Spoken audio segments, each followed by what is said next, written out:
It's launched. All right, and what we need to do is it's out successfully. So now what I need to do, Spreaker fam, Facebook fam, YouTube fam, is to open up the application that will allow me to chat with you beautiful people out there.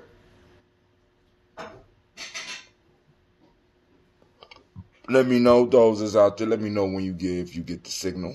I'm opening up the chat box now. Don't know how long it's gonna last, because y'all know how that stuff go, right?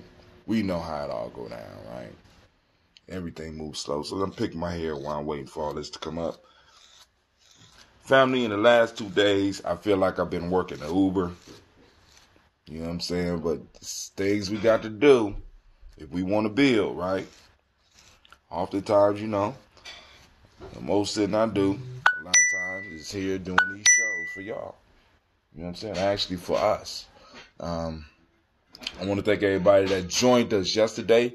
I think we had a marvelous conversation yesterday. And I would love to repeat that again.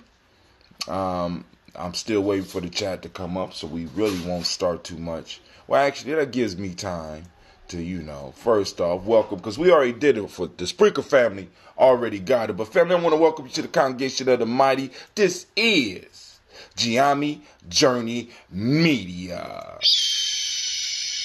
Oh, Anime, you scared of the snow, baby? Try it again. I want to welcome you to the congregation of the mighty. This is Giami Journey Media.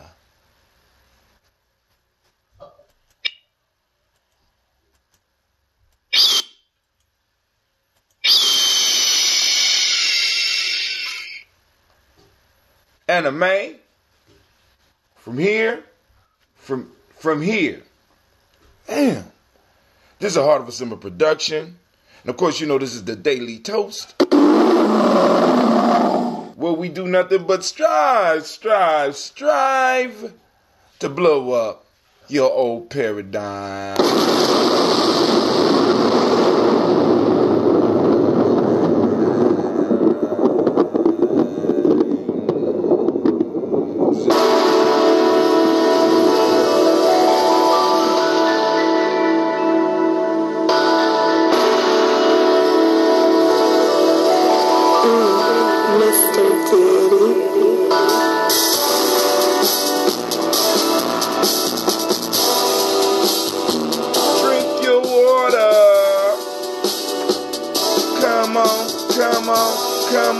Come on, drink your water, but first, take your breath and drink some water.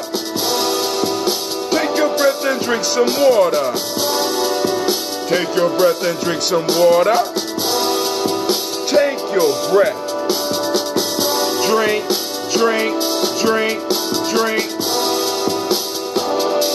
Or should we say, breathe, then drink.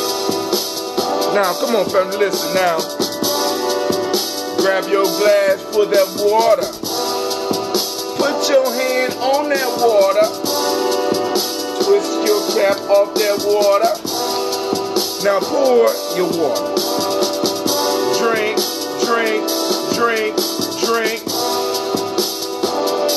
Or should we say, live, pour, then drink. Now move your body and drink some water. Now move your body and drink some water. Move your body and drink some water. Move your body. Stretch it, family. Drink.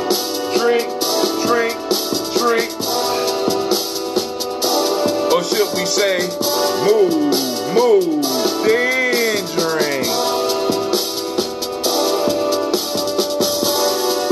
Now raise your glass and toast your ancestors. Now raise your glass and toast your ancestors. Now raise your glass and toast your ancestors. Man, just raise your glass. Drink.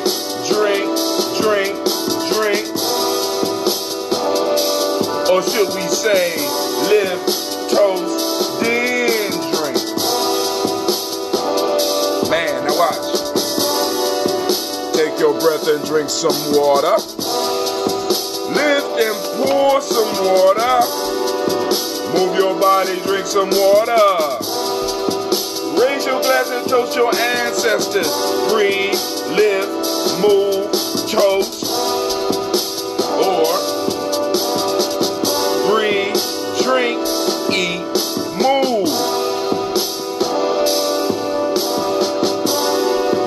Take your breath. Lift and pour and drink. Move your body. Toast your ancestors. Break it down. Hold on. Shouts out to Rex. Drink, drink, drink, drink. I got 1 minute, family. I'm trying to kill this 50 ounces in 1 minute.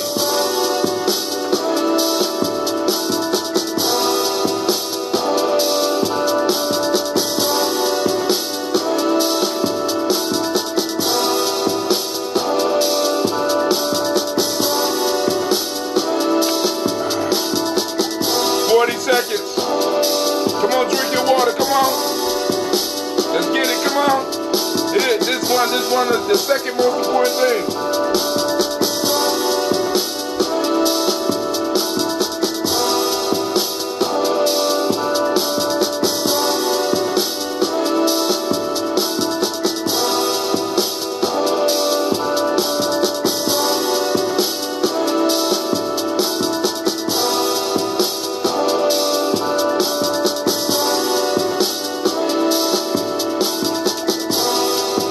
Drink your water.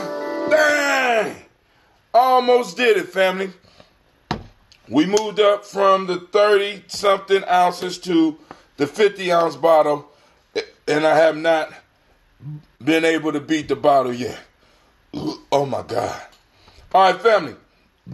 Man, for those that's just joining the show, you never seen it before, you know what I'm saying? We wake up on a daily basis and toast our ancestors. During the 5 work days, we up between 5:15 and 5:30. We try to start the show within that time period. In the morning, yeah. I know some of y'all like the morning. But then on the weekends, you catch me when you can. I see that a lot of y'all caught me. A lot of y'all might think that you're snowed in, but you're not really snowed in. This ain't no damn snow. You know what I'm saying? This ain't no snow. You know what I'm saying? So family. I can't see all of the chats and stuff, but lines are open. We will toast and discuss. Now, according to my Spreaker account, this is my 1209th Giami Journey show. 1,209 shows. That's just for Giami Journey. That's just what I've been doing under the Giami Journey thing. Then if I add in the folktale for grown folks and the other stuff, and so 1,200 shows. Family, like I said, I've been trying to be consistent. I try to model what it is I believe that we need. You know what I'm saying? Sometimes I fall short. Sometimes I go above and beyond. But I'm gonna clap it up because we get 1,200 shows. I was amazed. I said, damn. So like I said, if you want to, you could join the family on Spreaker. You know what I'm saying? I guess it's Spreaker.com. You can look up Giami Journey. You know what I'm saying? Or Hot Tim.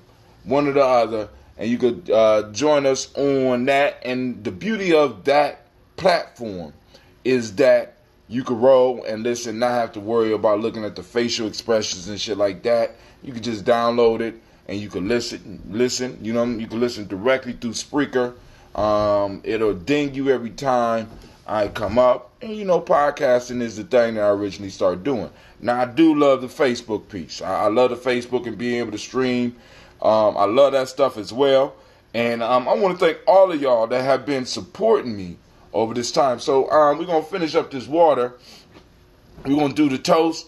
And we're going to open up the lines. Because I don't know, Brother Kwame just joined us as well. Shouts out. A great Imani to all of y'all, for those that don't know, because maybe we got new people listening. We conquered the week. That's right. That's right. We conquered the week. We at Giammi Journey decided that hell with the other days that y'all talk about. We just was going to take it over, and we decided to name the days after the principles to remind us about who we are, where we are, and when we are, which the days of the week should actually do, right? A lot of y'all are saying days and doing and working in days up under other people's cultural paradigms, and if you enjoy that, God bless you. But we choose to claim the week and empower ourselves. So you see Brother Kwame, his text, his stuff on the timeline saying great Imani. Cleveland! Is this water still boiling, sir? Yeah. Hold on, family. Let me put some music on. I might have to beat my child. Let me put on a commercial. I might have to beat my child.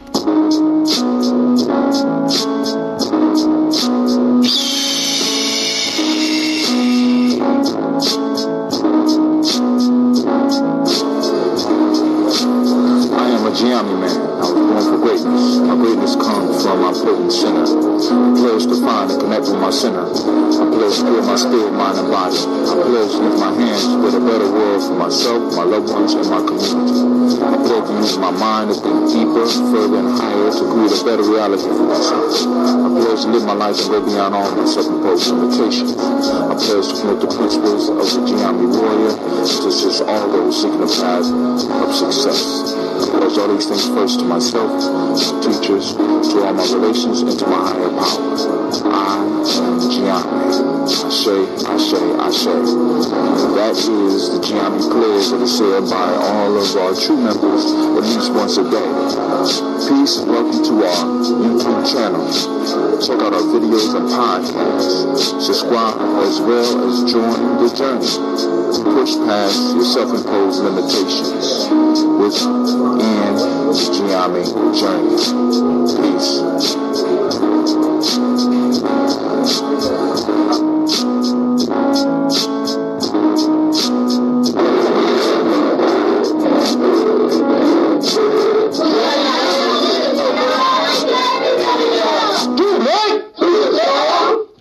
Family, I'm back. So, I'm boiling water so I can make this culturally appropriate coffee for our discussion. And my son left the water he just left it on. I'm like, I don't know. I'm working with him, but because like I said, I can't help but to look at him and remember some of the stuff I used to do when I was young. So, it's a blessing to at least have young people around you. So let's go on and see if I'm missing any of the comments. Nope. All right, let's go over here to Spreaker. No, to my Hootsuite. We're going to log in before we get into the toast. All right, family, make sure you're drinking your water. I'm signing into my Hootsuite so I can make sure I'm not missing any comments. Everything is pulled up on the piece. So what I'm going to do is we're going to run through the toast. I'm going to show y'all how to make this culturally appropriate coffee. Yeah, we call it culturally appropriate. Now, but so for those that don't know, because like I said, we got a language here. So for Giammi, there's 4 pillars of health. We have first pillar is breathing. Breathing is the most important thing that you can do, although you don't feel like it, because it's something that a lot of us, we just naturally do. And there's a lot more comments. All right, shouts out to Sister Navita. I see you up. Unfortunately, it's not showing up on my restream chat. Let me go on and refresh this. Shouts out to Aaron Thomas for joining us as well. I'm on I'm going to, is that Brother Aaron from yesterday. Like I said, family, if you have ancestors that you want to add to the list, when I start reading them, just put them on the timeline and I'll get them. If not today, I will definitely add them to the list, and you rest assured to know that in some form or fashion your ancestors will be toasted. We try to do it every day. I ain't gonna say try, shit, we've been doing it. Like I told y'all, we 1,200 shows deep. So, and I know, and what's crazy is I know that at least 365 of those, shit, longer than that, of those have been daily toasters. You know what I'm saying? Because we've been doing this. Damn. The only problem with drinking this much water is got the bubble guts. All right, family, but listen. So the first pillar of health is proper breathing. So at some period every day, try to do some conscious breathing. That's why I say take your breath and drink your water, right? Take your breath. Take a couple breaths consciously, on purpose, right? You and you actually get a high from it. Then the next most important one is the water, right? Because a lot of our people are suffering from dehydration. We just don't know how to recognize dehydration, and that becomes very, very dangerous, family. All right. So a lot of these diseases that we have are coming from the first two: lack of proper breathing, right? And every now and then retaining the breath, right? Look at the importance of every now and then retaining your breath. Not only just getting plenty of air in, but every now and then allowing your body to fight for air, right? It gets other processes going inside of you that are good for you. The water, you know what I'm saying? The water helps keep the microbiome in balance. It helps lubricate your body. Your body is over 70% water. You know what I'm saying? So, you know what I'm saying? It only makes sense to get the proper amount of water in there. If the water's not in there, then the body starts acting up, attacking itself, right? Then also, family, another piece, far as a pillar of health, is a culturally appropriate diet. Unlike the universalists that want everybody to believe that we are all the same as human beings, although we are human, we all come from different parts of the world. And in those parts of the world, that in a sense, that part of the world, that part of nature adapted a certain diet, or we in working with nature came up with a specific type of diet that worked to keep us healthy and to keep us in tune. And as African people, as a non-immigrant class here in America, those of us that, that could trace their lineage back to Africa, those of us that are non-immigrants, right? We lost a lot of our dietary habits. You know what I'm saying? Although we formed some new ones and we kind of pulled on them, we lost some dietary pieces. So we need to start learning how to eat culturally appropriate foods. Foods that are real, that will benefit us in a cultural, not only in a cultural sense, but help build up our body in the way that our bodies was meant to be built up. So the third most dangerous factor for us is that by us not eating culturally appropriate foods or adding culturally appropriate elements to the food that we're eating, we are robbing our body of nutrients, and we are making our body more susceptible to diseases. All right, and the last one is culturally appropriate movements. What type of movements are you making, right? Are you moving? Are you walking, doing that extra walking? You know what I'm saying? What are you thinking culturally appropriate thoughts? When I say movements, I'm not just talking about movement of the body, but movement of your being, right? Of course, we're talking about some workout and some movement and stuff like that, but we have to start moving in a culturally appropriate way so that we can stay healthy. All right, so on to yesterday. So yesterday we had warrior training. Young brothers came out. They had a lock-in on Nia night. And then on Kuumba, the brothers brought them over to The place, and since we had a lot of new brothers, I decided to take a new angle because I didn't want to drill some of the new brothers because you get the drilling, you're gonna chase some people away if they really ain't up into the drill type thing, right? So let me refresh this. I'm on my timeline for the show right now. Boom, boom, boom. Make sure check in Gianni Journey. All right, cool. We ain't got a lot of, but we got people watching. So I want to thank all those that's taking the time to join us. And once again, the lines will be open. I'm about to drink this water. Then we're going to do our toast. And then I'm going to open the lines. Because Ancestor was like, man, y'all be having some long ass, you know what I'm saying? Can we get our salute before y'all jump off and just start talking? Can we get our salute first? Yes, ancestors, y'all get y'all salute first.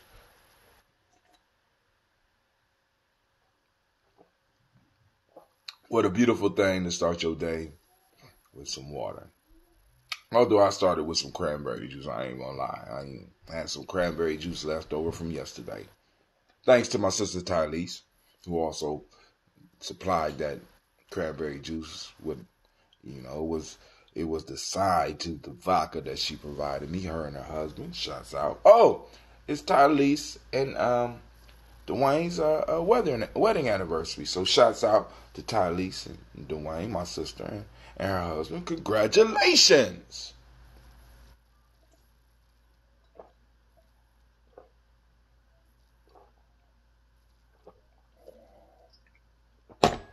Damn, that's a lot of water. All right. So, we're going to go with the young bottle. Brother Joe, I tried to get it for you, man. You ain't want it. Woo, I love it. Oh, man, I love it. So, one of the missions today I got to go and refill my waters. We're going to go out. We're going to refill the waters. Yes, we are. So, yesterday, I'm going to get back to, today I'm going to I think I might do some brewing, or at least get started.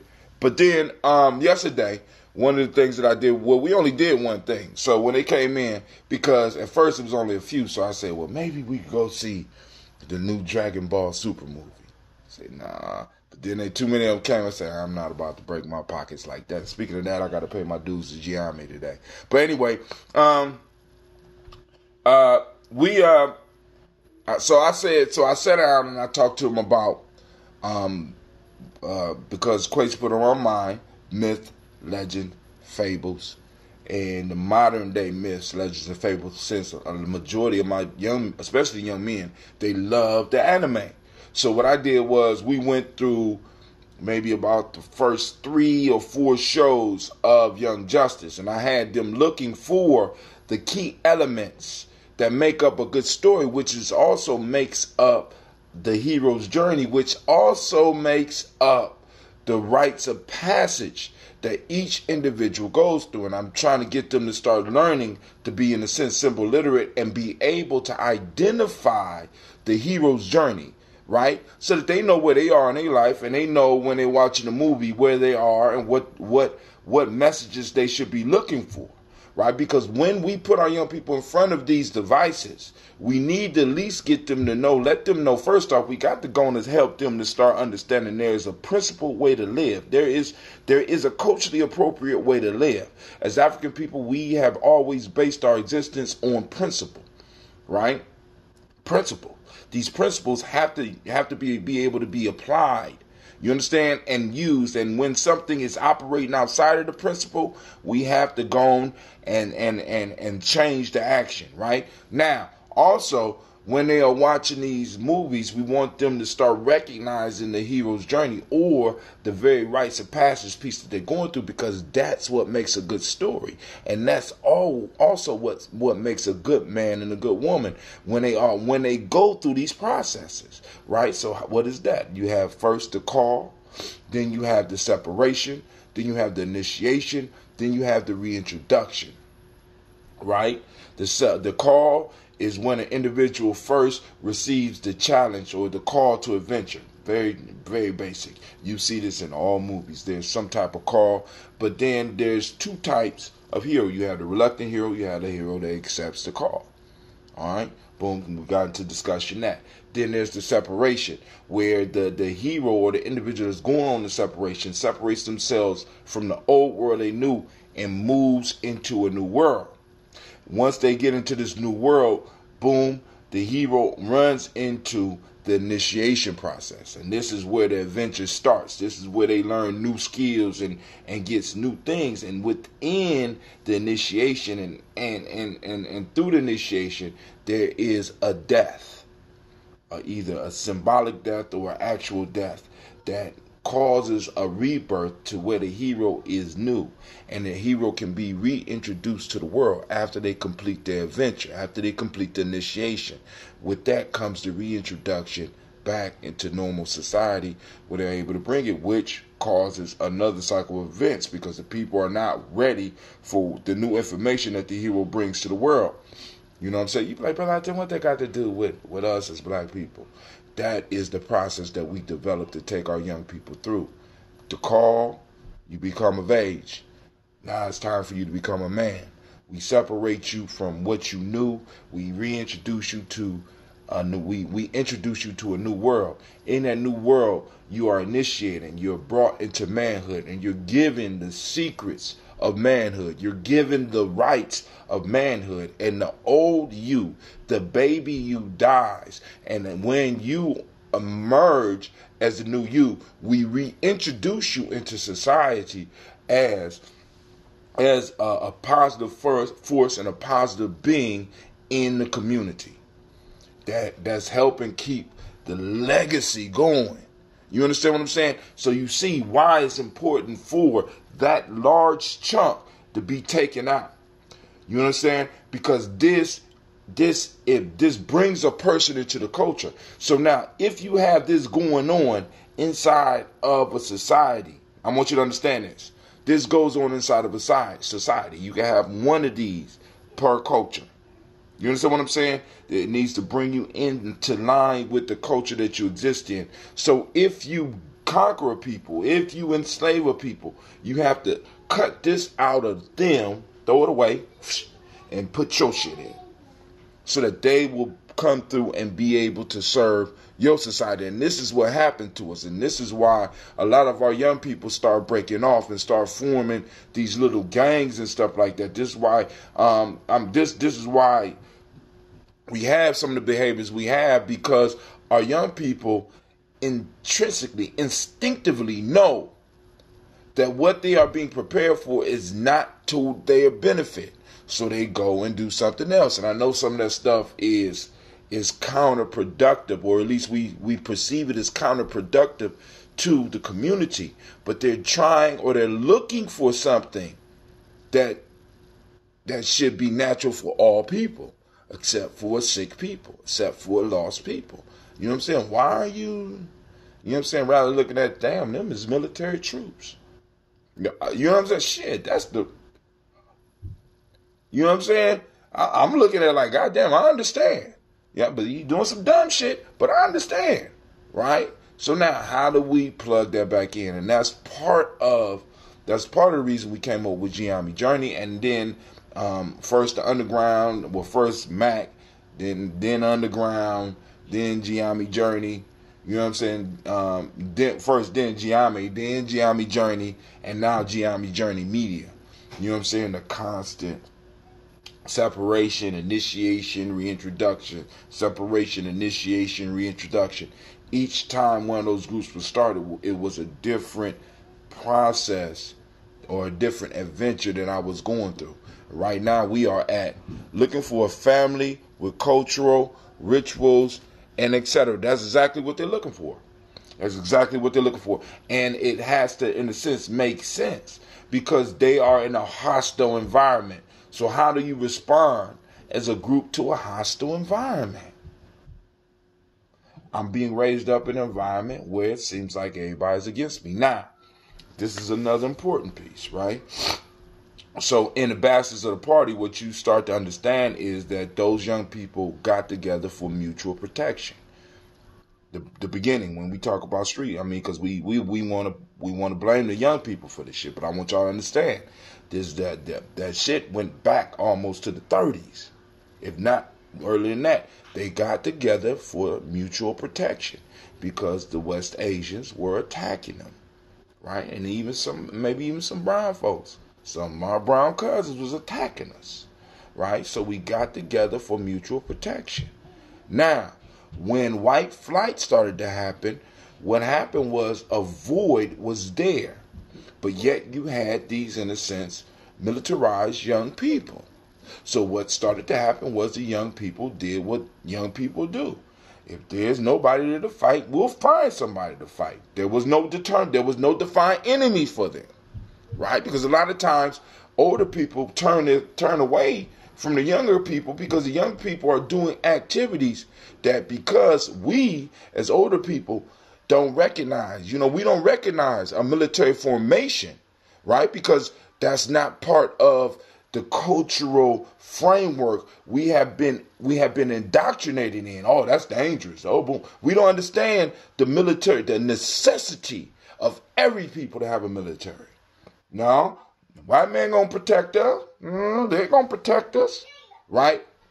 So when there's a void there, young people do what young people do. They find things to fight. And it just so happened that the thing that they found to fight was each other. All the way up until we move into the civil rights struggle and everybody start recognizing, well, damn, we do have an enemy. The motherfucking police is beating our ass. Boom. So the riots start happening.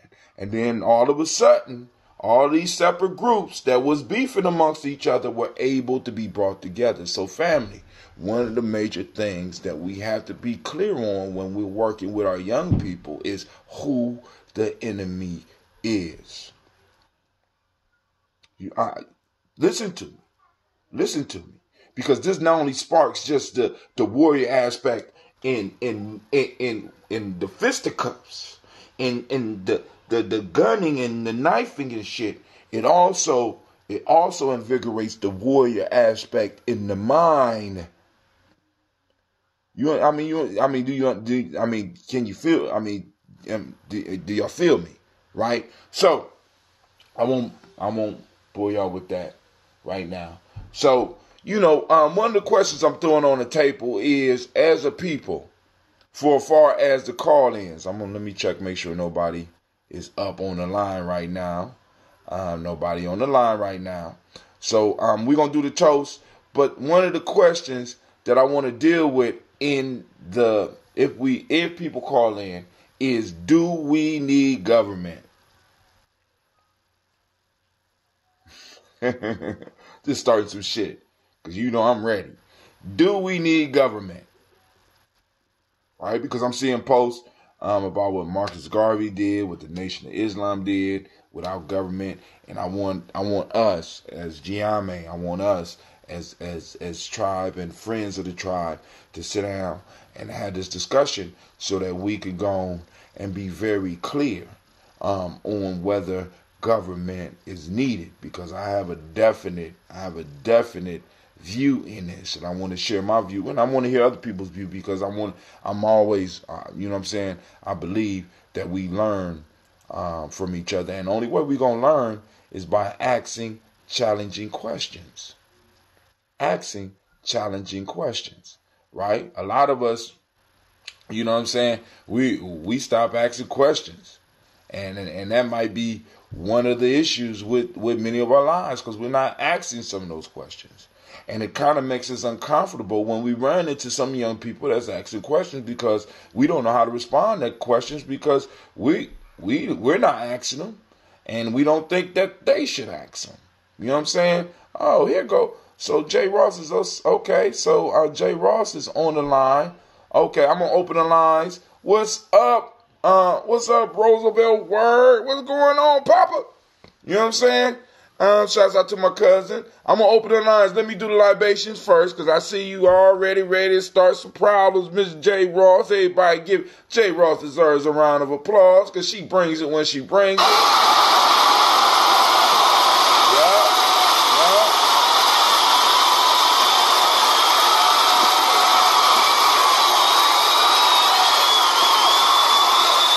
want to do the toast first because what happened yesterday, man, listen, you missed a real good conversation yesterday. You missed a good conversation yesterday, and this is why I be like, yo, hey. All right, so here we go. First, giving honor to the creator by whatever name you choose to call that creator. We lift up our glass and we salute this creator by whatever name you choose to call that creator. We call that energy into the room. We call that energy into our presence, and we lift up the glass and we say, Ashe. All right, family, from there, we get to the stars of the show. We lift up our glass for our honored ancestors. And if anybody on the timeline right now has some ancestors that they want to add in, I'm up on the timeline on Facebook. I'm up on the timeline on Giami Journey. I'm just not on the timeline for either of the YouTube. I'm on it, but I can't see if you are putting any new comments on it yet. My chat on Restreamio is acting like a punk, so I'm gonna refresh it. I'm gonna refresh it one more again, right? I'm gonna refresh it one more again. All right, let's see if we streaming on all platforms right now.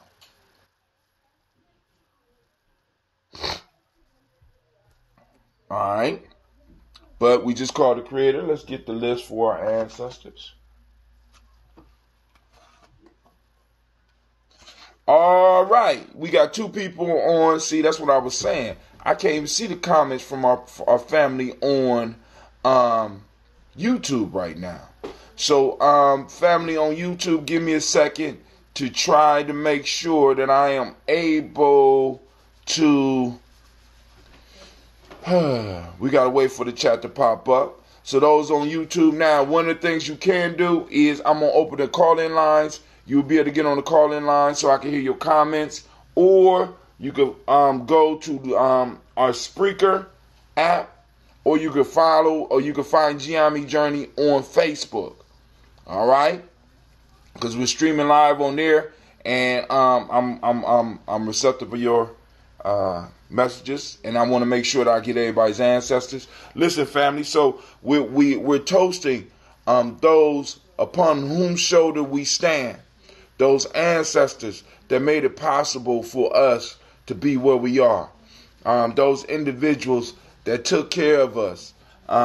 When really in all essence, and especially in this selfish ass culture, we know they really didn't have to.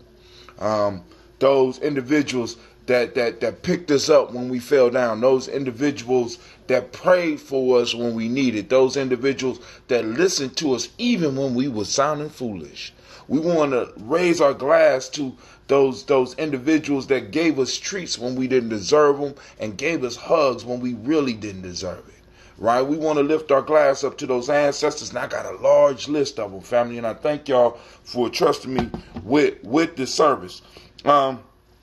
Shouts out to Miles Brown, Miss Ann, Robert and Tex, Santa Davis, Herman Brown Sr., Rosalie Tilly, George and William Walter, Christopher Fanny Gasson, Aunt Nina, Uncle Chris, Aunt Fiend, Cleveland and Geneva Brown, Margaret Ellis, Wash Ellis, Cecil Ellis, Elvira Brown. You want to say one? Go ahead. Gina Gaines. Herman Brown II, Barbara Twiggs, Wash Ellis Jr., Katie Ellis, Nikki Ellis, Jamon Jones, Jeremiah Tappan, John Fallard, Montague Q. Pittman now, Normal X, Pat Mott Rob, Malika Fakour. Go ahead. One more. Uncle Buki, okay.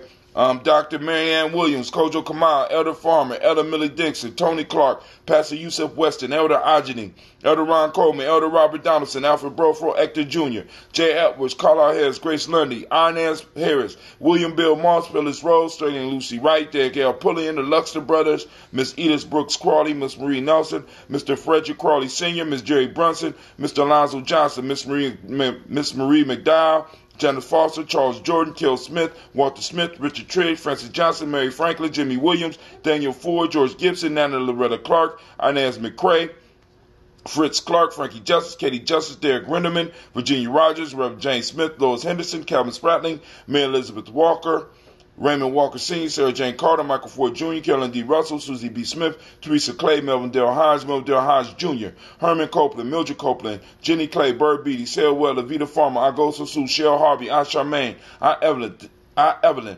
Theodis Hasbury, Harvey Hasbury Sr., Leonard Dickinson, T.C. Islam, Terrell Dunbar, Will Thomas, Sarah Berry, Mark Walsh, Merle B. Thornton, Pearl G. Thornton, Ida Johnson, Flores M. Carter, Joanne Thornton, Erica Tricia Lewis, Juanita Wright, Robert Wright, George Wright, Mary Eliza Frederick Davis, Mary Elizabeth Rogers, Mary Esther Keachler Reese, Linda Watson Hammonds, Jarrell Giles Watson, Sparrow, Slimmy, Selvin Lewis, Andrew Holmes, Pearl Moore, Percy Moore Jr., Mildred Orange, Booker T. Bowden, Charlie Hunt, Sammy Stover, Hilda Pearson, Sturgeon Thornton, Richard Thornton, Lavinia Hall, Freeman Bankster, Mary Moss, Ophelia Peacock, Willie Thornton, Napoleon Kennedy, Mark Ramsey, Paul Ramsey, Matt Ramsey, David Ramsey, Charles E. Thornton, Frankie Quells, Urania Thornton, Bernice Quells, Ernestine Jackson, Frankie Johnson, Teresa Mormon, Leon Johnson, Charles Bell, Vivian Ramsey, S.C. Johnson, Delrita Johnson, Leon Johnson, James W. West Sr., James Parham, Dana Jones, Henry World, James Farmer, Mary Chavez, Leon Grace, Bessie Johnson, Hattie Levester, Mary Moreland, Paul Moreland, Elder Caleb, Rosemary Martinez, Elder Amitep Wellman,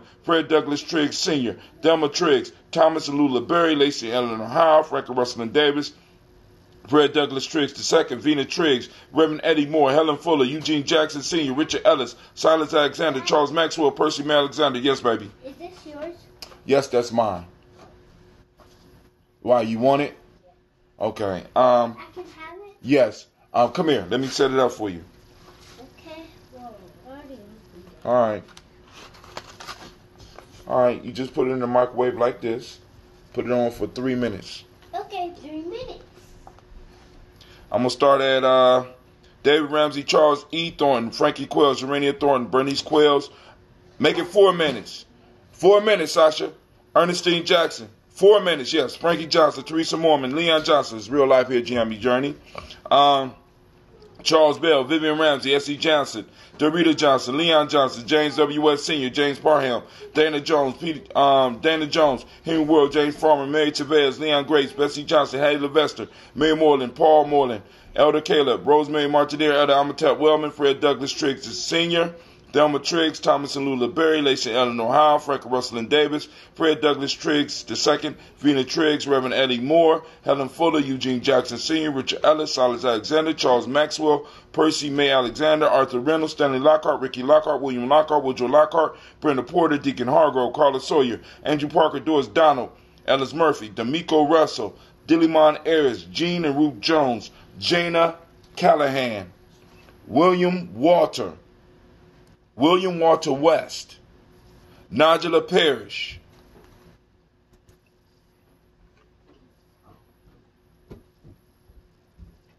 let's see. All right. Just checking to see if there's any additions. I hate have to move the camera like that on y'all. All right. No new ancestors as of yet. Elder Basiji Fulani, Jim Robinson. Crooked. Straight it up a little bit.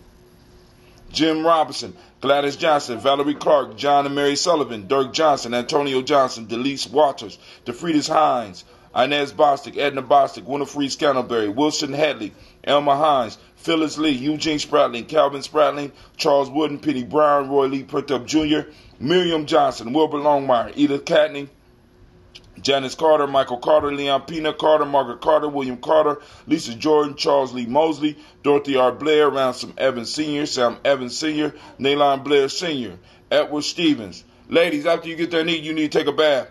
Sue Ann Stevens, Joe Davis, Timothy Butler, Gene Holmes, Dana Jones, Peter Charles, Christy Nichols, Cardinal Robinson, Rosemary Charles, Ada Pearl, Bob Ingalls, Jack Wallace, Warren M. Finch, Warren P. Finch, Tim Ingalls, Audrey Finch, William Billingsley Jr., Jennifer Sensenbaugh, Hazel Gadsden, Jerry Brantley, Brian Watson Jr., Kaniko Parsons, Jason Kathy Bradford, Thomas Bradley, Uncle Bookie, Thomas Bradley, also known as Uncle Bookie, and Gypsy. We got Reverend Roosevelt Word the First, Stacy Trice, Frank Smith, Mother Bertha, Michael Leonard, David Brown, Ruth Carter, June Cox, Ruth Cox, Paula Cox, Ronald Irving, Judy Hubbard, Irene Johnson, Francis Boots Jefferson, Dan Wilkinson Sr., Emma McClendon, Jerry Doyle, Amina Robinson, Mary Nichols, Patricia Williams, Shabaka Teray, Greg G2 Gibson, Donna Hill, Richard Gleavis, Lee Irby, Tommy Irby, Boy Irby, Jim Gaucher, George and Hallie Johnson, Archie and Margaret Armstead, Diane Scott, Erica Armstrong, Claire Fox, Gene Evans, Archie Beck, Anna McGill, Charles McDaniel, Christine Cottrell, Aunt Becca, Alice Arnold, Arthur Arnold, Hattie Reed, Charles Reed, Eula and Andrew Baker, Patricia and Edwin Brooks, Gwendolyn and Bob Hatch, Kimball Vernon, Bradley Kim, Janie Harriet Tubman Cates, Spencer Sturgis, Sally Mae Baker, Ethel Baker, Creola Baker, Geneva Baker, Aaron Nino Baby Hatch Sr., Mally Miller, Housie Hatch, Dad Cleveland, Mother Gibson, Alex Nixon, John Bowie, Lester and Rachel Saunders, Dorita Ross, Viola Ross, Robert Nelson, Francis Stevenson, Leroy Stokes, Neely Johnson, Fletcher Swan, Maddie and Charlie Scott, Ida Casey, Thomas Kofer, Vivian Stevenson, Mona Ann Lewis, Cornetta Lyman Lewis, John Jackson, William Dallas Lewis, Mary Francis, Chappelle Jackson, Michael Slade, Joanne Perkins, Richard Jackson, Martha Ford Dawson, Big Mama, Nanny Harris, Eva Ford, James Harrison, Margaret Towns, Mary Williams, Leroy Q. Heath Sr., Albert Moore, Miss Vanilla, Albert Motley, Geraldine Elizabeth, Douglas Thompson, Erlington Houston, Lud Oz, Elijah Oz, Jerome Oz, Henry West Staten, Joe Jamel Oz, Ann Pierce, Donald Carter, Liddy Green, Nathan Green, Bet Vaughn, John Dewey, Ruth Beard, Tim Butler, Ramey, Laura Newton, J.B. Foggy, Thomas Newton Sr., Baba Naeem, Jeanette Sanders, Jerry C. Sanders, Roy Pruitt, H.J. Brantley Sr., Henry Wilson, Rufus Jenkins, Minnie Wilson, Catherine Sanders, Muriel Ellis, Elizabeth Sanders, Henrietta Irby, Mildred Armstead, Margaret Armstead, Catherine Anthony, Ruby Brown, Charles Walker Sr., Charlie Walker, Cecil Russell, Diane Irvin, Haroon Phillips, William Ford, Margaret Logan, Phyllis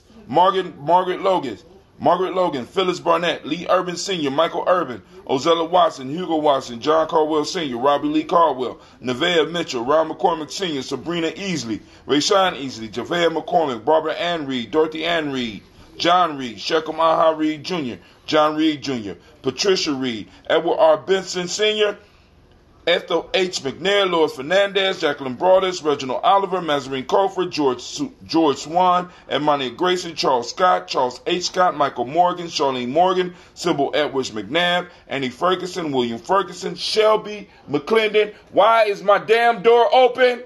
Gina, why did you? I told you to close it. I'm eating. Real life here, Gianni Journey. I'm sorry. Joella Giles, James Carswell, Liberta Adams, also known as Aunt Sis, Elder Shaka McNair, and Anthony Brown. All right, so we lift up our glass, family, and we should wait. Hold on, before we lift up the glass. I want to make sure. Isn't any other ancestors out there that I need to be shouting out? I'm looking on the Restreamio chat. I don't see nothing. I'm looking on Gianni Journey. I don't see nothing. All right, family. I'm just trying to make sure I get them all. So we lift up our glass. Did he say Ashe? Ashe. From there, family, we move to the present moment. The present moment is all we got. The present moment is where our power lies. Right now. In this now, family, we make a pledge with our children, our children's children. And we also stand upon the foundation that was laid for us by our ancestors. And we have a responsibility to make sure that we leave something here, that we build something here, that our young people will be able to build upon. So we salute our children, our children's children, on to infinity, and we say, Ashe. My fault. We already did that. I jumped. I got so excited. I jumped right past the present moment. So we salute the present moment. And in this moment, family, for those that don't know, we are on Imani. Imani, for those that don't speak the language, today is the day of faith. Today is in the Imanic principles. Go cut that bathroom light off for me, Sasha. In the Imanic principle of the day is harmony. The M7 that we would teach the young people will be trust, or an M7 is Millennium 7. That's a principle system that we developed to help mold and build the culture of our school. The color is red. I don't have a red shirt on, family. Didn't feel like putting on a red shirt this morning. Gender is the Hermetic law today. And today, if you are a male, you was born on this day, not your birthday. I just want to be clear. If you was born on this day, right? So if you was born on Imani, right? Your name, the male name is Kwesi. Female name is Akusua, right? Akusua, right? So, all right. So Kwesi's your day. Kwesi. Who is that? Go unlock the door. It's probably somebody. Yeah, I hope it's somebody we know. Who is that? Gina. You went outside in your... It's real life here, Jamie Journey family. I think I might have to put on some music because I might have to beat one of my kids. No. What's wrong with you? All right, so we salute this moment and we say Ashe. From there, we move to our children's children unto infinity. We already toasted them and we made a pledge that we will lay a foundation for them so that they will be able to build, and we toast them in advance, family, unto infinity, because we have always been here, and you know what? We will always be here. Throwing that out there. Throwing down the gauntlet. So come get it. Ashe. From there, family, we move to all of our relations and we toast and we say, Ashe. Thank you, Sasha Mosh. From there, well, you know where we go? We lift up our glass. This is that selfish toast, that toast. What is it that you need to become the greatest in this moment? What do you need? What is it that you need? We call on the Creator. We call on our ancestors. You got a lot of love and energy around you, family. What is it that you need to pull into your life in order to be able to move to the next level in this moment? I ain't talking about some future shit. In this moment, right now, what is it that you need to be powerful?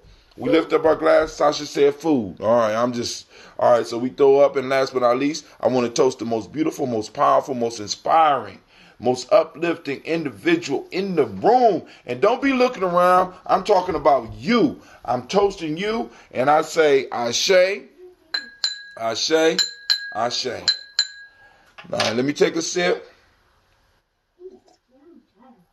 Let's find a little bit of music. We're going to find a little bit of music. Oh, shit. I didn't think about that. I got a whole... Hold on. Host of music. I got a whole bunch of music on, since we're not using the thing on the computer. I got a lot of music. All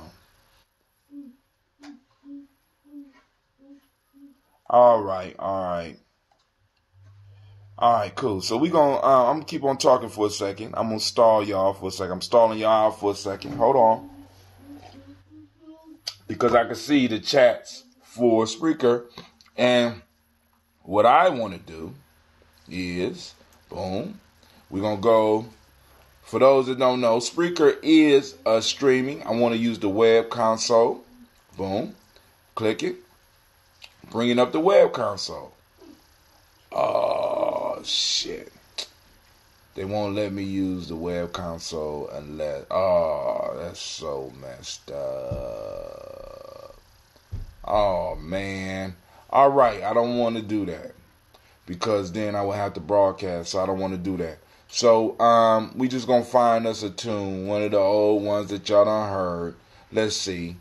No. Yeah. All right, let's do minute by minute. Better yet.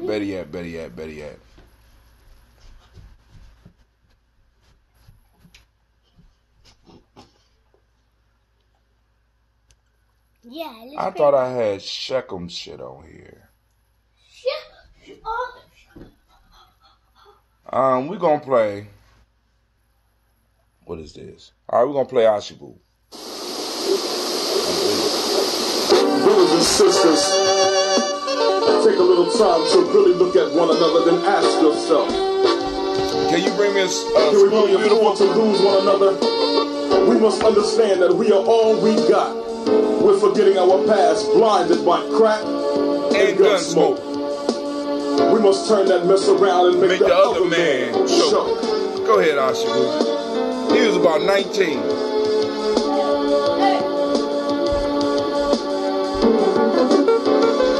Down in flames, light. Hold Hold on, watch this. One day I like opened this. my ears. I like this You right wouldn't here. believe what I heard. They say your All right, word so I'm gonna ain't make some culturally appropriate See, coffee you while promised we us great listen. things, but only giving us a little bit.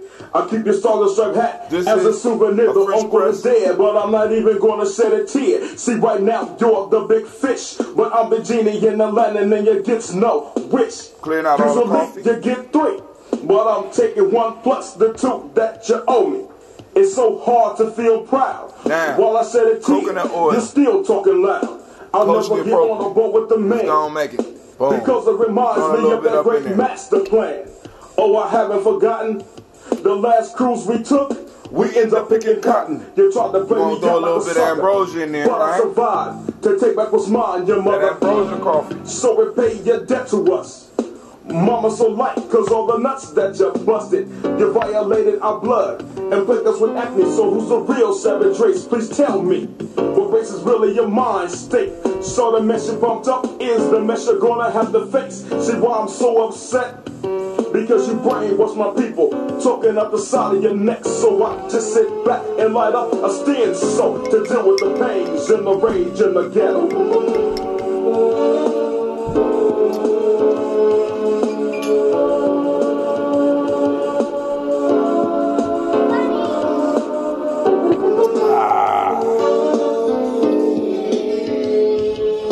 Let's get these lines open. If you know Aesop, Who really send them some knows shots out. what tomorrow's gonna bring? Crazy. I ends up through these false hopes He's and the crazy. This doctrines. is day to day. The rage in the ghetto, it drives me to chaos. Brothers talk they mess and get tossed. See, deep down inside, I wanna change, but it's hard as hell to remove these chains on my brain. You got me thinking that I'm less than I really am. Put up a 10-foot pole and inhale sand. The rage in my mind, it keeps me from crying. But inside I'm slowly dying. Because I don't know who I am. So I pick up an idol and become his biggest fan. Pattern myself to be just like Jack. I can have a big Cadillac, slanging crack. Invest seriously, and then I start rolling hard, and the rest is history. Prove very secure. Got a few keys and holding G's. Nobody can be trusted. I sit with a shotgun and in my jock strap a small gap because I'm so damn scared. Walk the streets alone at night, I wouldn't dare. Will I make it to 21? I'm only 19. My life has just begun. I got snatched up by the feds. I was slapped around, then assigned a concrete bed. And now I'm behind bars. Yesterday was the last day I would see stars. And now I'm feeling sorry, cause everything I ever did is coming back to haunt me. I'm crouched in a corner, hugging my knees. I'll be 37 by the time that I'm free. I got enough bed sheet, I'll make me a nice little noose and I'm out. One hell of a future. I fell into the hand of the plan and now it's over. The rage inside is still alive. And it'll survive until I die. And if that's tomorrow, you see, I went alone. My heart was filled with sorrow. It's a shame though, but it's all because of the rage in the ghetto. Drop that shit up there.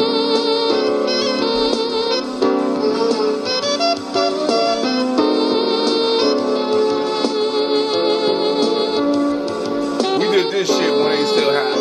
Little shout out to the underground. Took me in and gave me some knowledge. And now I'm ready. Hands up with the devil. Ha ha. Ashibu. Brothers in black boots. We up, we live, family. Stepping up. The lines are hot. Hotel. Question on the table. One of the questions. It's your show. What direction you want to take it in? Like I said, just don't get crazy. Just don't get crazy. I'm crazy. I cornered the market on crazy. Crazy, I got the monopoly on that shit here. Alright? But the call-in lines are open. We'll keep them open for a couple of minutes. If anybody want to call in, the number is 614-556-4535. Once again, could you say it for me again since you want to say it? 614-209. No. 614. You're giving up too many numbers. 614-556-4535. That is the number to get in and to have a conversation on the journey. You know, because you know what they say. If you want to get there fast, right? Travel by yourself. But it's something else if you want to blah, blah, blah. But if you want to have a good time while you traveling, then go together. That's why we call it Giammi journey, not Hot Tim's journey. Shit, because I can't be by myself. I like kicking it. I like having a good time. You know what I'm saying? I like telling jokes and hearing jokes and shit. You know what I'm saying? So That's not true. that's not true. I don't like telling jokes. No. Girl, please. I'm gonna have people laughing. What is you talking about? Maybe because I'm your dad, you don't get to see that part of me. No. All right, well, Never cool. saw you say that. Whatever. All right, so now y'all gonna let Sasha be the only one that I'm conversating with? All you grown people out there? This call is being recorded. All right. Uh-oh. This from Burkesville, California. You know who this is? This is our correspondent from how you say Ondagu? Was I close? Wagadugu. Wazadugu. Wazadugu. Waga. Just say Waga. Waza. But I mean, you know. It. So, Waga. what time is it over there? Just so people know that how serious you are about getting on here and toasting these ancestors. It's 6. It's what time? 6 p.m. 6:22 p.m. 6:22 p.m. We got Shaka Hasbury on the Yeah, line. I just finished.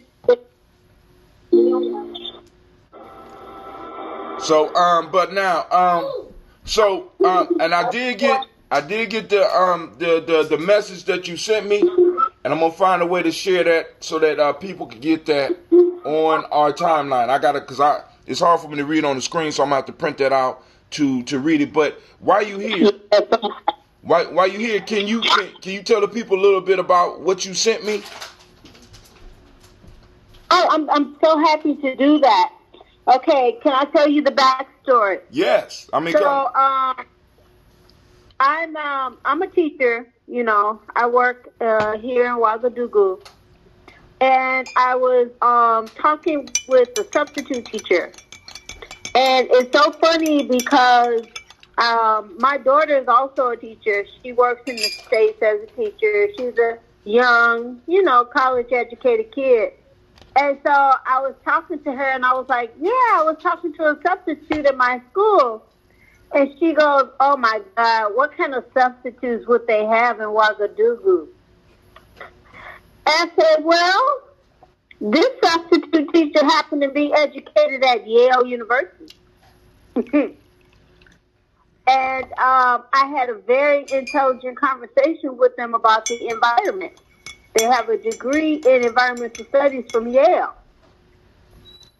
So I just wanted to tell you guys that. So I was talking with, hello? I'm listening. We listening. Oh, okay. So I was talking with the teacher, and he was explaining to me about the environment here. And, we have a lot of issues with air quality and everything. And so I just asked him a question. I said, I've had this theory since I've been living abroad that the gasoline in these foreign countries smells different from the gasoline to the States. I said, I'm in my 50s. And when I was a kid, I remember how strong the gasoline used to smell. But now you go to the gas tank, you could barely even smell the gasoline. He said, yes. He said, that's because the gasoline that we get in Africa is tainted. It's laced with chemicals, toxic chemicals. So the emissions that we get is much worse than the emissions that you get in the States or Europe or any of those developed countries. And honestly, when he said that, I was just floored because, you see smoke coming from cars. And Tim, you've been to Africa. Right. You've seen those trucks. with the gas coming from it and it's black, and you're saying to yourself, wow, they don't do emission testing here, I see. But you don't really think how serious it is. You don't really think how deliberate it would be that they would literally, he said they add chemicals to the gasoline when it's on the containers to bulk it up, to add the volume. And so when it comes here, it's laced with toxic chemicals that are banned in the United States. You said banned? Banned. That these chemicals we don't have in our gas, we don't have in our air at all. Well, let me bring up another point while you're on that. When I was in Ghana, there was this beautiful, my wife's uncle had a beach house. And it was a beautiful roof. It was beautiful. And I'm like, man, that roof is beautiful. What is that made from? They said asbestos. Mm-hmm. So a lot of shit that they make illegal over here, they will send it, you know what I'm saying?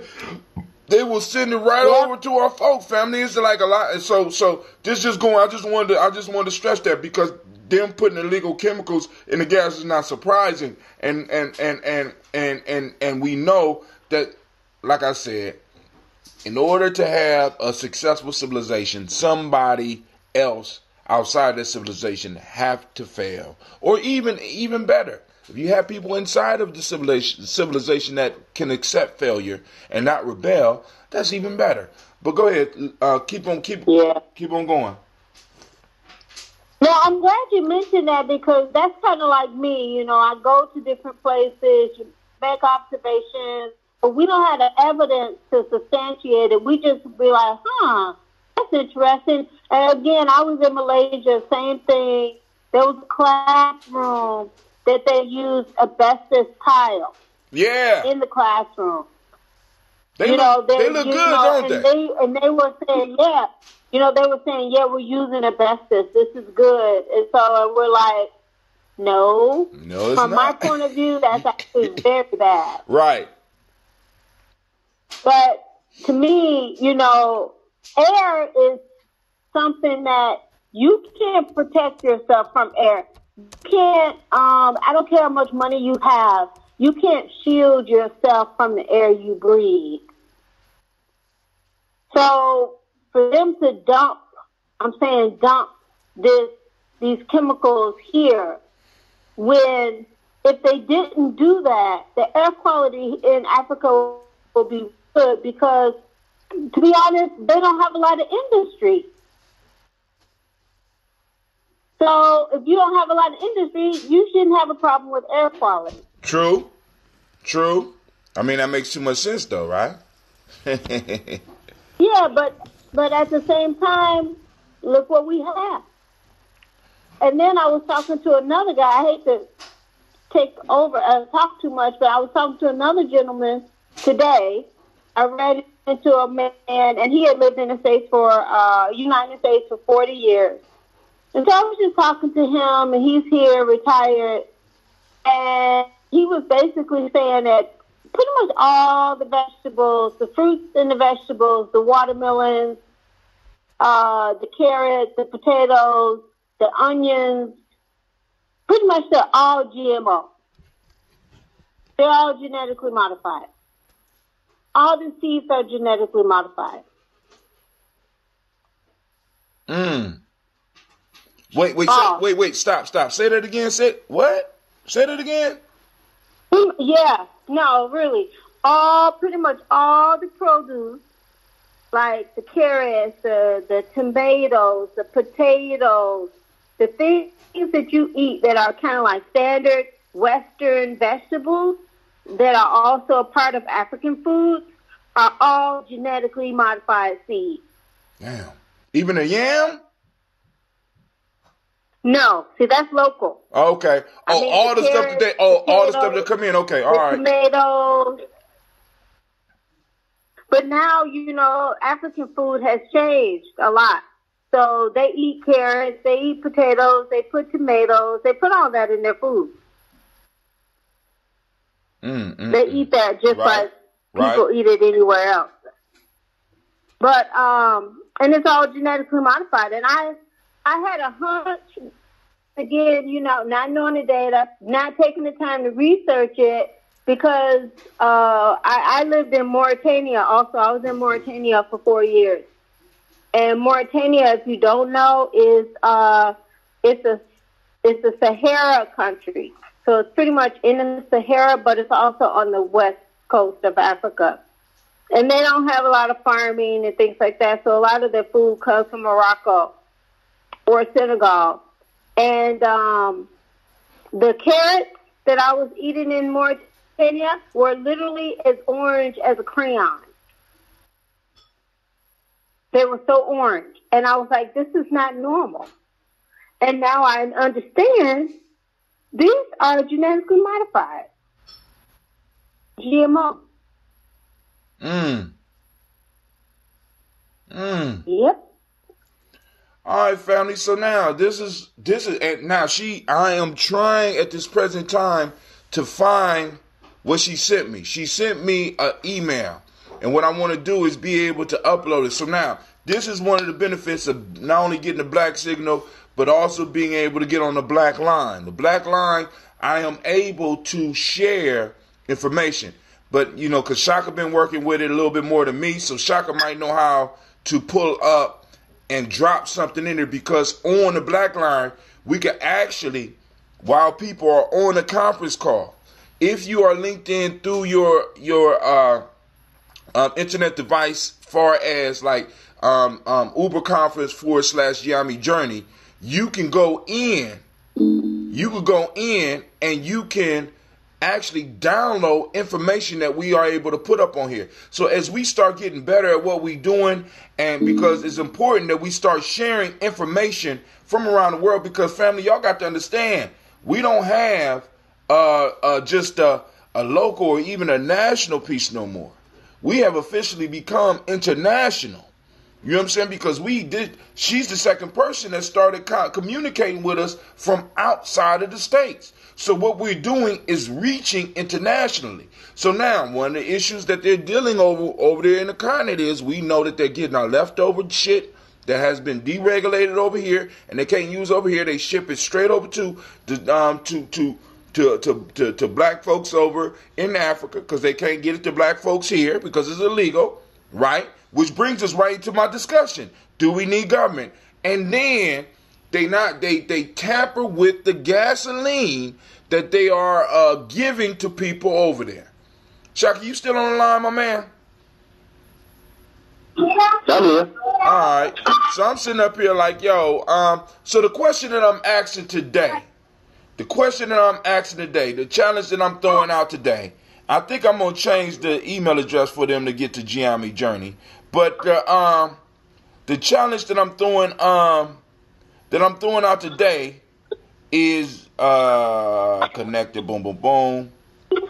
Oh, that's the problem. I'm not connected to. Okay. All right. The question I'm asking today is: do we need government as black folks in America? You know what I'm saying? And I know people gonna come at it from many different angles, but I'm asking the question. Because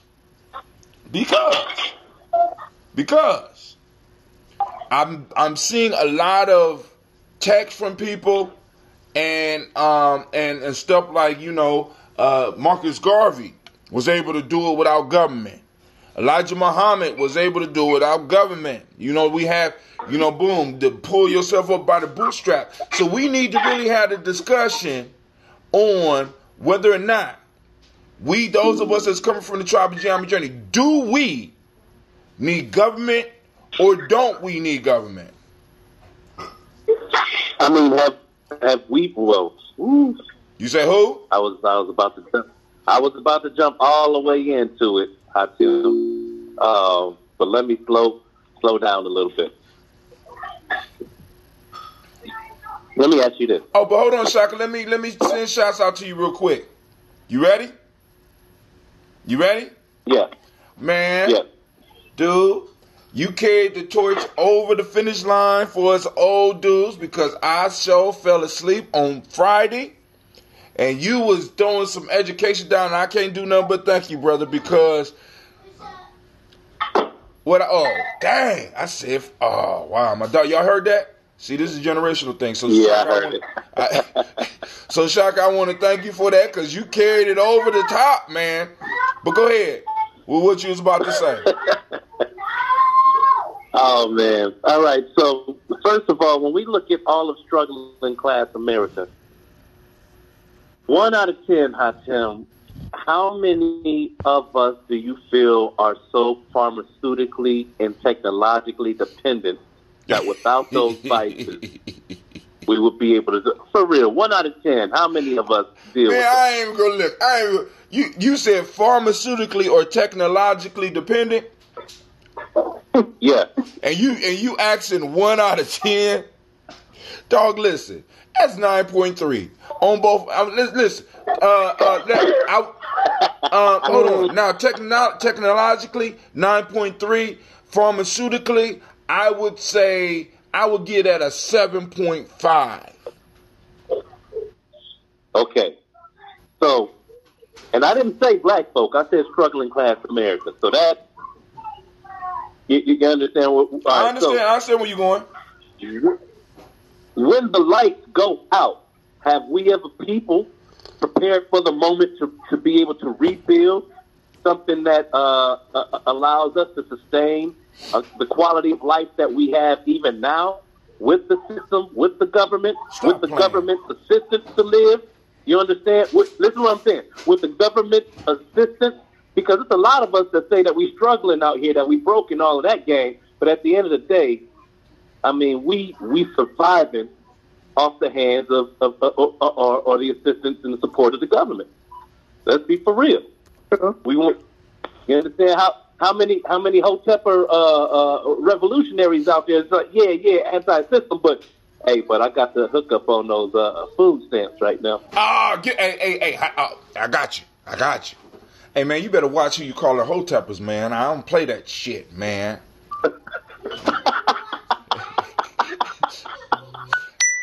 Well, Shaka, what's your point? I want to figure out your point. I don't get it. Okay, so what I'm getting at is that when we talk about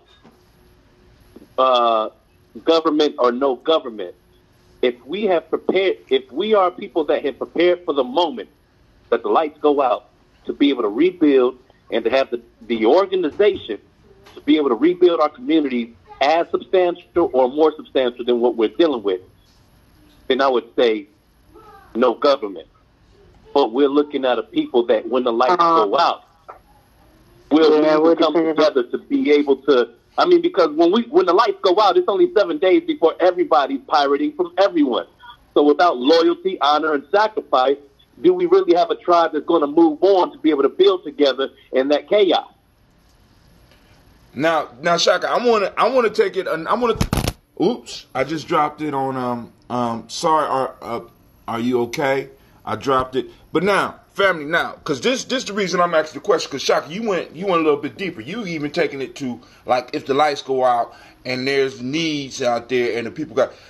I'm taking it from the standpoint of economics, of an individual that right now has to go and itemize all the shit that I done spent this year. I done. You know who's ready for that? Who? Kwanzaa Quentin. I'm telling you, listen, the weed man is still gonna make his moves in the dark. But hold on, let me finish before you get up. See, because this is the point that I want people to understand. And this is why I brought up the conversation. And please, if you're listening in, feel free to call in at 614-556-4535. This is the reason I'm bringing it up. I'm about to do my taxes. I got to do my taxes, which means I have to pay. Actually, I have to ask somebody for some money that I earned throughout the year. I got to ask them for some of my money back. If even I get, because most time, until I got married, I wasn't getting no goddamn money back. As a matter of fact, even while I was married, for the last 5 years, I had to pay back money that they said that I took too much of. So, all right, cool. I'm cool. All right, I'm a tax tax-paying citizen of this country. And I'm asking the question from the standpoint of, do we need government? If I have an individual that's pulling money from everything that I purchase, right?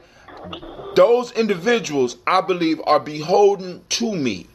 So I will say, without a shadow of a doubt, at this point in time, we need government. And then going to the whole discussion about Marcus Garvey, the Nation of Islam, because both of those were able to build, in a sense, small dynasties that were able to accomplish great things.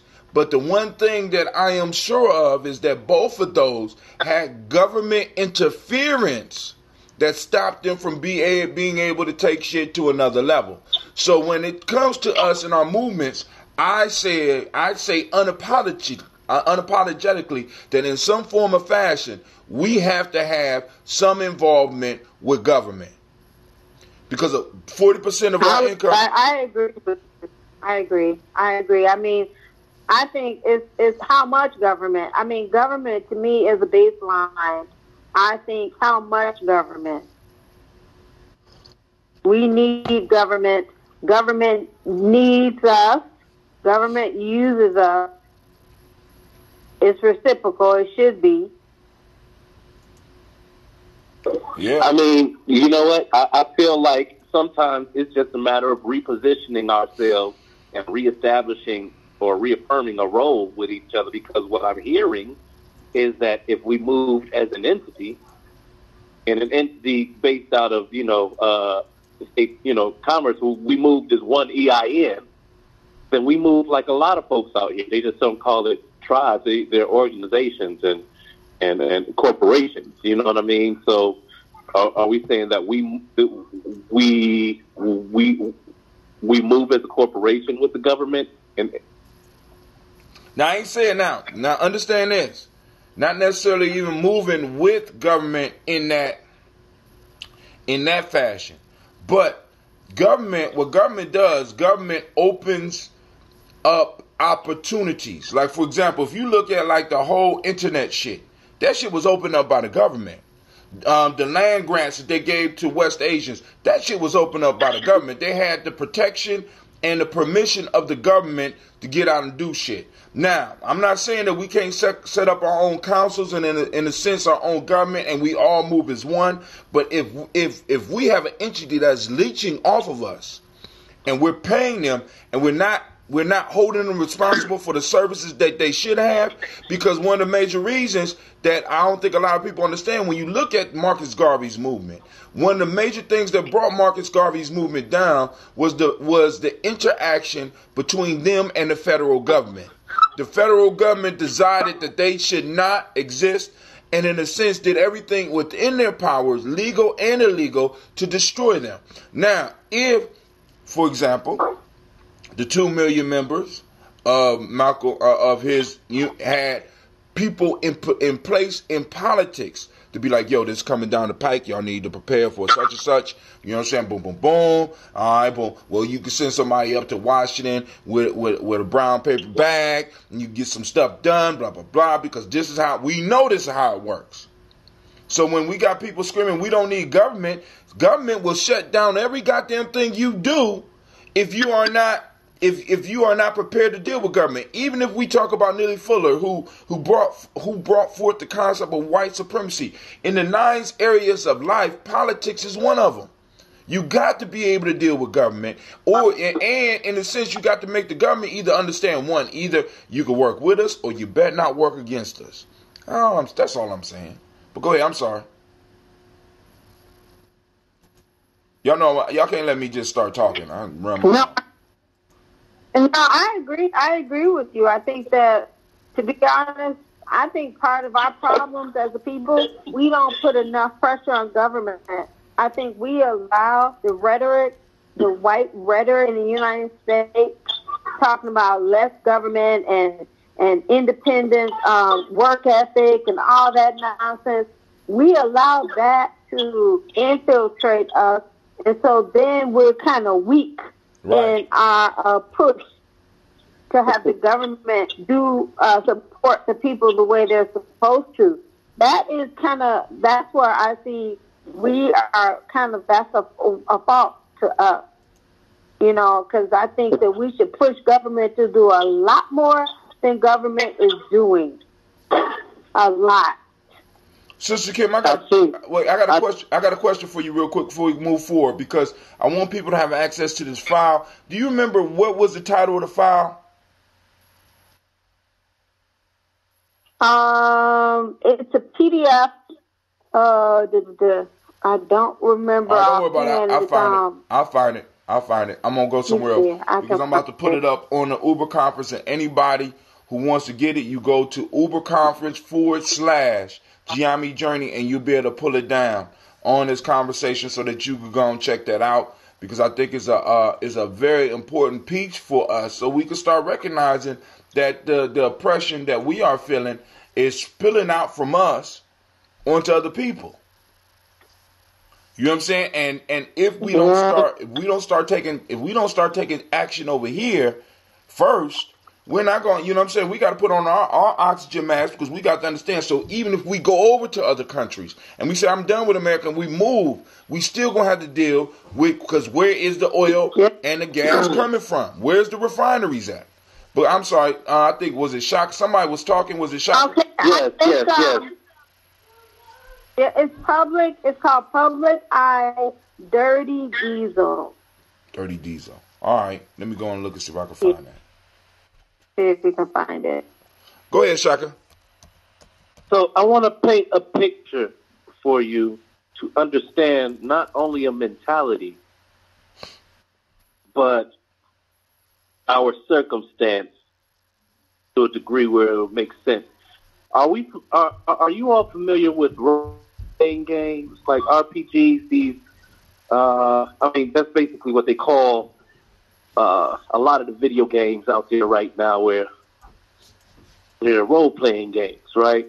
Mm-hmm. And you typically play from the perspective of a player, because when you're prepared as a player, you have a goal in mind, right? Mm-hmm. And then you're prepared with certain resources. You're instructed to go get the resources to be able to get this goal accomplished, right? Right. But there are certain people who are written into these RPGs as inanimate characters, not players. These are the ones that are designed by design for you to be able to go in, and now you got a gun in your hand. This is the dude you shoot. Okay, bam. We are written into this process as those inanimate characters. So in order for us we recognize the game, but we have to reposition ourselves, or have to position ourselves as a player, because that's the only way that we can live. Did you take a bath? Does that make sense? Yes, sir. Because you're taking it. I get it. I'm sorry, go ahead.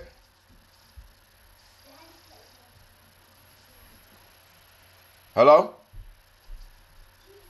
I'm here. I didn't know if Shaka, did he drop off? No. I mean, that was... Oh, okay. So, once again, the 1 through 10, how many of us have the wherewithal to be able to reposition ourselves in a position, in a way, to be able to win? Like we say, if it's a matter of just establishing, an investment group with a special interest. I mean, I believe that that's what most investment groups are doing, but moving together at that capacity where we're trusting a board or a council to be able to make these executive decisions. I think you lost me. Because now you're talking about an investment. I think you lost me. Well, I mean, is how do we interface with each other to move at that capacity? As a government? I think it starts with Yeah, you're saying to be able to push government? Is that what you're saying? To be able to move, like we say, with government, but on the winning side. Now, see, because this, I don't know how you do. How do we be on the winning side when we're losers?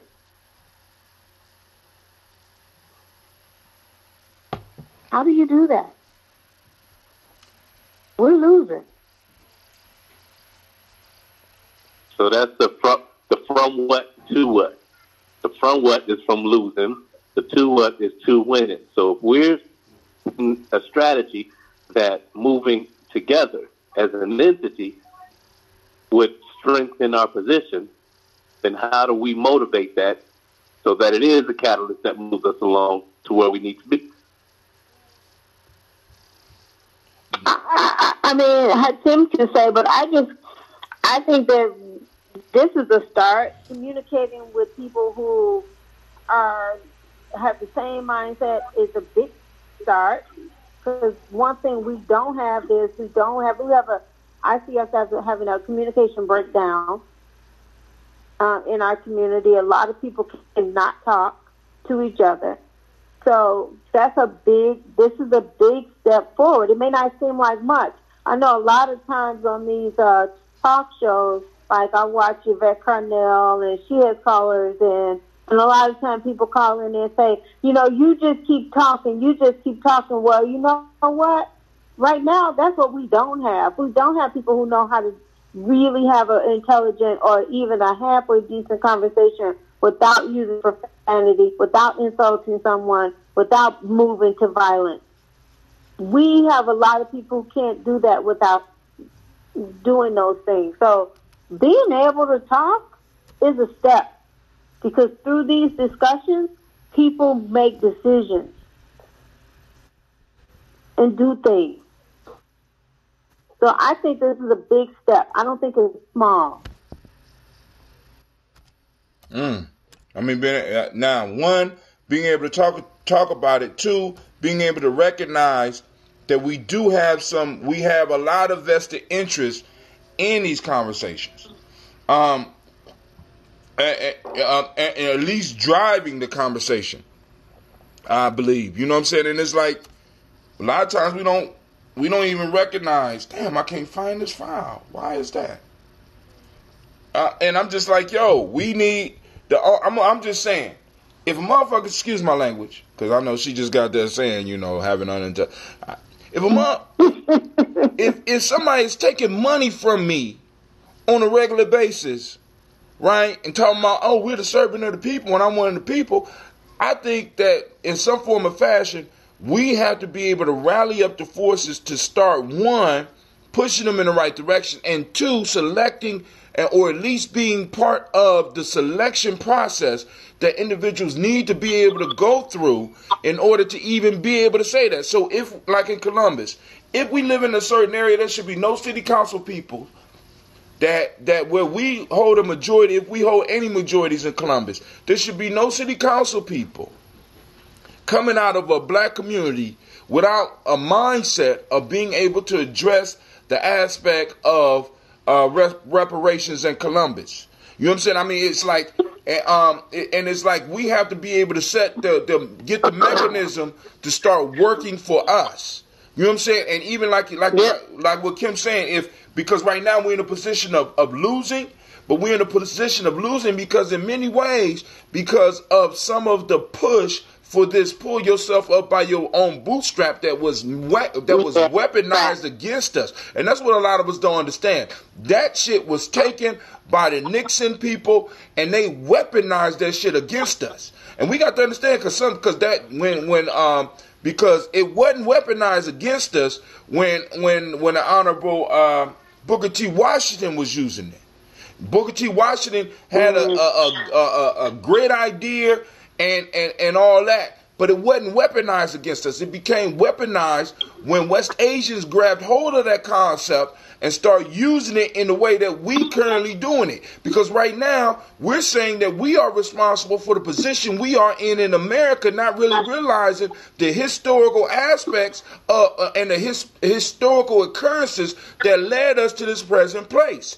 We neglect that in history we have done great things here, even in America, and all the stuff that a lot of these new people are coming up with saying, well, we never tried this. We done tried all that shit. But one of the things that has always worked against us is that the government that is collecting money from us and have been collecting profits from us since its inception has never been called to task for what they did, and called to task to open up mechanisms through which we as a people, I'm talking about black, non-immigrant people of descendants of slaves right here in America, non-immigrants, descendants of slaves right here, have been able to access. And this is why I'm saying the government is needed, because government is the one that collects these pools of money and make these gaps, make it possible for people to access these funds, or at least to put the mechanisms together to start raising these funds. Black folks, we're trying to do a lot of shit on our own that because you are a taxpaying citizen, you should not have to. See, because like and you're not going to be successful on your own. It's not, because it has, because you're not going to be successful. You're just going to work hard and feel bad about yourself. It's not meant for you to be successful on your own, because successful people can't do it on their own. It ain't just certain people. There's nobody. They name one industry where a motherfucker actually got out here and did that shit on their own. Government in one fell swoop can create a legislation that put motherfuckers out of business. Let's even think about the richest man in the world right now. Right now, people's talking about Jeff Bezos and how he got caught cheating. I got a question for you. How is it possible for Jeff Bezos to have all that money unless there was some government involvement? And I'll give you the first step of the government involvement. Where was the government involvement with Jeff Bezos? Even before we got to Amazon. Let's talk about the government opening up this concept called the internet that was first a military tool. They made that shit free. That was government. That wasn't private industry. And then let's go back to no, it's all government. It's all government. I'm sorry, guys. We can't win this on our own. And we got to go to the people who put us in this situation. And hold their fucking feet to the fire. And hold their feet to the fire. And not be scared of that. Not be scared of it. And you can't run. You can't run. I know a lot of people are talking about go to Africa, go to Ghana. And I haven't done research on it, but people are talking about Ghana giving citizenship or something like that. But what they don't understand is the people who are really successful going to foreign countries and setting up businesses are people who are supported by their government. Those are the people who make it. Check it out, family. Those people who go on their own and just try to make it, if that's you have a lot of money to lose. And you're going to lose it. Because without government protection, they're going to fleece your ass. Listen to me, family. Yes, it's not fun being broke in Ghana. I tried that shit. It's not fun. I did it for one day. I just did one day. I didn't get a wire transfer. I spent all my money. It's not fun. See, because you got to understand, y'all, they're opening up the easiness to get the visa so that you could visit, and they're opening up the fact that you are able to come back. But you got to understand, it's not just you that they want. It's the American dollar that you bring. And you got to understand that if you stop making American dollars, you just become another problem for them. Exactly. And they don't need any more problems. Oh, my God. But, hey, like I said, of course there's people out there that know better. You know what I'm saying? I'm just, I'm just, or they'll call somebody like me or you negative, but it's not necessarily being negative, because what we're not saying, and I need y'all to understand this. I need everybody out there to listen to me. We're not saying, or I'm not saying, or Sister Kim not saying that there's not work that we need to do. There is stuff that we need to do, but there is somebody taking, if you're working, there's somebody taking 40% of our income that has not been keeping up with their part of the bargain for us as taxpayers. They didn't keep the bargain for your parents. Yep. They didn't keep the bargain for your grandparents. So that means that you got at least 300 years of services and financing coming, because we've been paying into this shit, but yet we have not been able to extract the value out of our dollars. That's all I'm saying. And it's like, yo, That's it. I'm sorry. And there should be no shame. Do it and hold your head up high. Demand it. Hold your head up high. Don't feel any shame. None. Because I'm sitting there bugging, man, because I be... We'll get food stamps. We'll get food stamps. We'll get welfare. We'll get some benefit, and we'll have to get shamed. Ashamed for what? Your ancestors paid for that. That's the least they could do for you. Section 8, why are you ashamed? You have Section 8 property.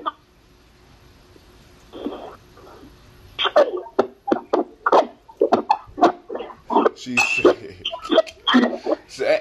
And then also we need to realize all these $1 million and $1 billion corporations are eating off the plate of government. We got to understand that. You think Jeff Bezos is not eating off the plate of government?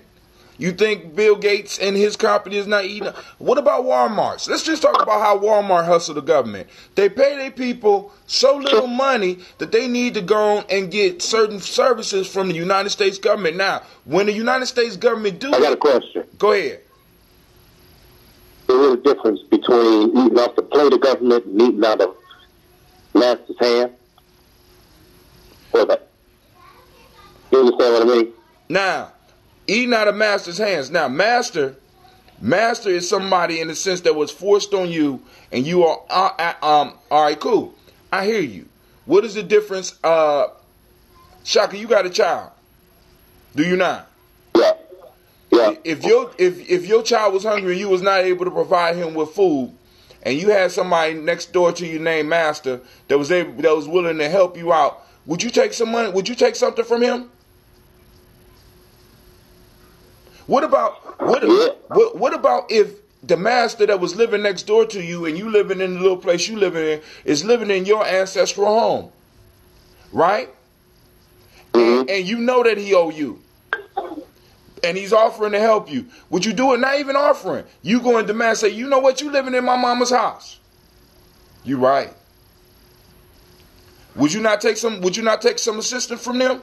See, because the whole piece is, family, we can't get so caught up on this whole pride shit when everybody, how do you think that a majority of, like, for example, eating out of master's hands, when they open up the West, when they open up the West to get all this free goddamn land, were those white folks eating out of master's hands? We don't look at it like that.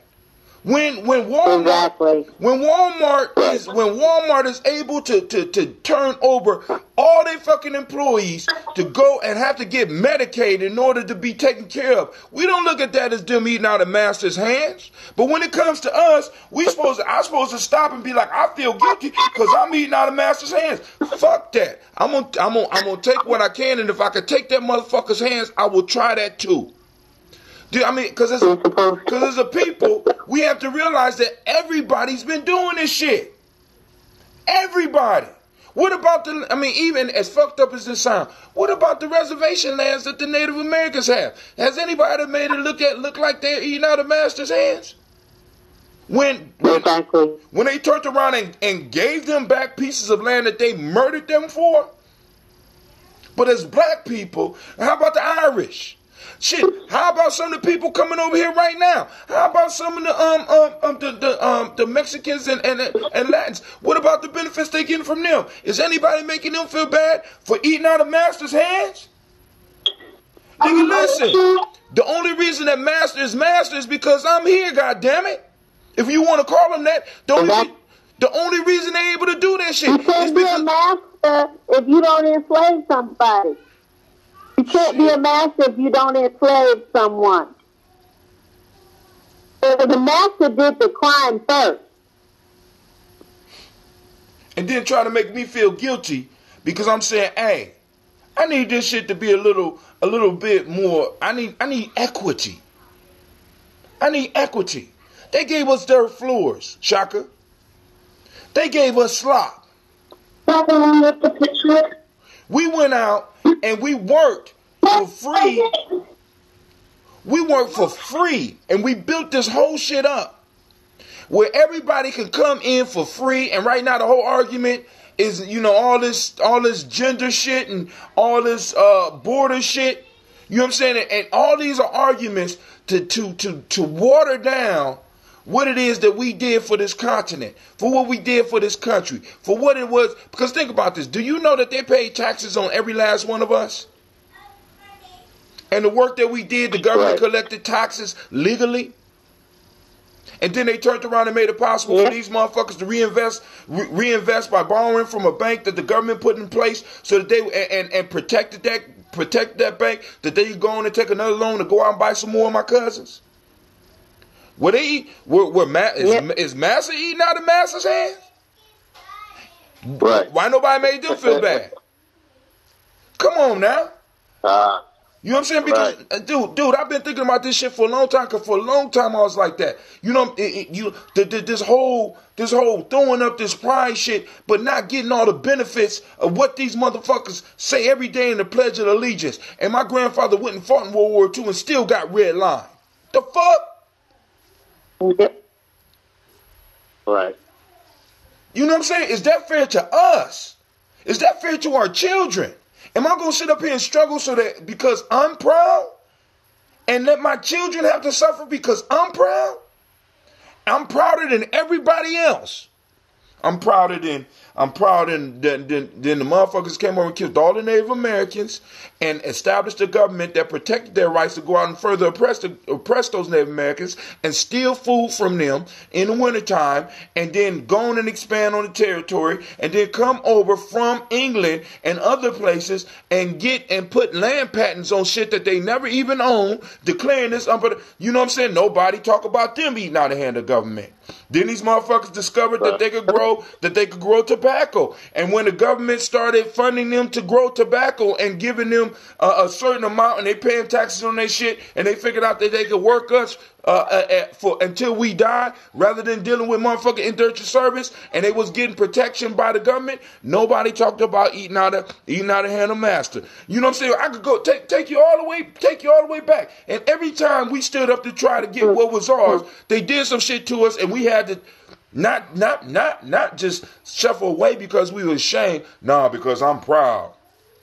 I'm not gonna take anything from the government. That's some bullshit. That's bad business. That's like saying, look, we're not going to allow, you don't need to pay, we're going to take 20% off your taxes. You don't have to, you just pay 10%. You don't have to pay the whole 30%. And we'd be like, no, I want to be like everybody else because I'm a proud American. Nah, motherfucker, knock that 20% off of my shit. Come on now. We can't, because this is the brainwashing, and all I'm saying is, listen, the do for self thing, when we had it, it was good, but we got to understand that shit was taken on and picked up by them and used against us as a weapon so that we would look away from the way that all of them are benefiting. How about when motherfuckers wait, hold on, because you went to house ownership. How about when motherfuckers take off the shit that they're paying for their house on their taxes? They eating out of master's hands. Should you feel ashamed that you got property and that you could take some shit off that other people can't take? Right. It's true. Right. go back to Quentin, like when the lights go out, like who's prepared to rebuild civilization? Like what kind of resources in the dark are the most valuable and the most curable? You know what I mean? Like what can we use to barter with? Because one rule that I've heard, and tell me where you stand with it, is that when the lights go out, if you don't have one of the 3 G's, then you don't have power. 3 G's is God, guns, or gold. Well, you're gonna need guns regardless, because if you got the gun, if you got God and you got gold, but you ain't got no guns, guess what this nigga right here with a gun gonna do? I'm gonna come get God. I might crucify his ass again, and I'm gonna come and get your gold. So you're gonna need all 3 of them, or and it ain't even. I'm sorry, Sister Kim, go ahead, go and do your thing, cause I love this shit. I love this shit. No, I was just gonna say, I think that we just have to hunker down and survive the way we've been surviving. Like, what I see is a community that's flat, a community that's struggling, a community that really knows how to struggle and knows how to get through stuff. That's actually one thing we kind of know how to do. And I think in that situation, we hunker down, we struggle, and we survive. We don't thrive. We just survive it. And honestly, that's it. And I think that's one of the few things that we can, hold our head up. We do know how to survive. And we made it such a piece that is a proud. We're proud of the fact that we're able to do that, and we put that above everything else, rather than to hold motherfuckers accountable that really hold us. And actually, I think that us doing this is kind of a protection mechanism, because we're scared of the bully. And I'm just saying right now, it's time for us to stop being scared of the bully, because it's us that gave the bully the fuel. It's us that taught the bully the game. It's us.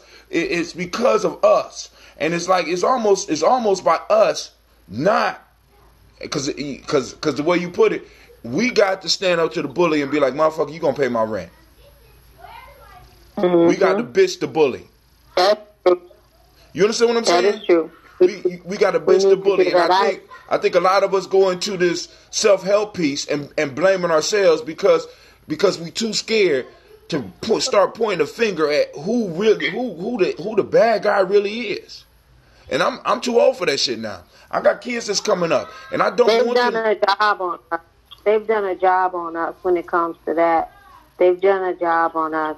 Yeah, they really have. And we need to snap out of that as swiftly as possible, because these motherfuckers, man, they got the game on lock, and I'm loving it. I'm looking at it like, ooh, our turn is coming. I might not be in this generation, but our time is coming, and I hope that I pray that our young people, when they get into the position that they need to get into, that they can operate with justice in mind. That's it. Because, we're due. And I know a lot of people might not feel that, but we're due. But shoot. I'm still trying to find this piece so that I can go on and post it up, but it's all right. I could download it. Boom, boom, boom. How do I? Actually, we need a critical mass to come.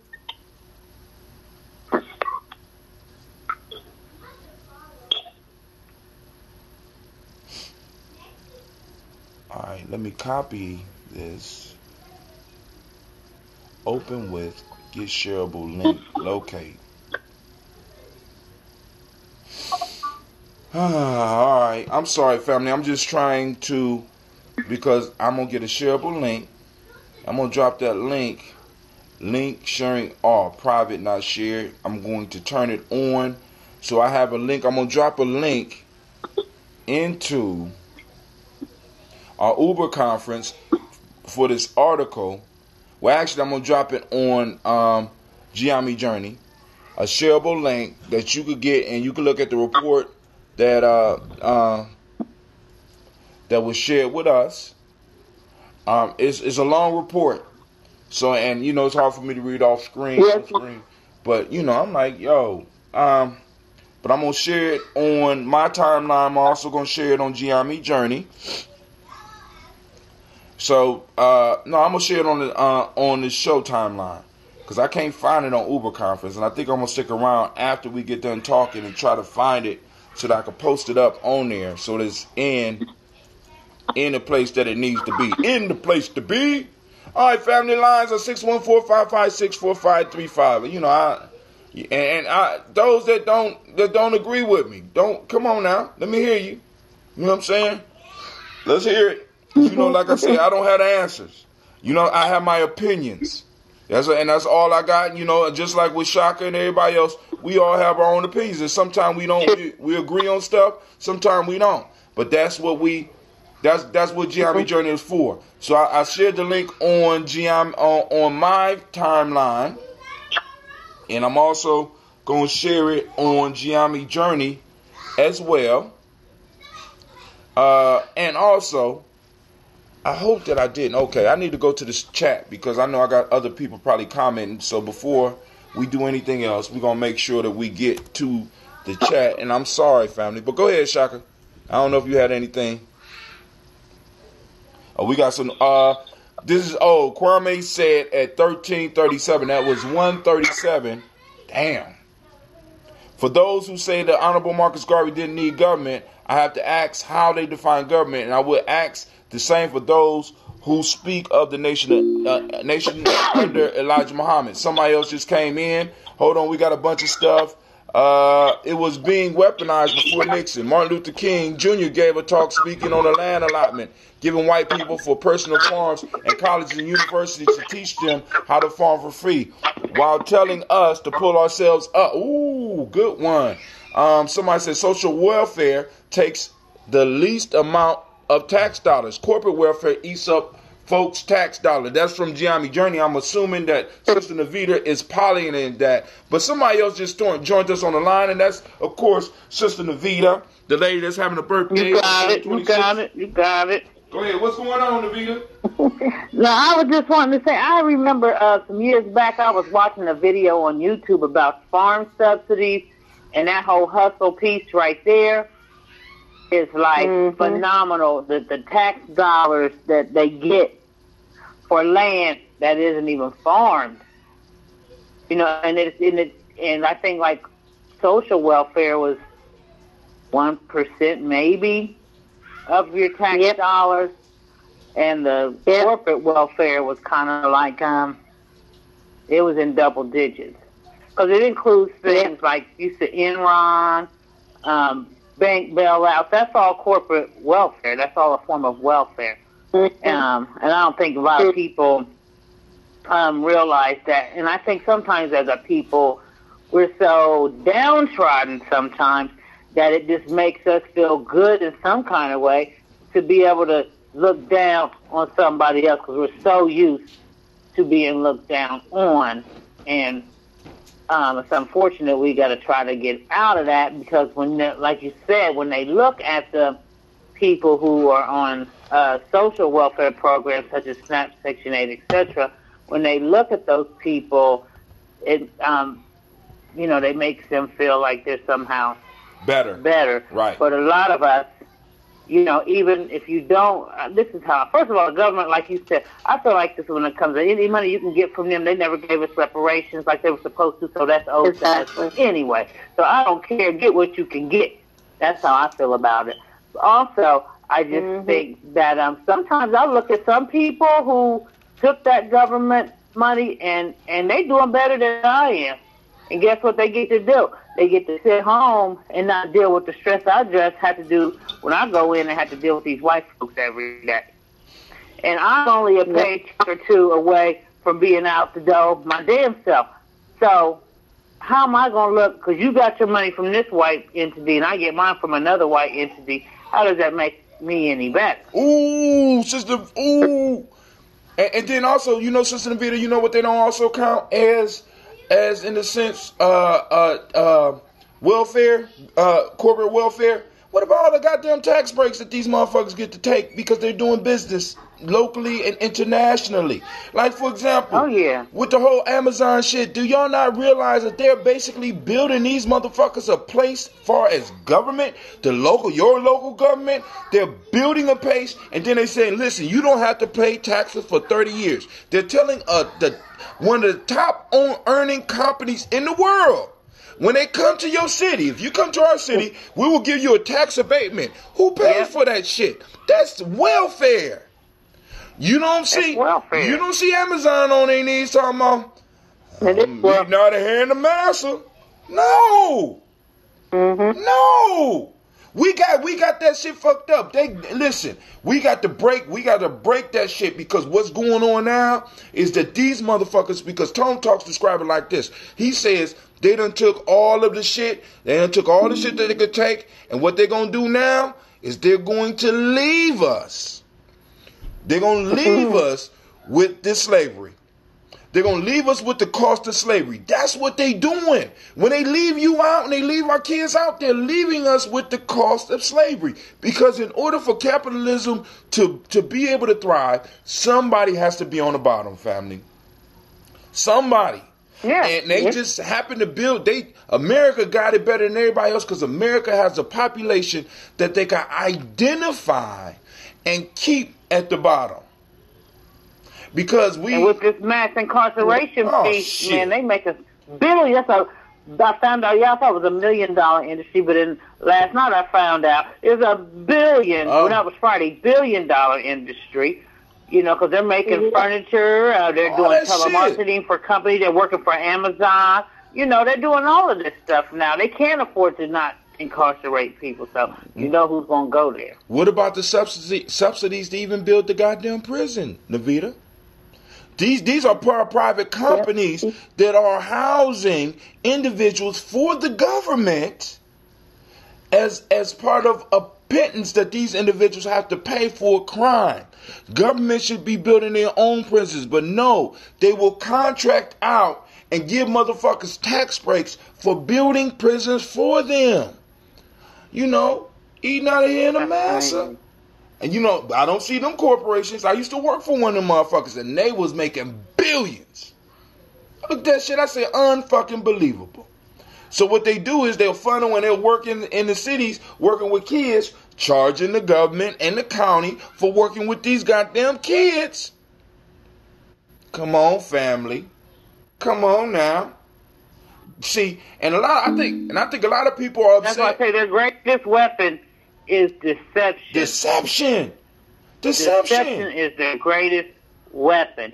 And we got to learn the art of deception, because a lot of times I think we as a people are so used to being blunt, honest, upfront about what we do that we have not mastered that deception piece, and we got to be able to use that deception piece like they use that deception piece.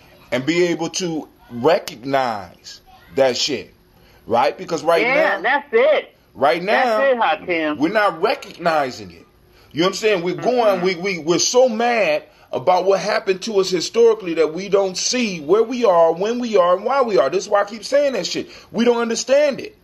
We don't understand it. Do we not understand that the very situation that we are in a sense, right now, it's different. It's a little different, but they were sitting on the fringes of our civilizations trying to get in.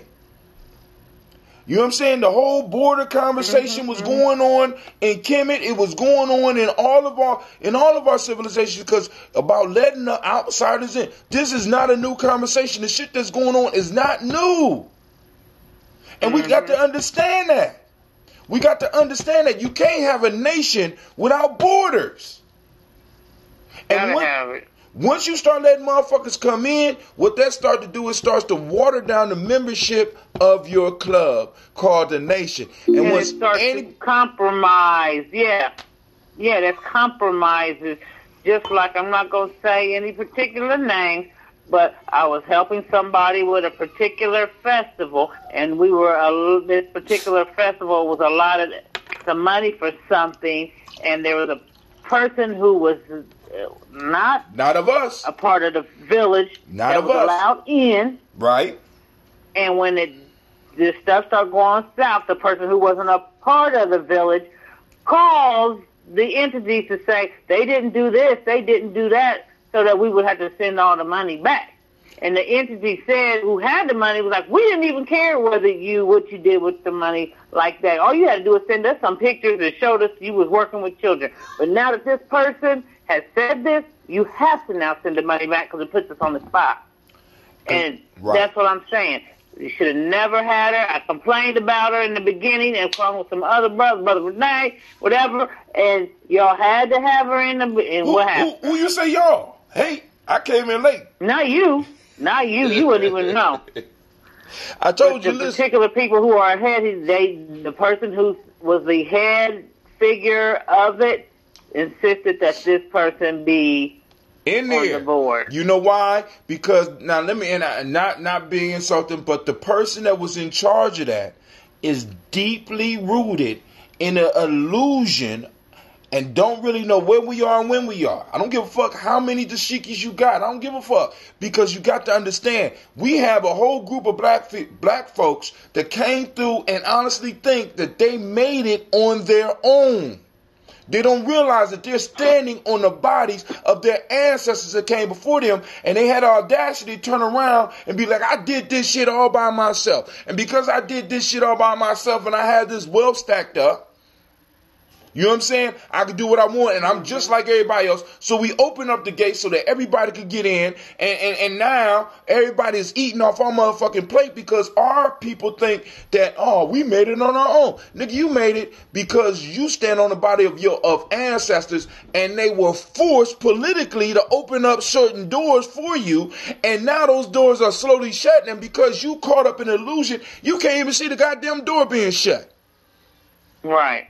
I'm sitting around listening to elders in our community that own property that they bought for $18,000, fixed that shit up, and complain about the young black people that can't buy that shit from them for $200,000. I'm like, elder, you bought this shit for $18,000, you fixed it up, and now it's worth, you can sell this shit for $250,000, but you want to get the whole $200,000 out rather than being able to make a nice profit, having some money that you can work with, and passing it on to somebody that can afford it and at a reasonable cost. You want to extract all of the value out of the property. And this is the elders that we're fucking with in our community. And they are the ones that in a sense, are because I'm going to call it, doing treason and not even knowing it. How the fuck you got a piece, excuse my language, how you got a piece of property? I would just think about this, Navita. Just think about this. That you pay $18,000 for. You did all the work. You fixed it up. And you talk about you want to keep the community black, and you don't even look at the numbers, and you thinking that we've been coming through and that we've been balling and that we this other illusion, we got a spending power of $1 trillion, and you think that because black people come to you and say, listen, I can't buy it from you for $220,000. Can we do $150,000? No, that's not good business. What the fuck? Wow. So that goes back to the festival, because the festival that's being led is being led by one of those elders like that. I did this myself. I built it. And I think I should be able to attract. And if the Asians want to come in, they could do it. If the Mexicans want to come, they could do it. And they could come into our festival. Because we're all one people. Because in America, anybody can make it. Because you was chosen.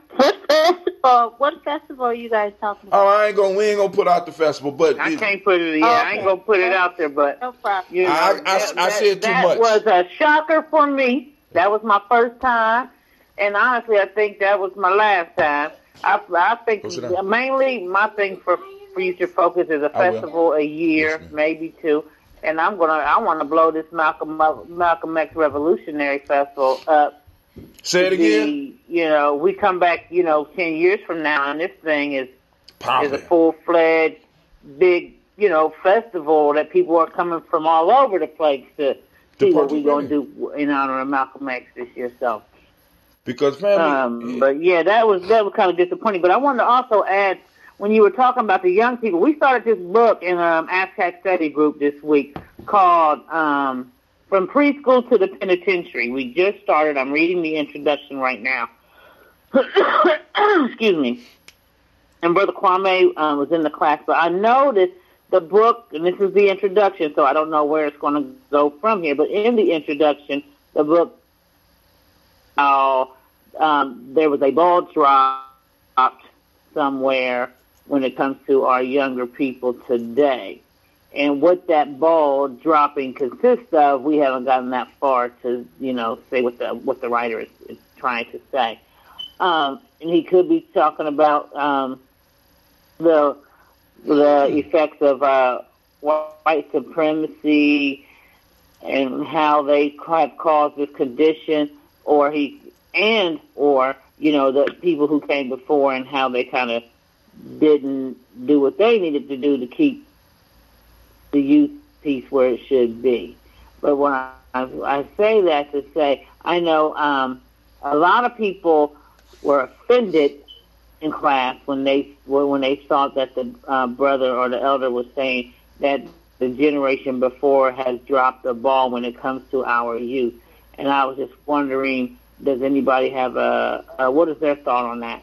Shit. Well, I'll tell you this. I've been thinking this for quite some time, and I've gotten over my feelings. But I used to harbor some real animosity toward baby boomers, because I'm 53.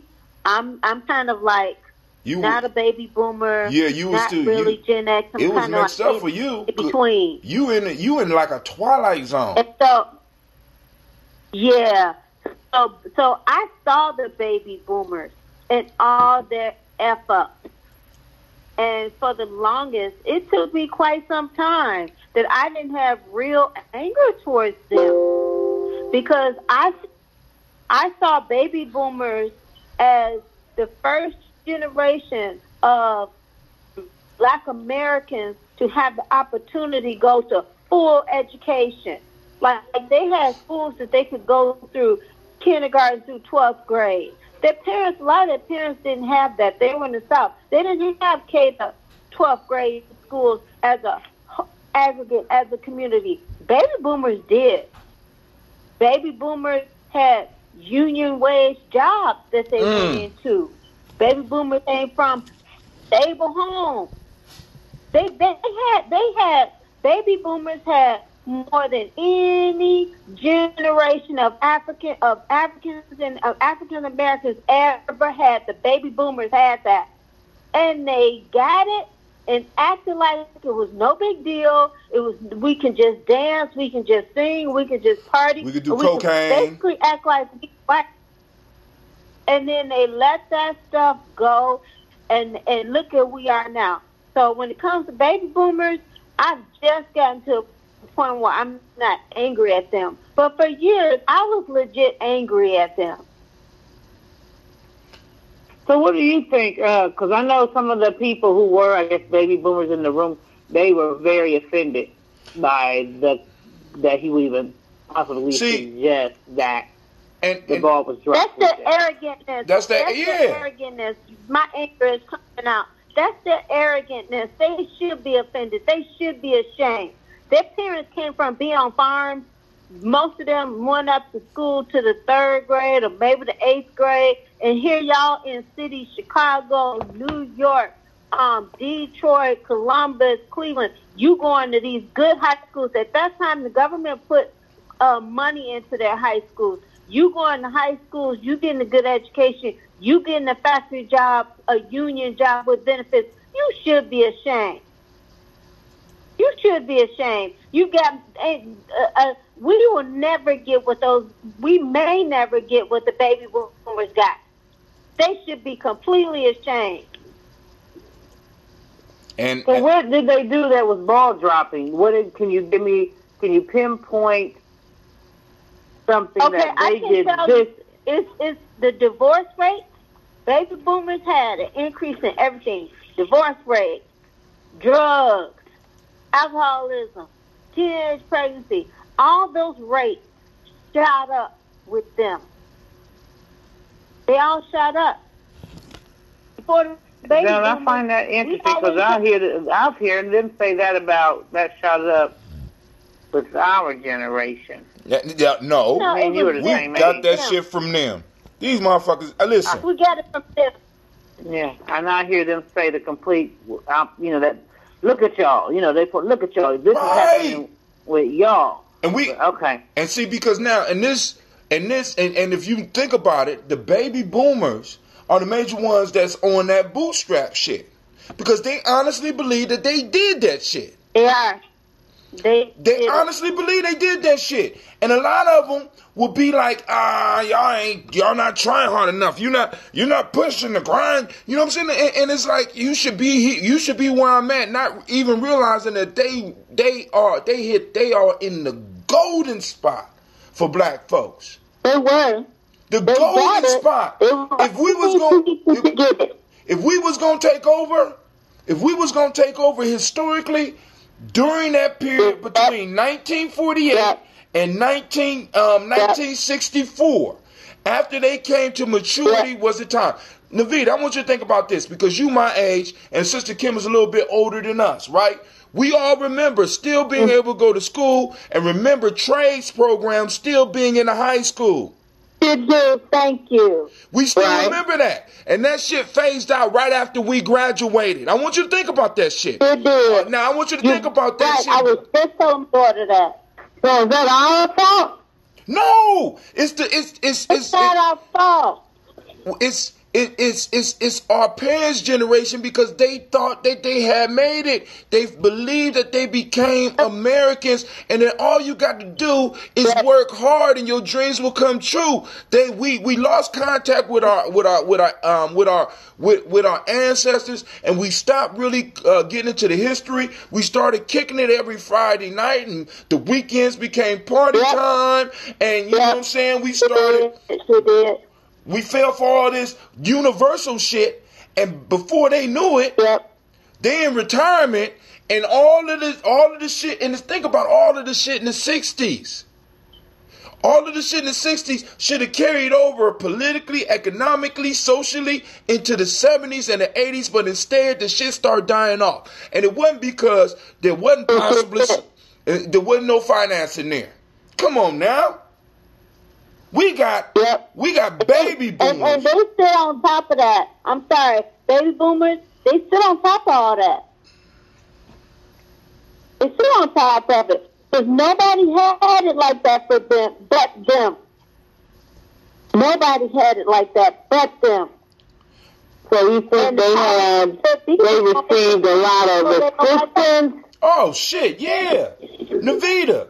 Yeah. Listen, you got to really look at this shit. The doors were blasted open because during that time America was doing well enough where shit, even if I was gonna keep you poor, there's enough money out here for you to make. It's enough for everybody. Exactly. You see what I'm saying? And they was doing it. So when you start counting a lot of the black millionaires that people are saying, I want you to look at how many of them are baby boomers. Yeah. Born between 46 and 64. You know what I'm saying? That's not, how can I put it? That's not by accident. That's not by accident. Right? Do you think we'll get another Motown? Motown came to existence for a reason. I never see another Motown. What did they do exactly? So, like I'm saying, with the, Squander. like we used to have a Carl Brown IGA or Singletary here in Columbus. Who didn't support that? You weren't old enough to support that. What did they do? See, now this that made it their fault that they're not here anymore. What did they do exactly? Now, like for example, if you look at Carl Brown's IGA, now a lot of us had that money at that time, but we didn't support that. We didn't establish the political clout in order to stop those expressways from coming through our community, rather going around our community like they do with others. This is why when you're going through downtown, when you're going on the expressway, that shit is winding like a snake. It's winding through one territory and another, but then it cuts right through your shit. We didn't do that shit. Now also, we squandered a lot of the opportunities that we had, and on top of that, now they're sitting on wealth. You listen, and I want you to understand this, Navita, when I'm saying this. They are sitting, if any wealth that we have in our community right now is with mostly the boomer generation. Ain't nobody really in our generation got it like that. And then they'll look at us and be like, you're not doing what you need to do. You need to go to college. We're still being told the same old shit that worked for them, but it don't work for us. So what they done in a lot of ways, they took their eyes off the ball. You know what I'm saying? They took their eyes off the prize. That is the biggest conflict that we have. So if it worked for them, why isn't it not working for us? Because the opportunities that was there for them are no longer there for us. Think about it, Navita. Remember woodshop. Do you remember metalworking? Do you remember where a young person... I remember, but I'm trying to bring it back. Right, right, because you talk about it now, but that shit should be in the schools. They had 30 years. Think about this. From 1942 all the way up, we had individuals able to go to school and come out of high school with skills that they could go and get a job immediately. So now, rather than us bringing that wealth together and start moving, because think about when black folks start moving out of the community. Think about it when we start coming up with this concept of escaping. Is that not baby boomer talk? It was baby boomers. They did that. You know what I'm saying? So now they'll come, and then I want you to think about this. This is why I have a lot of problems with certain elders, right? Because a lot of elders... Now, we got some that made it all the way through, but we got a lot of elders that have been able to retire from good state jobs that they got or good federal jobs that they had, and now they could put on the dashiki and shit, and when we needed their ass to be at least putting some funds somewhere, they weren't doing that shit. Right. And I'm just saying, so when we say the baby boomers, they dropped the ball because they forgot that we was in a contest. We was in a race. So we started fucking around on the race. We started putting cocaine in our motherfucking nose. We started opening up useless ass motherfucking businesses. We started buying extra cars. We started doing a lot of shit, and we wasted a whole lot of wealth. But, it ain't necessarily their fault. It's part of the programming because they believe that they made it. We made it. I agree with you, Hatem. I just want to add something here. They gotta share some of this accountability because most of them grew up in homes that their parents owned. But those parents were sharecroppers. So basically, they grew up in a home that their parents were the first people in their whole lineage to buy and own a home. And then you going to be in that home like you got it like that? That does not make any sense. From slavery through all these successions of generations, they finally finished World War II, buy a home, have their job in this urban environment. The kids have that home, that stable environment. That's the first time they've had that in their whole lineage. And then you going to pretend like you just like everybody else. You're not like everybody else. They had no reason to keep their eyes on the ball. No reason. That didn't make any sense. And of course. So one of the elders said, "Well, what do you want? What should we do now?" Now, that was the question that was asked. What do you want from us? What are we supposed to do now? Well, you ain't a baby boomer. You can't do shit. You gonna have to work with me. Why you talking? You born? You? Well, that was a question. That was a question one of the elders in the room asked. Like, well, what do you want from us? I want them for what are we supposed to do now? Now, what it is, they need to stop acting like the issues that we are suffering are issues that just popped up out of the blue, and it's like our kids' fault and our motherfucking fault, and they need to accept their responsibility, because each generation not only has a responsibility to build for the next generation, but to identify their mistakes, claim the mistakes, and make sure that they ingrain it in us so that we can say what other people say, never again. You see, because when you come to these study groups and you act like, well, we had it all together. You know what I'm saying? Y'all just fucking up. Hold on, you my grandparent. You was my mama's parent, and my mama was smoking crack. How the fuck you gonna sit up there and talk about we fucked up when we come from you? Yep. Accept your responsibility. And for some of those that are serious about it, do exactly what you do for those churches. Find a black organization that's doing some of the shit that you would like to see done, and put your life insurance policy, not only put them on your life insurance policy, because a lot of you motherfuckers is about to die. I hate to say it. You know what I'm saying? So now, at least serve the movement. Since you ain't served it your whole life, serve the struggle in that way. If you can't do it no other way. But don't sit up there and point the finger at our kids when we basically unleash them in a school that has perfected turning motherfuckers into zombies and slaves. Right. That's why we picked this book. We had to vote on it. And then one of the reasons why I wanted this book to be read is so those issues can be addressed, and then maybe we can move forward in that, realizing that, the condition of our young folks and where the ball was dropped and where we need to pick it up and what we need to do. So I'm hoping that is the effect of this book, but just starting out reading the introduction, I could tell some people were immediately offended. Gonna be offended and gonna be mad, and then because it's two types. It's gonna be one that was back there doing the damn thing, and they gave up all the comfort that a lot of those other motherfuckers have, and they have a right to feel it, because we got some elders in our community that basically gave up the comfort and shit. But we need to learn how to recognize those and pull them out and speak with them away from the fucking imposters, because there's no way. For example, motherfuckers love Malcolm X now, but how many of them loved him back when he was speaking?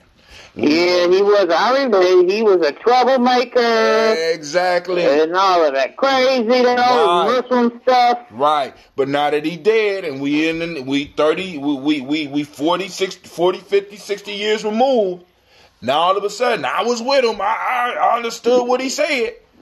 We got to be able to identify those that didn't say, listen, we need to move as a people. And because you could tell, and a lot of times this is going to be crazy, you could tell those because they don't have no bread. And sometimes we look at them and we give them the wrath that need to be poured on those motherfuckers that's doing well, that came from that generation. Because you the motherfuckers that sold us out. You decided to do that. You know what I'm saying? The ones that you decided to go that way, and you didn't even give assistance to these motherfuckers that's sitting up here dying, broke. And all of them wasn't smoking crack. All of them wasn't doing heroin. Some of them motherfuckers was fighting for you and fighting for us because they recognized what was going down. So those are the ones in that generation that have the right to be offended. But they have to understand that we're not talking to you. If you was a freedom fighter, we're not talking to you. But if your ass was one of those motherfuckers that was wearing the cowboy hats and during when y'all remember, y'all old enough to remember when Dallas was hot and motherfuckers was able to go and get the expensive boots and put on the next media thing, or having the little spoons hanging around their nose and snorting the cocaine and shit. You know what I'm saying? Because that was made popular, or was doing the disco dancing and spending all the money on the disco shit, or motherfuckers that got 35 45 and 50 years old and was able to go back and instead of investing in their children's future, go out and get the latest cars, them is the motherfuckers that we really need to call to the carpet. Because you're spending wealth that don't even belong to you. See, because a lot of these, and that's the issue, a lot of the ones that's out there that's telling us that we need to work hard and we need to get our own is not even realizing that the wealth that they have does not belong to them. That wealth that they were able to accumulate was accumulated on the bones and the flesh of their ancestors. And because they don't recognize that shit, they get arrogant and say that they did the shit when in fact you didn't. Motherfucker, you wouldn't be nowhere without affirmative action. And do you know how many motherfuckers who fought for affirmative action that weren't able to get it because they didn't get their records erased? Do we know how many motherfuckers spent time in solitary confinement fighting and shit like that? I mean, how many forgotten Panthers are out there? How many forgotten true freedom fighters that was actually marching with Martin Luther King that we forgot about, and they sacrificed everything so that we can still hold on to the little bit that we have, and a little bit of sense was being passed on, even though they wasn't being listened to. They have a right to be mad. But these motherfuckers, a lot of these motherfuckers, y'all wasted it. Y'all got in these positions, y'all thought y'all was equal, and y'all was equal in income, but you were not equal in wealth, and you didn't learn the difference between income and wealth, and you didn't start stacking up money for your kids because you felt that you were smart. See, because nobody could fool me. I already know that I was selected for college. I know that undeniably I was selected, not because of my individual talents, because I knew it was brothers sitting around me that was 3 times smarter than me that didn't have the opportunity that I had. But because I was doing certain things, I was able to be selected and at least get noticed so that I could go to college for absolutely free. Navita, do you know that some people that came up during the baby boomer generation were able to go to college for like $2,000 a year? Oh yeah. I mean, college being damn near free for all the Pell Grants and stuff like that. But I imagine this then, if when the crack generation came in, which was a devastating thing to our community. But I look at the money that was at the time that was coming through our community as well. If somebody would have got in the ear of some of them people bringing that money, because I know people who was making thousands a week with crack first hit, thousands. If they would have intervened in some kind of way, that we could have benefited as well as, and I think the crack industry was horrible, but the money, the thing is, you could have gotten some of these people's ear and like, look, I know I ain't going to be able to stop you from doing what you're doing. You're going to do that. But let's take this money and make something positive out of that. Now, I got a question for you, Navita. Crack generation, who was their parents? Who was their parents? Yes. I was asking baby boomers. Yeah, exactly. It was the baby boomers. And the only reason. Yeah, we were so young then, so when the baby boomers, yeah. You see what I'm saying? Because now what happens is, well, crack was y'all. Well, hold on, time out. We have to understand. There has always been an underworld in our community, and we be like, I challenge you on this, Navita. Let's go and add up all the crack money, and let's go and add up all of the money that was generated by baby boomers who kind of ignored crack and kind of ignored their people and got this money first idea rather than people first idea. Let's add it up and see if there's even a comparison. Because one multimillionaire falls short in a motherfucker or fatherfucker who been making thousands, if not tens and hundreds of $1,000s a year for 30 years. We already know that if we look at the average crack dealer and compare it to an average worker, we already know that they outpace. So even if we took all the dope money, that shit wouldn't have changed nothing. Because our issue, and this is gonna fuck some people up. Our issue has never really circled around money. Money have never really been the major issue for us. Now, we don't have enough of it, but because we made money the central issue, money in a sense became something that we started worshiping and thinking that money would solve all of our issues. But it's not. Mm-hmm. It's not. Because you give a fool money, and you know what a fool gonna do? We all have them in our life. Foolishly. and there's a proverb to say, if you want to kill a fool, give him a bag of money. Yeah, I mean, I agree with everything you say. I don't see the money that was made from selling drugs during that era of the 80s, going into the early 90s. That money just went up in smoke. And it did, but I don't think it should. It shouldn't have. I don't think it should have. But I know some people. And I hate that when I look back on it. I don't think that the money. I don't think other way. I don't think. Because I know people who are in the game and they doing real good today. Because you know what they doing real good today. You said, but you saying the key word, they. See, we got to understand that part of the mind state that slipped in with baby boomers was that it's all about you. Baby boomers were the first individuals with coming up out of our culture that were able to be about themselves because they was able to move away and pretend not to be us. That was the danger. And that's why I'm saying if we would have that's worse than crack. Because I think some of these people was going to sell dope because they was making so much money. You could have talked to them about community, killing your community, and they was making so much money that they never had before that they weren't going to stop. But if we could have given some of them people and put them in a position mentally to do some of the right things with them, they were like some people, like I know, they are doing well today because of the money that they got started off in the dope game, and they don't even have to actually work a job anymore. I know several people who have done that. Imagine if we had somebody who was to guide us in the right way when they were making that money, because like she said, a lot of that money went and it just was blown off. But let me say this to you, Sister Navita. The mind state that it takes to sell dope cannot exist with the mind state that it takes to save your people. So you would have actually fucked them up from their money making. No, because you wouldn't approach it from that money making. I mean, you wouldn't approach it from.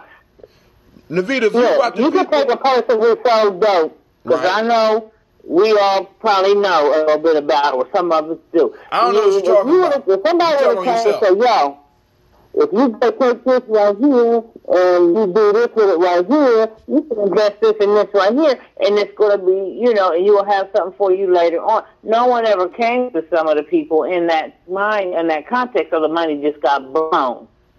But then for some people did get in their ear like, yo, you could take this money, buy this shit right here, whoop, whoop, whoop, and boom. I know some people, there were people who did get that bug put in their ear, and they used that money to their advantage, and then when they don't have to even do that shit anymore. They don't have to even work a job. They got money working for them.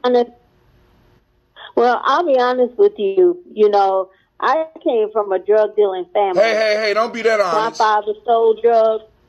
Sexual limitation is... No, fuck that. They'll change that shit on us in a second. Look, I don't have no... They all passed away. Okay. They all passed on. Okay, so these are baby boomers, so they all gone who was selling drugs. I came from a drug selling family, not in the urban areas. They sold to white people in the suburbs. And they wore that mask, living in homes in the suburbs, but they was all selling drugs. My father and all his cousins. And nothing came out of that. That's my point. They had homes, that's my point. They had this. Nothing came out of it. But I'm not talking about, and then maybe, open up a restaurant here or there. It'll stay around for a few years. Help a cousin who's doing good in school with college. Okay, they graduated. But, no, it's 2019. That money is gone. Somebody didn't they would have been better off because they didn't do the right thing with the money. That's my point. I'm not going to get into much. Hello? Hey, Navita, y'all hold on because something happened. I know some of them people who are doing real damn good today because they got started off with their money in the game. And if somebody got into their ear and said, and I'm not talking about just a restaurant, or even though a restaurant can be very successful and carry you on for generations, but that's not even what I'm talking about. I'm talking about people who have residual income outside the drug game now, and they are doing well, and they're leaving stuff with their families, and I'm just saying, and I guess no one else sees the vision, that if there would have been more people like these people that I know, that instead of, like you said, that money's gone. That's the proof to my point. All that money came and it went. Imagine if we had all that money and we were able to do something with it more productive. And then, leave something for somebody, because it was a generation where a lot of money just went to the wayside because it didn't have any guidance from anybody. Well, I mean, I can hear you, but I can't feel you. I'm just sorry because I saw too many people. I've seen it, and that lifestyle, you always have those exceptions, or what they say. Antonio would say unicorns. You always have those unicorns who get in the drug business. They take it and they make it go legit. And almost every drug dealer thinks they're going to be that person. And 9 times out of 10, they're not that person. So that 1%, yes, you always have exceptions. But the rule, from my experience, is destruction. And it is because people don't know how to get in the game and get the fuck out. That's the thing. People don't know how to get in the game, do what they need to do, and get the hell out at that time. But Navita, too many people were spending off their money. Right. Because I was in the game too. Navita, they spending off that money. Navita, you telling? You talking to? Stop. You know what I'm saying? I'm not talking about, and I'm not talking, she said, I rode around with keys in my car. Oh, goddamn, okay? Navita. So and I'm not talking about no corner dealers either. Anybody who know me from my 20s know I ran with the boys. Okay, so it wasn't even like that. I just see so many of them took so much money that went to, I'm talking about trash bags full of money from the top, bottom to the top. I'm talking about briefcase, popping them open, hundreds, bands, still in the band type money. I ain't even bullshit. I put that on my grandson. And I look back at all that money it went that we wasted. But it was made. See, but if somebody would have got in there, and some of us did have people who got into their right. You know what I'm saying? But once again, and they listened and they was able to do. Because some people, like I said, I know some people who are doing super well, and I know they got their start in the game. Now, but I wish that we would have done. I'm saying I wish we just blew off. We had a generation there when that money was coming through, and we blew it off because we didn't have no guidance with it. Like you said, we didn't have any guidance from anybody with it, so we just blew the shit. I'm just gonna say, Navita, that I believe that we kind of inflate the amount of money that they was really making. I mean, I don't think it was enough to fund the army.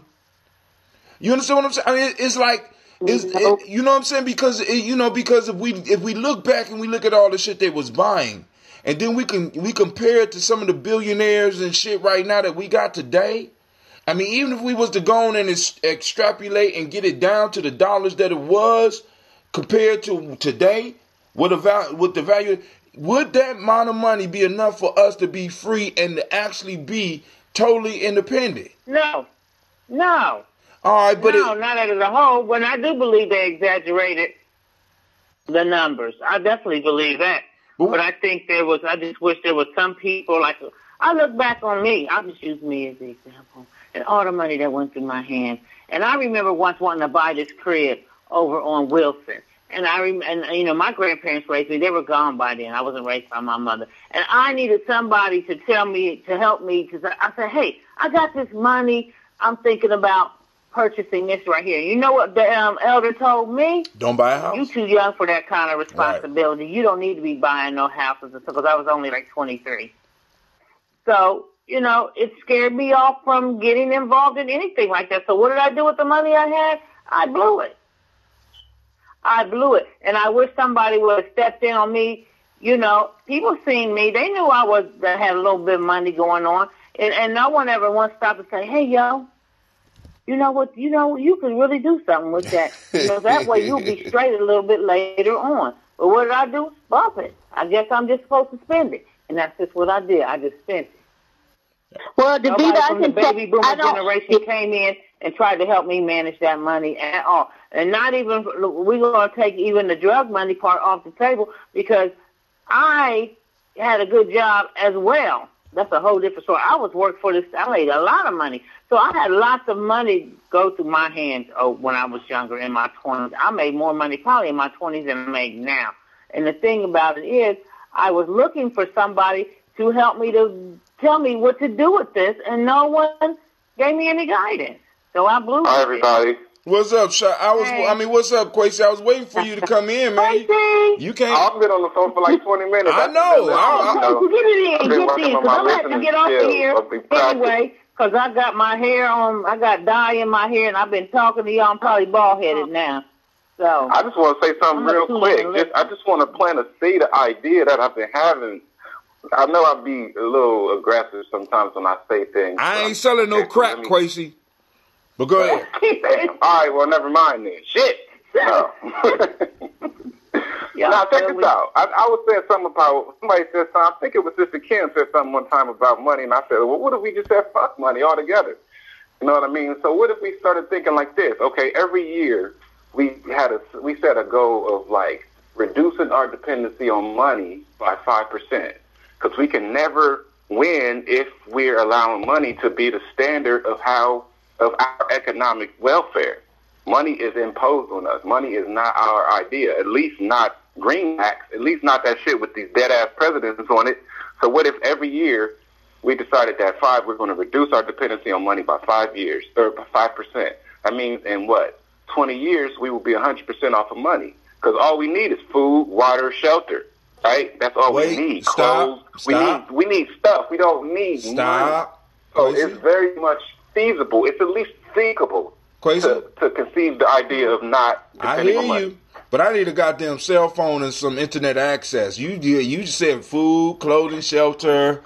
Yo, what about Brother Aaron was on the phone yesterday? He just came up with hella ideas. That's true. So maybe we use the money to start funding ideas. Maybe that's part of the idea. Now, but hold on. Let's not shut the idea down. That's what he did right. Is it I ain't shutting it down. That's the only question. Is it feasible? Oh, hell yeah, it's feasible. Because once again, we expanded because you brought because the whole piece is because there was a post up on Geometry Journey about can we move towards revolution or something if we have different beliefs? And the beliefs have never been a problem for us, because in our cultures, we have always allowed different people to have their own beliefs. But we have not been applying that. And what I like about Brother Aaron yesterday is that Aaron, in looking into the flat earth piece, he started experimenting with shit. And is able to come up here and say, look, I got this. So now what that requires is for us to do funding for like Cleve.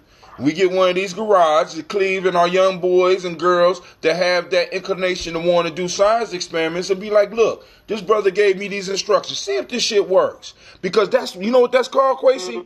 That's called a fucking university. That's what it's for. And we start, like you said, we start doing those experiments and say, all right, cool. What else can be done with that? And we start letting our kids go on this shit. And then, like you said, start reducing now. But I'm going to say this. We do need something that we could trade with people's outside of our group. Because if if we just stay inside of our group, our circle of innovation may become very limited. So we are going to need a currency or something that we could trade with groups outside of us that do recognize. Our issue is that we have become slaves and worshipers of the dollar rather than users of the tool called money. We have become worshipers of that shit, which came up out that baby boomer generation and all this. Money will solve all our issues, and money is God and shit like this, and I pray to money and shit. All that shit comes up out of those generations behind us, rather than us really looking at it and being like, money is a fucking tool. It's a screw. It's like a screwdriver. You know what I'm saying? Yeah. I don't need a screwdriver to live my life. I might be able to borrow a screwdriver from Quasi, right? As long as I get him the screwdriver back. But that screwdriver does not determine my quality of life. And what we have to do is not only take 5% of the money out of our circle, because within our circle we could possibly eliminate within 3 years maybe 50% of the exchange of money between us. But even then we're gonna have to come up with. Go ahead. I'm sorry. If you think about it on a very long scale, like a 500 or even a 200 year timeline potentially, because what money must do in order to thrive, it has to circulate. Right. Which that idea of thinking about all of this, these super billionaires taking all of this money from people, makes you have to wonder what they're planning for the economy. But at the same time, so with that same understanding, if we started to reduce our dependency on money, but at the same time we're still bringing it in and we're being innovative, if we were thinking, people who were thinking like that would have to be very innovative and industrious. So we would be making inventions, we would be making money, but then we would be making money in a sense to where we wouldn't need to spend it, so we could just be stockpiling money. And if people did that long enough with intention, you could sink an economy like that. Oh shit! You know what I mean? Like it's about to be sick right now.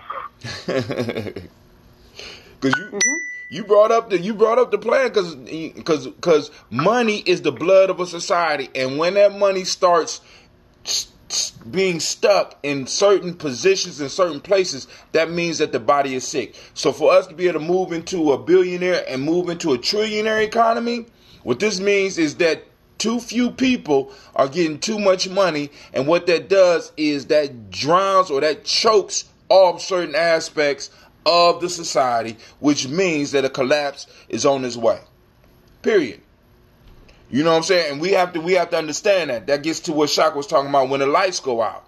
You know what I'm saying? And the only currency that's really gonna be of any value, because motherfuckers talking about gold and all that shit, but the only currency that's really gonna be valuable during those hard times is the currency of relationship.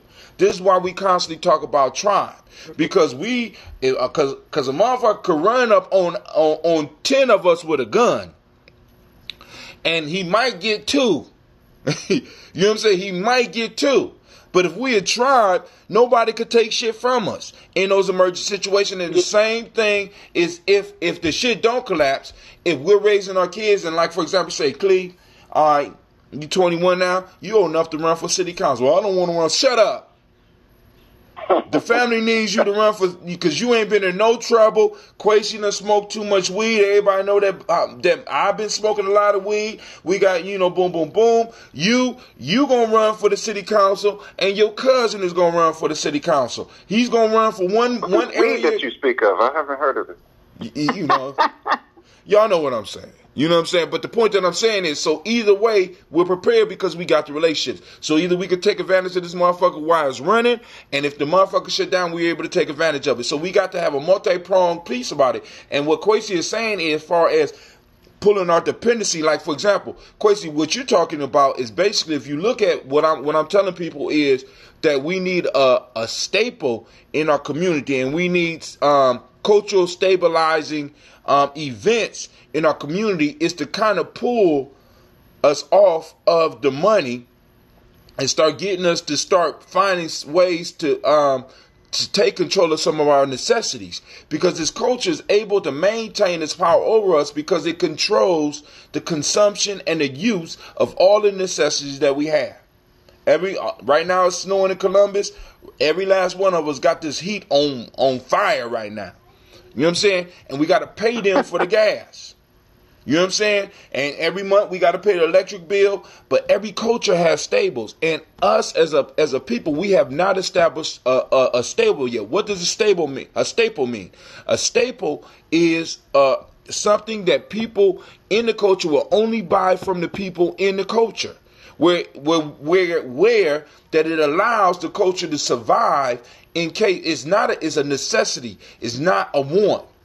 So what is the staples that we can create within our community that we can exchange amongst ourselves and not even have to use money? You understand what I'm saying? Because you'll never see an Asian going to a black store to buy rice.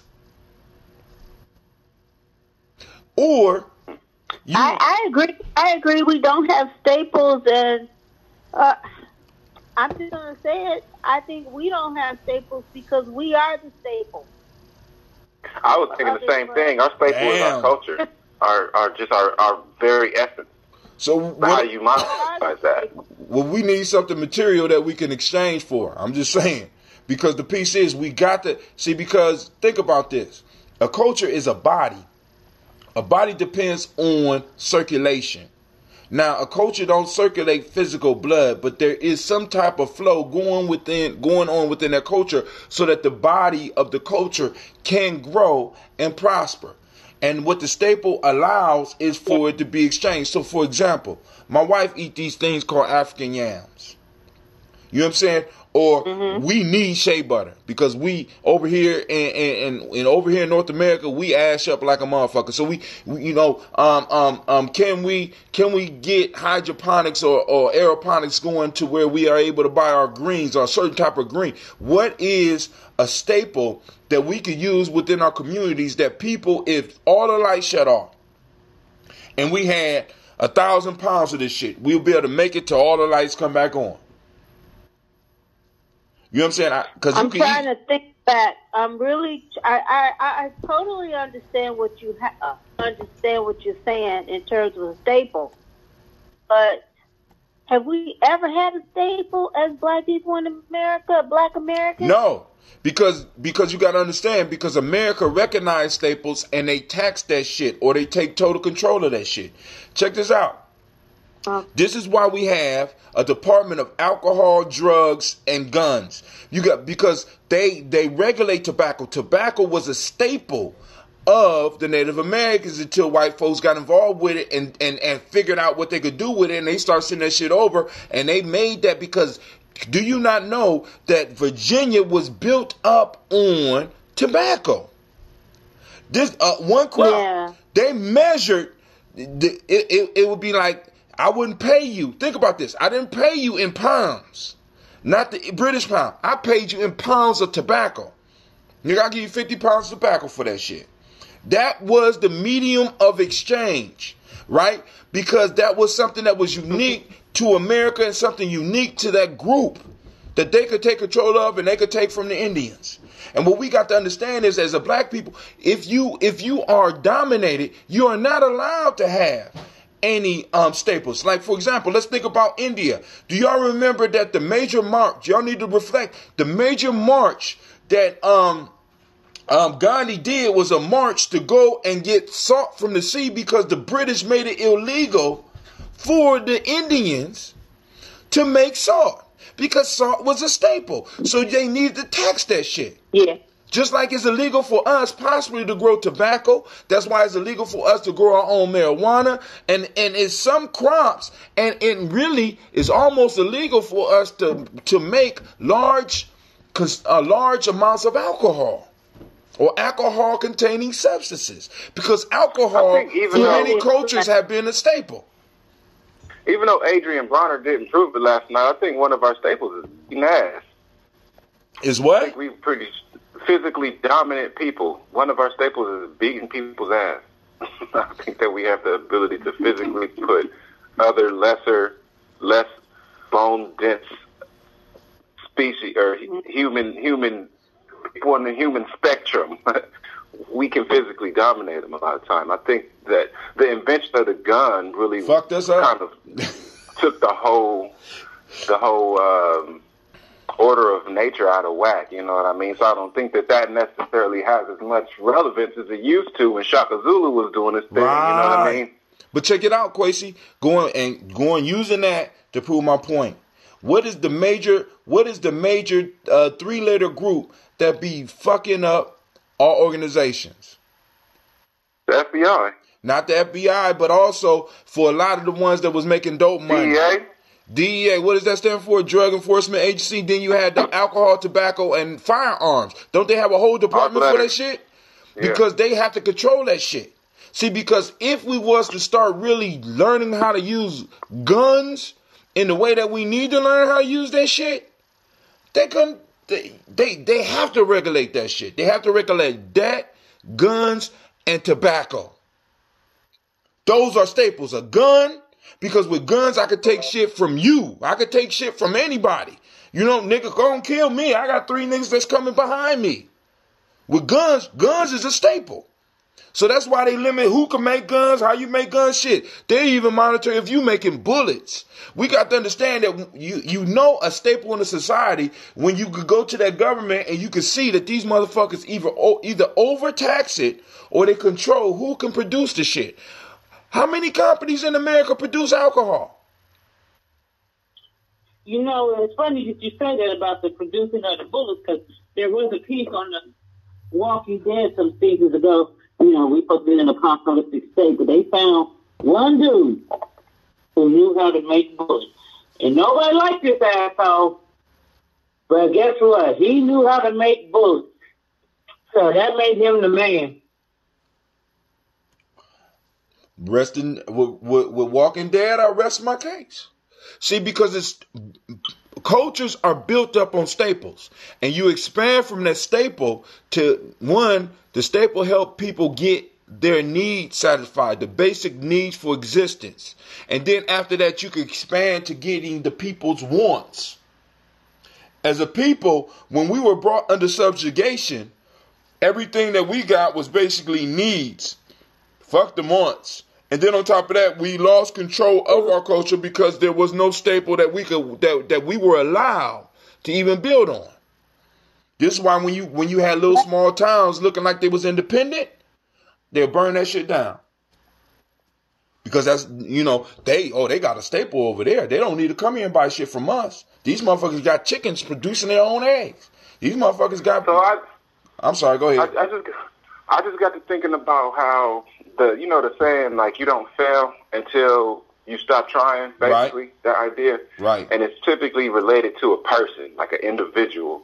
But what if we started to relate that to, like, a group of people, a nation? Or not necessarily, I guess we're not a nation exactly because we're not unified. We don't have a nation, the stabilizers of a nation or a culture. But as a people who were formerly a nation, or maybe nations, we never stopped. I'm thinking that, we never stopped being a nation because we never gave up. We did in a sense kind of give up. I was thinking, I do feel what you're saying, because not everybody, the spirit isn't completely dead. It's reduced dramatically. So I'm thinking, like, if we got that, what if they done gave us everything that they got, and this is it? This is like the last hurrah type shit. They know that if we stand back up, that they can't knock us back down. Right. And the piece is, see, because we got to understand that we will say shit like, I am because we are because I am. You see, and that goes into us forming that's that culture piece where an individual was known. Because think about this. First names became prevalent as we start moving into the 19th century. 19th and 20th century, that's when the first name became prevalent, and it really became prevalent for us during the time of the baby boomers, where it's all about me as an individual. But we have to realize that as a people, we have always stressed the people first and the family first. So the last name was prevalent because it'd be like, boom, I don't want to know the nigga's first name. Who you dealing with, baby? What's his last name? Oh, I know him. Yeah, don't mess with him, baby. Don't mess. No. We don't know. No, baby, no. I know you in love, but you don't know. We don't mess with. You can't get too much information from Tom. You know what I mean? Right. But you would know a person's whole bloodline through their last name. So this whole individual shit is new to us. It's new to us, and it's necessary for us to be controlled. Because if you want to control a large group, you break that group cohesion and start coming up with this individual shit. So now, in this generation that we in, it's no longer about you being individual now. It's about you being able, as you brought up in our conversation yesterday, now not only do I have to deal with myself as an individual, I have to deal with myself individually as a sexual being. My sexuality has absolutely nothing to do with my nation. Whoa, hold the fuck up. You know what I'm saying? Hold up. All right, stop it. We getting a little bit far now. See, because now this is the new argument, because they got to come up with new arguments every generation. And eventually, the argument that you got, Kwesi, when you say, man, I want to change species, they listen to you. They gonna pop that shit up on it, and after when Sasha grown and we done conquered the whole sexuality conversation, they're gonna be like, nah, nigga, you can legally change your species. Like, wow. But they ain't gonna fuck with that race.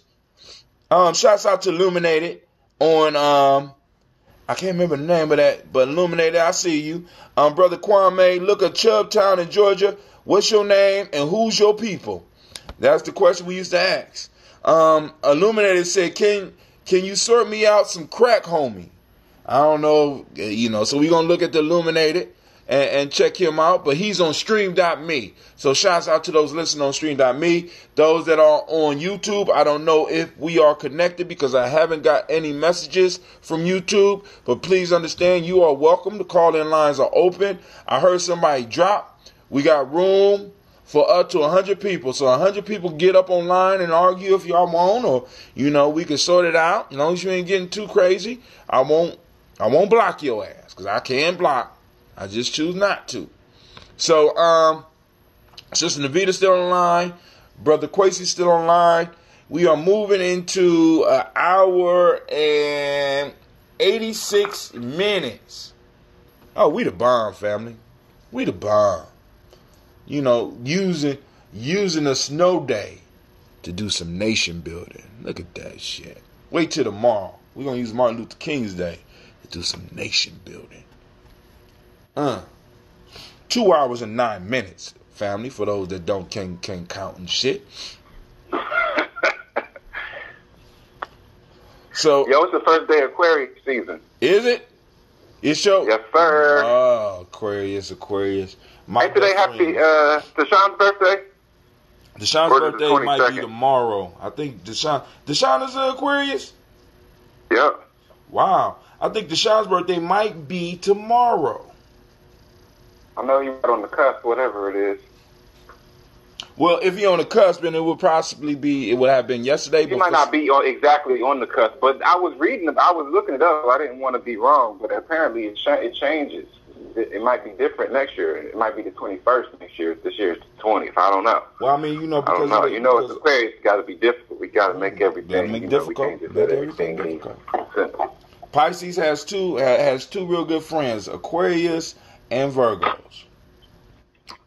I'm from Zawadi Hook. She's an Aquarius. Her birthday's the 21st, I think. Who? You said who? Illumala's wife, Alma, from Zawadi Book. Oh, yeah. I met her at the Kwanzaa. We were talking about that. Yeah. So she a what? Is she Aquarius? She's an Aquarius. Right. So, My grandson is an Aquarius as well. Oh, word? I'm partial for my Aquarius. I'm like, hey. Yeah, his birthday is the 30th. Tell him that yesterday we watched the first 3 or 4 episodes of season 3 of Young Justice and broke that shit down in our way. So I'm just. Well, I would definitely let him know. He's out at his God Brothers for the weekend, but I'll definitely let him know. Yeah. And tell him I ain't gonna say I got all season 3, but I got all the ones that they released. So, get with me and work it out if I need to. But yeah, family. So We are up. We're having a conversation. You said, I ain't never seen no show with somebody young, because this is not a show. This is life. This is how I live my life. You know what I'm saying? Because I'm thinking about doing a show tonight at a smoke spot. Since the young brothers done called me out and show. And I had to thank, Quasi, I had to thank Shaka today.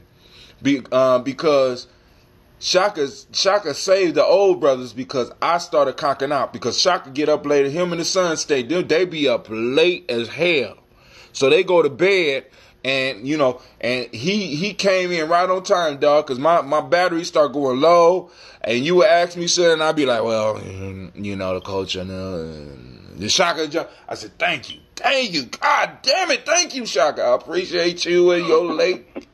Yo, musician lateness, because I can't. And then I start getting cold, and I said, man, we got to end this goddamn show. I ain't want to end the show, but I'm like, man, it's cold as fuck up in here.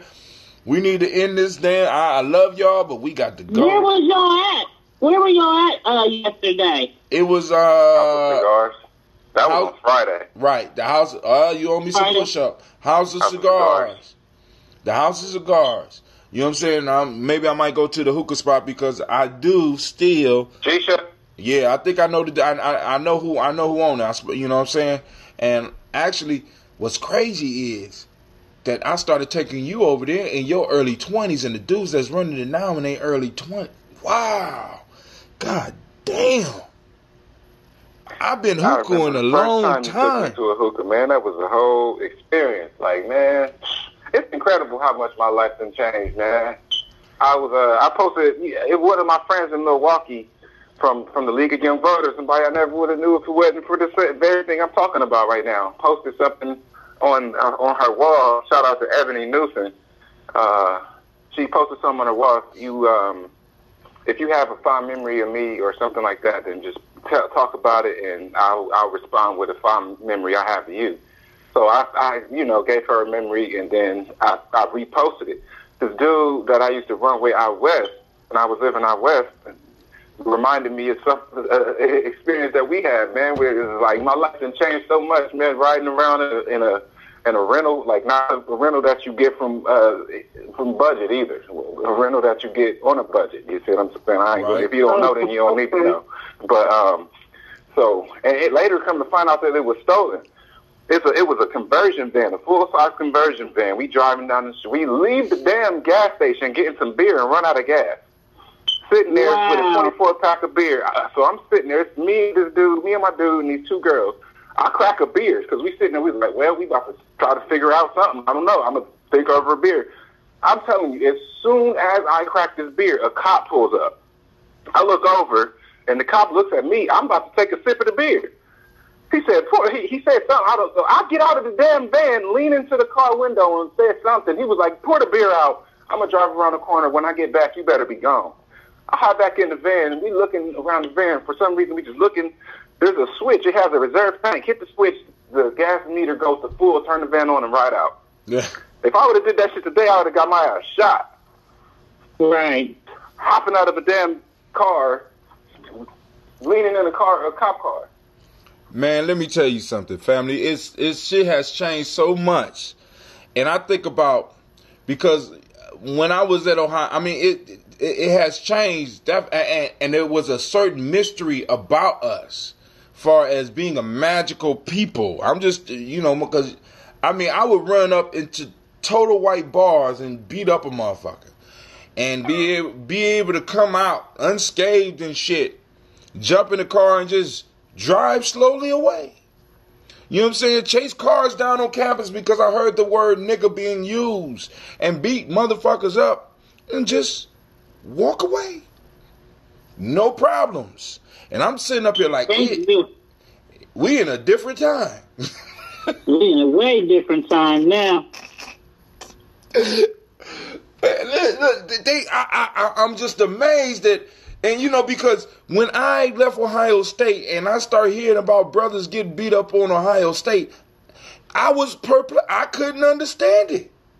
I don't understand. And it's just like, boom, It's because they're coming from a different generation with a different understanding. And really, a lot of our kids have been so sheltered and they think that we all the same. When we done confuse salary with wealth, it's crazy. Go ahead, man. Go ahead, man. Go on. It's your show, too. It's just crazy how my life has afforded me the opportunity to really have to decide on my own, to really critically look at the situation. I mean, I was raised by my mom. My dad was always around he was not necessarily always around. He was in Germany. He was in the army when I was a kid. He used to write me, though, you know. And then I would see him sporadically. And then I ended up living with him probably in my teenage years. But, you know, I had a smaller, it's almost, thinking about it now, the fact that my dad was just kind of on the fringes of my life as a young person really made his impact that much more. It's like exacerbated his impact. So my mom is super Christian. Like, my mom is so Christian, and nothing else is even a reality. She don't listen to nothing but church music. She's just 100% Christian. That's it. But my dad is the complete opposite. Like, my dad is like, oh, fuck Jesus. Like, my dad ain't scared to go to hell. He don't have that fear at all. It's not in him. So me living right in the middle of that, I got to kind of think my own thoughts. And then I remember one day he put a Malcolm X on one of the few times I saw him one of the few memories I have of him as a kid. He came through and he put a Malcolm X. Well, I guess it's a Malcolm X. I don't know what them, the cross colors. He put the X hat on my head. And I didn't even have that hat for a couple of days. My mom threw that shit away. You know, what? That was like that was a whole blasphemy. It was against. I don't even want to. I can't begin. I guess to a Malcolm being a Muslim and everything, maybe. Say that again. To maybe with Malcolm being Muslim and the whole black movement, we all are. It's either you're a Jew or you a Gentile. So she look at that stuff as probably maybe it was some kind of blasphemy against the word or something. Or I'm thinking maybe it might have even boiled down to she didn't want me to get in trouble. She might have wanted to protect me. That might have been her way of protecting me, knowing that going into life with that mentality is going to cause me friction in life. So she might have just been. I actually never really had an opportunity to flush that out with her. So, but some shit don't need to be flushed out, brother. That only fueled me. That only was like, well, me being the thinker that I am. Why would she do that? So then I started looking. I started asking questions. I started finding stuff, and then I started to realize that I think that I kind of, so philosophically, I think I'm more like my dad than I was like her. Her philosophy. So but just that I had that type of childhood that allowed me to have those thoughts, and I think a lot of people expect that. Even if dad ain't in the household, man, just his influence is so instrumental just because it's a whole another second way of thinking that is necessary because it's not healthy to just be locked into one way of thinking, It's not, especially for us, because that one way of thinking they will have, especially if you're coming from a single mother, then it's more likely, even if the single mother isn't like really invested in religion, I mean, there's a higher probability that if she's a single mother, that she might be getting some type of government assistance or something, things like that, or the thought environment isn't going to be as rich just because it would seem to suggest that there's a certain script that's kind of playing out. You know what I mean? Mm-hmm. Yeah. I don't know if I explained. I mean, it's a certain script that you need to follow in order for things to work, because we got to remember, even if you don't agree with the idea of the Willie Lynch letter and the making of a slave book, but the concept of women raising their sons to protect them and loving their sons and raising their daughters is basically a real phenomenon that we could see in our communities, because to raise a strong black male, raise a strong black male into a strong black man is a choice that a mom has to make, and we have to understand that oftentimes moms are choosing not to raise strong black men, but raise a black male, because I don't want to lose my child. Because to be a black male in a society where black humanity is challenged, is that as a black male, I had to put my life on the line. I discovered that shit in like 6th grade or some shit like that. You know what I'm saying? You got to challenge this shit. I can't be running around here talking about a motherfucking man and at the same token be scared of dying. See, we got to understand, because what separates a man from a male is that a man understands that death is inevitable. I might have said the word wrong, but you know what the fuck I mean. And a lot of you motherfuckers going through midlife crisis, let me save you a couple of grand, right? Realize that you're going to die. You know what I'm saying? And in many cases, being a black man, you may have the luxury of deciding when you go out. Right. And there's so many ways of thinking. Like, that's like the gateway. That's the beginning. That's kind of the most boyish way you could think, is to be afraid of death. And then you could move to like a young man, if I may say, to where you maybe overcome the fear of death. But I'm moving into this place where I'm excited about thinking about death. Like, that's some exciting shit. Like, I'm curious. I'm also excited about the rest of my life. I don't think that I want to live it out as long as possible. But there's some shit after that, and that shit is fucking fascinating. You know what's crazy? It's crazy. You know where you are right now? You are where I wrote. I don't know if you remember my poem about death. You remember that poem about death? What is it called? I do. I don't remember how it goes, but I remember. Yeah, I remember it. My Love Affair with Death. You are at the age where I was able to pen some shit like that. You know what I'm saying? Because it's like, yo, I have a love affair with death, and she visits my bed nightly. You know what I'm saying? Because because going through the warrior phase and shit, and then just realizing and going back through all the shit that I had did, I started understanding that men have to have a special relationship with death. And I know for some of you weak back motherfuckers out there that this will be scary for you, right? And some of you mothers that want to protect your sons, this might be a little bit too much for you. But as men, we have a special relationship with death, where either we can bring that shit. Literally, as men, we are stewards of death. We don't understand that. You know, motherfuckers don't understand that your whole life and the whole lifestyle that you living is based on death. You know what I'm saying? All the way down to your fucking diet is based on death. And when you start really looking at that shit from a rites of passage, from an African man perspective, or a European or a West Asian man perspective, or an Asian man perspective, we understand that shit. You know what I'm saying? We all racing towards the finish line. And for some of us, the finish line comes sooner. And you know what the finish line is? Death. And I have to push and I have to fight through this motherfucker to either I kill you or you kill me. This is what people don't understand. It's not, for men, we could talk justice, we could talk balance, we could talk equality and all this shit. But when it comes down to it, either you gonna kill me or I'm gonna kill you. Unless you on my team. We tried, nigga, hold on. We rolling because there's other tribes out there trying to take your shit. And as a man, I have to be. I'm going to kill you, or we going to die together. Or we going to die together. Because the whole piece is this. Because once we start realizing we tried, because what kept tribes together, and see, this is what people don't understand, because I already gave y'all the commentary on bastards of the party. When you eliminate, when you take away the enemy, or you blind a motherfucker to who the enemy is, they start fighting each other. But when you allow that blind to be pulled off, and you can really see in the world who the enemy is, you click up. That's what a lot of people don't understand. We got to understand, dog, they don't call it race because it's a cute word.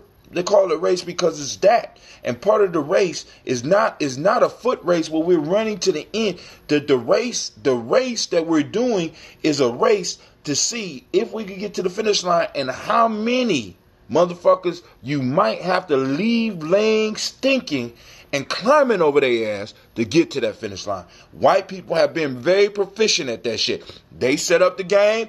They try to set up the rules. But once we start playing, as Quasi said, we got this bones. We got so they had to keep us out the game as long as they could, because they know that even with a head start, that once we get the rules of the game and we truly understand the game and we accept death, they have no, because right now, because what they've been scaring motherfuckers with is the idea of death. But we don't want to deal with that shit. A lot of you motherfuckers scared to die. You scared to stand up for something that might take your life. Come on, family. That's not and being like a man. dying on so many levels, like physical. Like for me, I felt growing up, I used to be scared of. At a point in time, I was scared of getting us to a fight. You know what I mean? I was scared of getting beat up. And then once I started to get in more fights as I got into high school and getting older. I got into more fights. So I wasn't that scared to get beat up because I got punched in the face and it wasn't that fucking bad. You know what I'm saying? It was something I could, it wasn't that fucking bad. It wasn't that bad. You might have a lump or a scar for a while.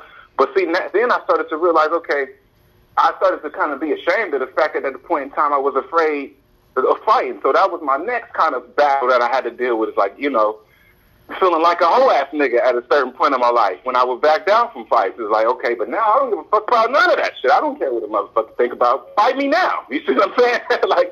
So none of that shit is like, there's levels to that shit. You know what I mean? Right. And it's like, and not because as a warrior, when I came through, what would happen to me would be that there would be a different part of me that would take over during the fight. I never looked for a fight. I never liked getting into fights. And most of the fights in my life, and you could talk to motherfuckers that was around me, was about other motherfuckers rather than just myself. So a different part of me would take over, but all of the skills that I have been practicing my whole life will all pop up right at that time. So the whole piece was you don't have to look for it, but you know that as a man or as an individual that's moving towards manhood, you have to be prepared for it. And that's what a lot of us say. And then also being willing, because this is where a lot of motherfuckers got the edge on us. Being willing to die or to kill. I remember the first fight I got in with a motherfucker that was willing to die. And thank God he wasn't willing to kill. He had mastered the first step. But I remember it was in Channelwood in Akron. Channelwood, I got in a fight with a brother that everybody had been bullying. And he got fed up with that shit on the day that I decided, because I went to school with him. He got fed up on the day that I decided to join the group. And this motherfucker was willing to die. And he wasn't going to quit. And after the first one, because really, you got about 1.5 million in the real fight. After the first 1.5 minutes, and I seen that this motherfucker wasn't going to give up, I was praying for somebody to break that shit up. It's a whole different game when you playing against somebody that's like, shit, I'm willing to give it all to get this shit. Y'all not used to competing like that. And then the most dangerous motherfucker is the one that not only will give it all, but is willing. I'm willing to not only give my all, I'm willing to give your all and take your motherfucking life. I seen that on display last night. I was watching that fight, that Bronner and Pacquiao fight. Rest in peace, Adrian Bronner. He got his ass beat. Sorry, but it was one of the undercard fights, man. It was a dude. He was getting his ass beat like through the first 6-7 rounds, man. And then maybe in the 6th or 7th round, I think dude was a righty. The dude that was winning was a southpaw. So they did a little. They came together and they bumped heads. It wasn't intentional, but there was a little headbutt and split dude. The dude that was losing split his head open, but his shit was gushing. It was uncomfortable to watch, man. I couldn't even hardly keep watching that shit. It was just pouring out of his fucking head. The ref's whole shirt was covered in blood. The other dude had blood dripping. The dude who we was fighting had blood all in his face and beard. It was disgusting. But that motherfucker kept fighting. It went the distance. Like 6 rounds of dude just gushing blood from his head. And the fight changed. If it wouldn't have been for the fact that he probably had blood in his eyes and if you could take away the blood somehow but still keep the dynamic that the blood created, dude was going to turn that fight around because he saw this dude's heart. And I'm also sure he probably was kind of at least a little bit grossed out with the fact that he had all this blood on him. But the dynamic of the fight shifted once he seen this dude ain't backing down. Because I know a lot of people would have quit. Oh, man. Just because, like, I need to get some stitches or something. Right, but right. Like, nope, I'm fighting. I'm fighting. You know what I'm saying? It's like all in. You know, and when we see that spirit, and when a lot of men see this spirit in some of the young people, they back off. Because it's sort of like we have allowed, because that's a true warrior spirit. We have allowed that spirit to come into our culture unguided. A young Shango, right? A young Shango, or a young Ogun, or a young Heru, without guidance, is very dangerous to everybody. Because these motherfuckers are willing to go to war and not only kill you, they will die before they quit. And that type of energy need to be guided by that father's spirit. That's why you always have these individuals.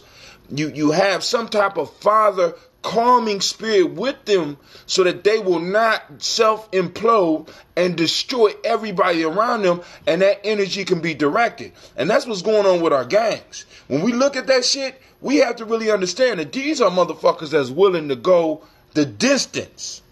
Nigga, fuck it, I got a split head. Little Leroy is dead. I don't give a fuck. But we look at that shit and we be like, oh, appalling. Oh, they shouldn't. Listen, I've always looked in that shit and seen it for what it was. Right? That's warrior shit right there. That's warrior shit. That's not being guided by nation builders, because I want y'all to understand, family, they do a weed and seed. What does that mean? They come in, they take out all of the elders of the group, throw them motherfuckers in jail for life, and they seed it with the mind state that they want. So now you got the mindless killing going up in Chicago and other places right now, because you got a bunch of young motherfuckers without the leadership that they're responsible to. What else are they supposed to do? We are the ones playing games. They're not playing games. They look at this shit and they recognize what's going on. And we get mad at them because they have the audacity to look at reality and look, it's a cold ass reality out here. And they just turn their guns against each other. What we need to do is grab these motherfuckers, or at least grab some of these OGs, because some of these OGs sitting in prison, they picking up the game. And they done took them and they done put them in prison forever. And what we got to understand, we got to start raising our young men so that they could actually be leaders of this type of energy, or be involved in this type of energy, because that's the type of energy that white boys come up with. And they just guide it. Listen, that energy that you got to go to war, nigga, look at how to make an atomic ball. That energy you got, look how to make this, look how to make that. We need to guide this shit. But nah, we hands off with it. Oh, those are no. Do you not know that a motherfucker that's willing to kill somebody, a motherfucker that's willing to die for some shit, and if, you know what I'm saying, for their colors, these motherfuckers willing to die for their colors, which is basically a flag. They're willing to die for it. Why not take that flag from them, give it a different meaning, and be like, in order for you to serve this flag, nigga, I need you to be brilliant at breaking down some of these motherfucking theorems. No. That's too much thought on your part. I understand. Go ahead, because I know you want to say something. But wait, Sister Navita, you still on the line? You better drop something. Yeah, I'm here. I'm just listening. All right, go ahead, Quasi, because I heard you breathe and shit. Oh, no. I was, I thought Shaka was on. I thought you... No, Shaka... You called me Shaka, I think, then. No, it was an accident. Shaka left a while ago, so I don't know. Maybe something was going on with his son. But go on, handle it, because I got to pee. I've been on this motherfucker 2 hours and 35 minutes. I'm old. Actually, I've been on here 213 minutes and 5 seconds. I got to pee. So go on, take the mic, man. I was actually just texting somebody, because I was texting my cousin, because I was telling him, you know, I'm real leery about this. Well, since you didn't gave me the floor, I'm about to talk about what's been on my mind. I'm real leery about what's going on. I'm leery about this moment, as far as what's going on in the country, what's going on in the world, and what's upon us, even what's going on in the sky. as far as there being that eclipse tonight. When you're leery, Quasi, can you give us something specific? I'm sorry, I'm sitting up here trying to text this little text conversation and keep my thoughts going. So yeah, okay. So the fact that there's the blood moon tonight, I came aware of the whole tetra of blood moons and just events in the sky being signs or not. I don't know if you want to call it a sign or historical event tending to happen around things, anomalies that are happening in the sky. And there's an anomaly that's going to happen tonight. And it's happening while the government is shut down. And it's happening while all of these, and the government is shut down while the economy was tanking. The government shut down before the economy corrected itself. People get so caught up in this politics bullshit and don't understand that the most important thing that we need to be paying attention to as far as the progressors and drivers of society is the economy. Politics is only something that is being used to protect the money. The money is and everybody talks about money, but then when we get to talking about critical shit, we forget all about the economy. The economy is the thing that makes money even possible and relevant. So I'm looking at these things and I'm like really uneasy about what could potentially be next. So this brother I used to work with when I was working over at St. Vincent, what's his name? Brother Ali. He said something. He told me, he gave me a book list. He gave me a list of books to read, and I had I looked at one of them, and it was boring, but it was along the same line, though. It was two very similar topics. The book, it was talking, I can't remember what the other book was talking, what it was about, and it was mad boring. It was talking about, like, the growth and the transition of the Jewish people, the people currently, and when I say Jewish people, just to clarify for people that might think similar to I do, that's talking about the people that currently inhabit Israel. And I think that the land that's being called Israel, I think that there's some controversy and some, I'm not necessarily sold as far as a lot of stuff that's going on with that. So this other book, I can't remember what it's called, but it talks about the history of those people.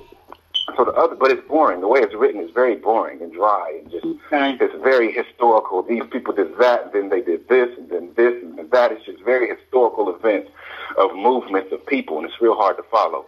But the other book he told me to read was a lot more digestible and a lot more usable. It was called The Protocol. Let me see. Protocol of the Elders of Zion.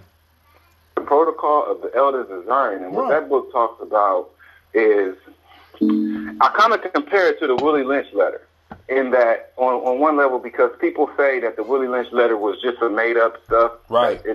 That it wasn't really, that's not what's really happening. But then, I think that's kind of bizarre because it's obviously to some degree playing out. We're watching those type of things play out right in front of us. Just how you were saying as far as boys being raised to be docile. That's written right there in the Willie Lynch letter. And as far as protocol is concerned, it talks about how if you want to control the people, you might need to push music. Somebody please push music. I got on this earpiece. That was so loud. Who? Somebody else just came in on the conversation. Who was that? You got to be planning ahead when you on a radio show. You got to be planning ahead. Backing up and shit. We love you, but welcome. God damn it. Who is this? Is this the FBI? CIA? This Paco. I just pressed mute because y'all pressed mute. What's up, cousin? Yeah, that's what's up. That's my. Okay, cool. I got cousin on the line right on time. I was having a conversation with him about this very conversation earlier, and I'm gonna let him talk for himself, but he kind of didn't agree necessarily. We didn't necessarily see eye to eye on the theory, so I want to flush this out and see, and this is a perfect opportunity. But hold on, Quasi. But it's also a perfect opportunity for something else. Bro, put it on mute for a second, because you breathing on the phone or something. Now, a perfect example of something else. As warriors, we don't have to agree. This is what I'm trying to get motherfuckers to understand. We don't have to agree. Me and Quincy don't agree on everything. Me and Chaka don't agree on everything. Me and everybody in my circle, we don't agree on everything. But when an enemy arises and try to take one of us out, we agree that we deserve to survive. I want to point that shit out because that's my blood. This is my blood. That's my blood family. You know what I mean? That we ride for each other. You know what I mean? Regardless of whether we agree or not. Like, yo, you mess with him, you mess with me, and you mess with me to death. You know what I mean? So as far as that's concerned, you know that is, you know. Anyways, but so yeah, we were talking about. I was telling him about just my concerns as far as like a lot of things that's happening, and I was telling him about how. And people that know me know, like I remember people would say, somebody called me, what do you call it, the town crier. Somebody called me a town crier before, and I used to be on Facebook like, oh my God, the world's coming to an end. You know what I'm saying? Like, and I kind of backed off of that role. Like it was some years ago. And I think it didn't necessarily, at that point in time, I felt like it had a negative impact on my life, and it kind of changed my relationships or even changed my ability to get into the dating pool somewhat at that point in time, and I was kind of discouraged about it. But at this point, like, okay, I realized that it's weeding out people that I may or may not want to interact with, just like Cuz. He don't necessarily agree, but he's open to the conversation, and he's also open to if that is something that makes sense, and he's going to consider it. He's going to take it into consideration. So them is the type of people that I want to be around. You know, you don't have to agree with me. I want you thinking. You know what I mean? So what's going on right now is, I think for me, is very concerning. And I was talking about how it's a perfect storm. Everything is ripe for some type of false flag event, maybe even. And how the president has the opportunity. I'm thinking if this shutdown lasts, at some point a national emergency is going to be declared. I think it's almost inevitable. It's inevitable that it would have to happen if this drags on for so long. So that's a factor. The fact that the economy is struggling is a factor. We're in a shutdown, then people aren't necessarily having access to food because food stamps are in question, and so many other things. But one of the caveats that I forgot to mention to Cuz earlier from reading that book, The Protocol, and that kind of got brought up in this conversation and helped me remember that that's what I wanted to share, is the flow of money. That's the biggest thing. And one of the things I did mention to him is how rich people here in the past, like, I don't know, since 2009 especially, have been stealing from the general populace through like taking their retirement money through. I mean, I'm not an economist. I don't know. Let me help you. I don't know the play. You know what I mean? Let me help you. Quasi, let me help you. We have the dumbest group of rich white people in the history of the world. We have individuals that are robbing the retirement accounts of their employees of the middle class that protects them from the poor class.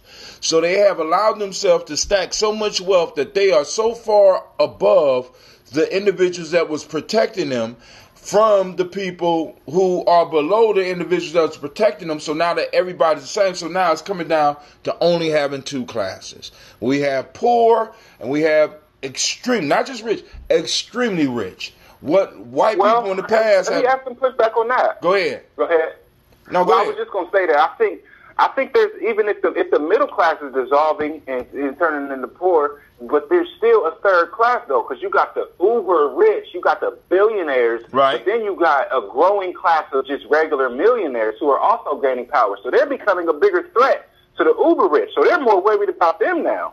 They need to do things to consolidate their power from them. Let me ask you a question. Are you more worried about the motherfuckers that will take you to court to sue you, or motherfuckers that will just come in and take your shit? People that just come in and take my shit. Okay. Well, so, I don't know. I don't know the answer.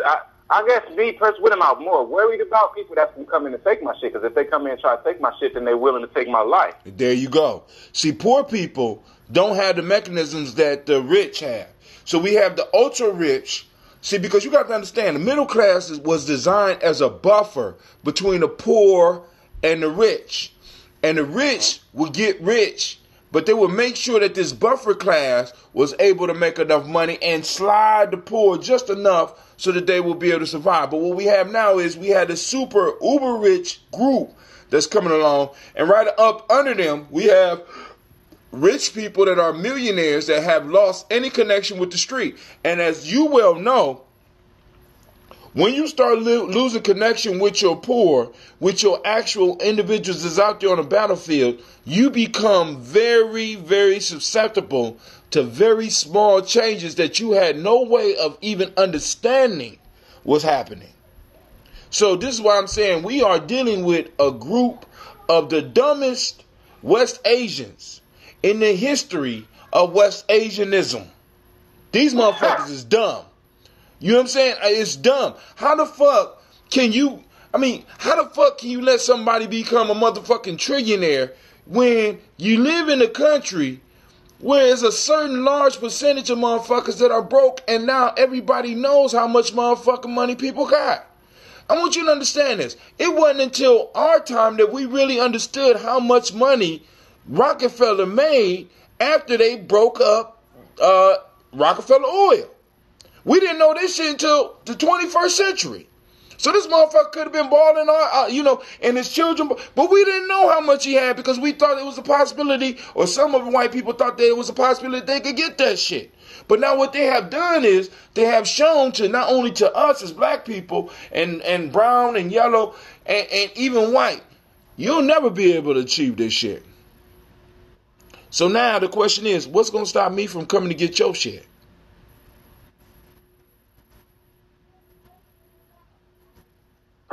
My bad, I'm doing laundry, so Nigga, do your laundry. I understand. You know, I got enough material. Listening. Keep talking. Let me listen for about a couple more minutes. I got enough material, so we have to understand that when they start building wealth like this, they're letting you know that they are not even concerned about the shit collapsing because they honestly think that a global economy is going to be their escape mechanism. But they still got to get to the motherfucking airport, and they still got to pay the motherfuckers that's working for them as security. And more than likely, the security are not multimillionaires, because if they was multimillionaires, they probably wouldn't be doing security. So the motherfuckers that is working for them to secure them are probably making about 80 to 100,000 so that they keep them dependent. And when you are not able to pay them because the dollar flops and the only thing you got your money in is dollars, what is that going to do for you? How you going to get to the airport? You going to promise motherfucking shit? Come on now. And then on top of that, we got motherfuckers on the block preparing. See, the only thing we have to do, Quasi, is be able to get out there and talk to those young niggas that was like us. Because all we got, and you got some that are strictly savage, but usually in control of the most savage motherfucker. There is a motherfucker out there like us that we can sit down and we can actually talk to. As a matter of fact, some of those motherfuckers might have been sitting up in the hookah shop listening to us doing a motherfucking radio show. Because they so smart that they know that I can't show any wealth. So I got to ride around here in a broke-ass motherfucking car. I'm going to let Pookie and them ride around with the rims and shit, but Pookie and them better have my motherfucking money. Or this motherfucker that's a motherfucking beast next to me is going to be up at their doorstop. Got to understand, family, the shit works. And it's like you got man working, but at the same time, we got God in the universe working and our ancestors working and it's like a lot of times we miss it because we want to make the shit so complicated. You can't keep everybody broke and expect, you know what I'm saying? Motherfuckers coming for your plate. How the fuck? You know what I'm saying? I mean, and then on top of that, let me say this. As a motherfucker that got over $100 billion that get caught for cheating don't deserve to have $100 billion. I'm just saying. You know what I'm saying? How is it that me... That's some of the dumbest shit I've ever heard in my life. But hold on. How is it that I'm supposed to believe that this motherfucker is a motherfucking genius and a savior of the world, and I am juggling 3 women as a broke-ass motherfucker in the hood? How is that possible? How can I look at you and be like, hey, I respect your... Nigga, I don't respect... Matter of fact, I think I would do better in your position. And that's the thing. That's what's awesome. But that's you hit it on the head. That's my ultimate concern. Is the how fragile these fucking white motherfuckers' mind is, man. They are fragile as fuck. And they know that we strong as fuck. And they know that me exists. And they know that you exist. And they know that we out here. And they know what the fuck they did with us with crack. And I'm motherfucking pissed. And I'm coming for his motherfucking neck. He know that shit. You see what I'm saying? He know that shit. So he's consolidating his power. And like one of the main caveats too from protocol was it says once the money starts becoming stagnant, that's what we were talking about earlier in this conversation, once the money starts becoming stagnant, then it's going to fall apart. Money is made to circulate. So if these people are if you have hundreds or even thousands of billionaires, multi-billionaires, that means a lot of money is just stagnant. It's just stagnant. So that is not in the best interest. That's not the way for that shit to continue. So that's saying to me, they know these things. They wouldn't be billionaires. They wouldn't be uber rich unless they understood economics. Not only do they understand, so they're consolidating their power. There you go. And this is the piece. In consolidating your power, you start to you stop the flow of the income.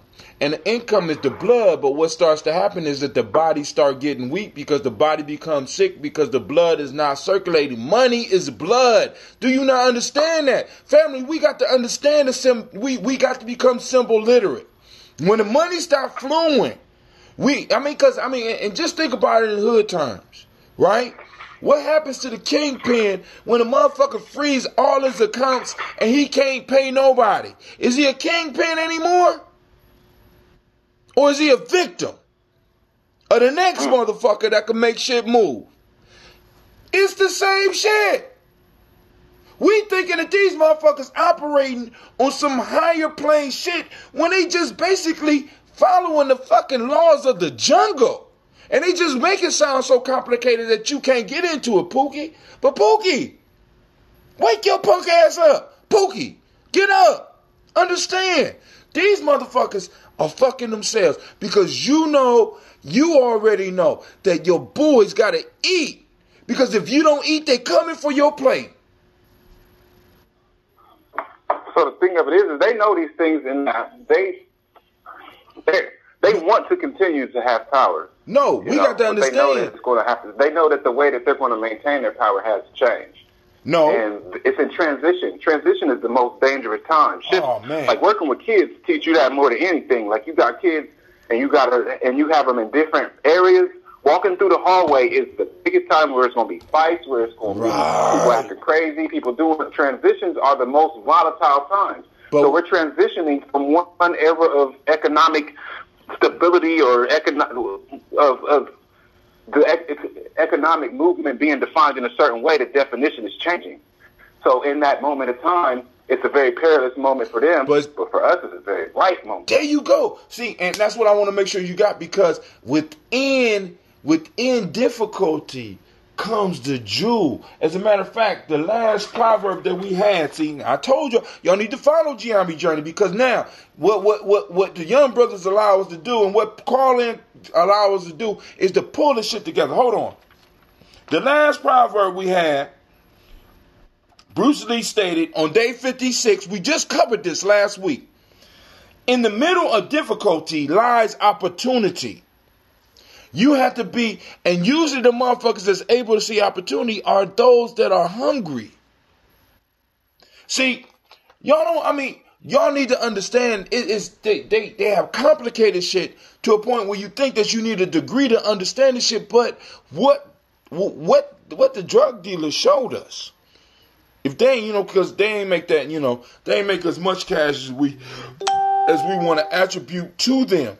But what I'm trying to get you to understand is this. What the dope dealers showed us is that by understanding basic principles, you can beat these motherfuckers.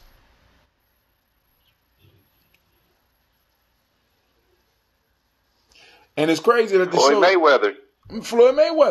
You know what I'm saying? Now, he's winning right now, but Floyd Mayweather is spending money like he has generational wealth.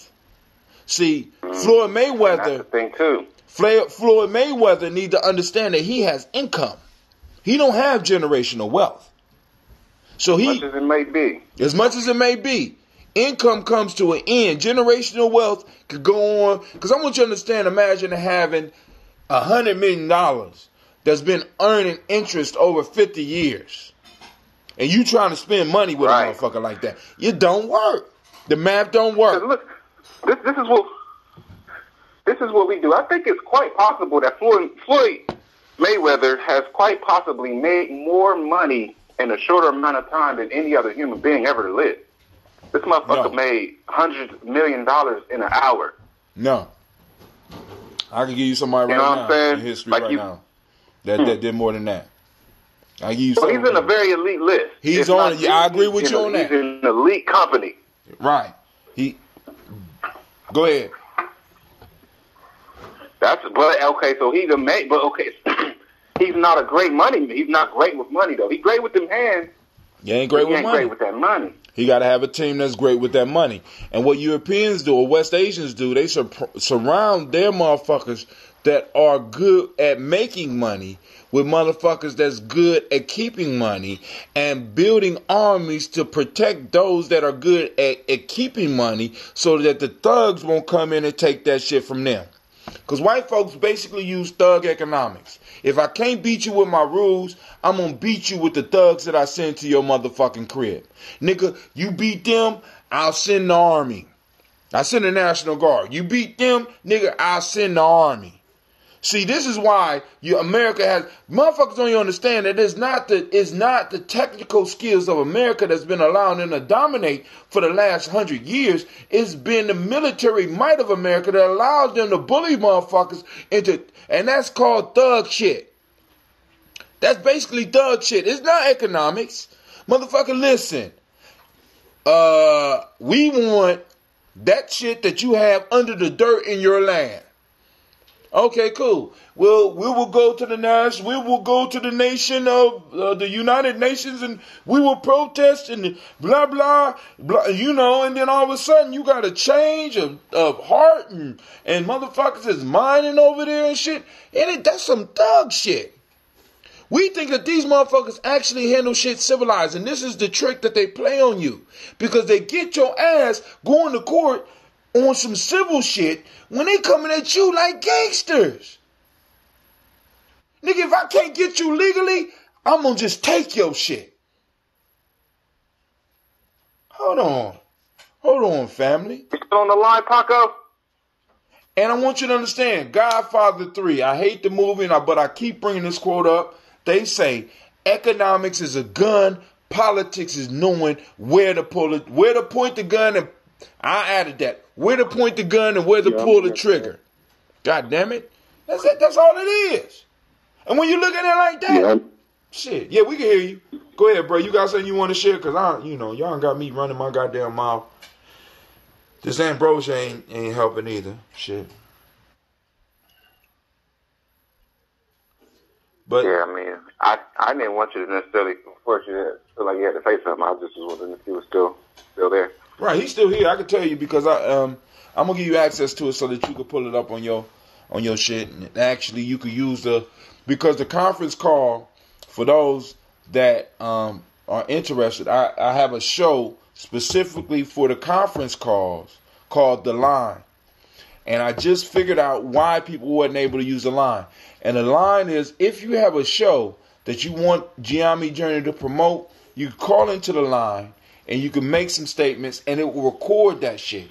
All you need to do is just label the conversation, let me know when the conversation happened, and I can download that shit and upload it so that the world can hear it. So if you got a group of motherfuckers that you want to meet with in private and nobody know who the fuck they are, I could download the show and I could upload that shit to Gianni Journey. The show is called The Line, and all you gotta do is be like, boom, I'm doing this for the line, and you can either speak your mind and just be like, Brother Hatem, I need you to check out the show and upload it. Because I don't want to upload no shit that's going to just fuck up everybody in our circle. You know what I'm saying? But I do want to upload some good shit, some good quality thinking stuff, family. We got to understand. And now Kwesi is bringing up the fact that a lot of the things that happen in history are preceded by a cosmic sign.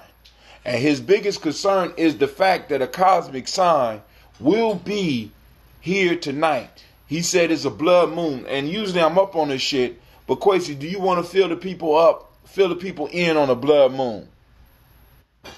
It's actually a super blood wolf moon. What? It's like, yeah, it's a lot of different things that come in. Wait, did you say a super? You said a super blood wolf moon? Yeah. All right, I'm not doing those shows outside of my house. I'm staying home so that I can protect my interests here. God damn. And I don't think that historically, I mean, it hasn't happened like as soon as you look up, oh shit, they going crazy. Nah, it's been in the time frame, because the real marker was what happened in 14 and 15, the tetra, the blood moons. The last time there was a tetra, the blood moon, within 2 or 3 years, the Palestinian takeover happened. And the time before that was in 1492. I don't think I need to tell y'all what happened in 1492. Most niggas don't know what happened in 1492, my friend. In 1492, Christopher Columbus pulled up on the shore in a spaceship like, hey, I'm about to start killing motherfuckers. Or whatever that bullshit story is. You know what I'm saying? But go and tell them about this full, you said it's a blood wolf moon. Super. So it's several things coming together to make this relatively rare celestial event occur. So the supermoon part means that that's not an infrequent thing. And an eclipse isn't a rare thing either. A lunar eclipse is when the moon, when the Earth is in between the sun and the moon. So if we weren't aware of why the moon glows because it's reflecting the light from the sun. But every now and then the Earth gets in between the sun and the moon, so the light can't reach it. So I've actually, it's all very, I don't know the science of all of it. It's several different. Just explain it, bro. We don't happen. need the science, because we will have somebody on Geometry Journey that know the science and possibly call in. So talk about what you know and fuck all the science. I mean, you know what I'm saying? Give us what you know. So what we having tonight is we got a new moon, but what is it? Is a lunar eclipse? Yes, it's a lunar eclipse, so that means that the Earth is going to be between the sun and the moon. So it's a super moon because the moon is at its closest point. It's going to be, I think, is it for the month or I can't remember if it's the month or the year, but it's going to be the moon is going to be appearing the biggest that it's going to appear. This is the biggest possible moon that you will see at any point in the year. And for the moon to be a super moon and full moon, is it going to be full?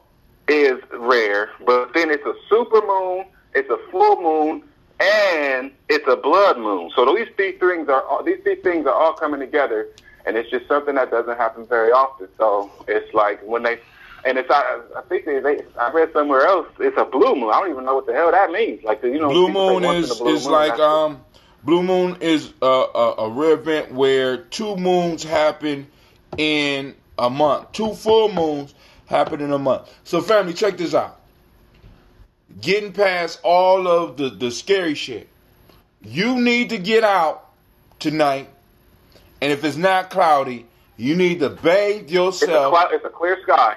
You need to bathe yourself and see this shit. Because what he is pointing out is something that is rare. So we're having a full moon.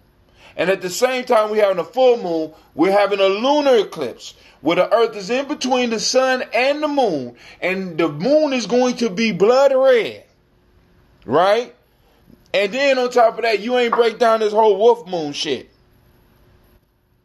Well, the wolf moon was just, I think the wolf moon, so it's a super blood wolf moon. I think the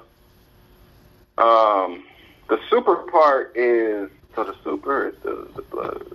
The super is as close. I can't remember where it came from, but because the wolves will howl at the moon because it was maybe bigger. I think that might be. I don't remember exactly. So it might. So we're gonna have canines. I'm trying to read, talk, and listen at the same time. Don't worry about it. So we're gonna have canines responding to the moon because it's gonna be bigger than it usually is because it's a super moon, and the super moon refers to the fact that it's closer to the earth than it usually would be, so it would be magnified. And then on top of that, at the same time that you're looking at the moon, you know that the earth is in between the sun and the moon, right? Which makes all this shit happening at the same time a rare event. And with rare events, after that, there's a change in something within people where we have certain shit start to happen. So family, as Giammi Journey, I need y'all to understand this shit. I want y'all to understand this shit.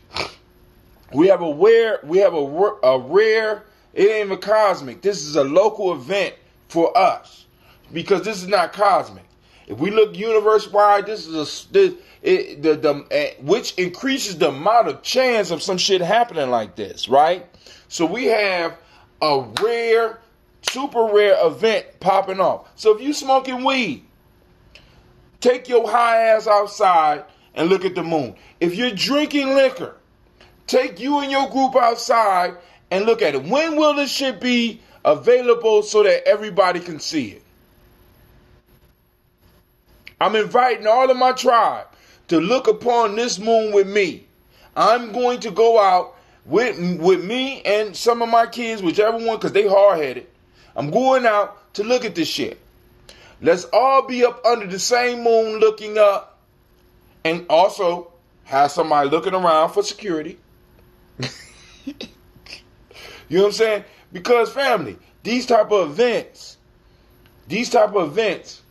give us bonding time and give us time to have rituals and ceremonies around. We should be having a ceremony for this time. And I know a lot of you motherfuckers gonna be like, that's that Illuminati shit, brother Hatim. Nah, motherfucker. Who you think the Illuminati got it from? They got it from my people.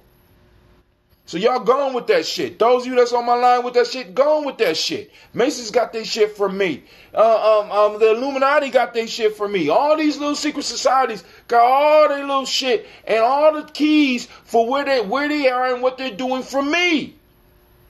I'm just saying, family, we need to go and start taking advantage of these events so that we can be like, yo, there's a unity here. The universe is talking to us. We have a super rare event popping up. And we have a young brother, right? We have a young brother who's been motivated to look this shit up and share it with us. And a lot of y'all might even just brush what he's saying off. Oh, they ain't got nothing. But what do you think? What do you think a Pharaoh would have did with the opportunity to see the biggest moon in the sky? If he was able to predict that shit. What do you think a Pharaoh would have did with that shit? What do you think an emperor in Mali or Songhai, you know what I'm saying, would have done with this shit? What do you think the leader of Zimbabwe did with this shit? He used it to solidify the belief in his wisdom because he was able to make a proclamation and have a ritual behind this shit. Come on, family. So that also makes me think about some of the lies we've been told in history. So I heard a story about Christopher Columbus. Apparently, Christopher Columbus on his voyage, when he landed on Hispaniola, he was aware that an eclipse. There was about to be some super moon, some shit going on. No, it was an eclipse. It was an eclipse. It was an eclipse. Say it again. It was an eclipse. An eclipse. That's what it was. It was an eclipse. So he moved in on the people and he told them that he demanded something. I don't know, food or something. I think they was running low on rations. Right. He said, I need y'all shit. And they said, nah, we only got enough shit for us. And he said, well, if you don't give me your shit, my God is stronger than your God, and my God will make the blood red. The moon is going to turn blood red. And you're going to see that shit tonight. So you got till tomorrow to give me my shit. So we left. The moon turned red. Came back. They was like, here you go. We ain't got smoke with your God. Okay, so now, this is supposedly happening. Hispaniola, for anybody don't know, that's the island that's currently Haiti and the Dominican Republic. So that's relatively close to like Central America, and Central America is where the Mayans was, and the Mayans made the most accurate calendar that is still more, can go back farther and in the future farther than any calendar, than the Gregorian calendar. It's more accurate than the Gregorian calendar, the calendar that we currently use. How the fuck did Christopher Columbus come in and fool these people that was so close to not that they weren't necessarily Mayans, but I would imagine being that close to Mayans, if they could make that type of technology, and they probably had boats and shit, at least that was strong enough, good enough to make it to the islands that was, relatively in the same right in the same area. So they probably at least made contact with these people. Or so that shit just don't add up to me. No, what you got to add up now? What you got to think about is this: most cultures didn't need. Let me say this: until we start dealing with West Asian history, most cultures didn't need to go outside themselves to really dominate. West Asians took that shit to a whole nother level because of where they were. They were not able to. They couldn't support their own populations, let alone going out and becoming a national power. So when they got up on the game, they needed to be able to do it. So the who you said the Mayan calendar, the Mayan people were not an empire, necessarily an empire building people. So they didn't need to dominate other folks. And you look at a lot of African civilizations that knew this shit as well. They weren't. They were not empire building or people that wanted to dominate other folks. But I don't think that they necessarily had to dominate or be an empire to have made contact with those people. And even if I made contact with you, I was not going to force. See, because you got to understand, with empire building, it comes forcing my worldview on you.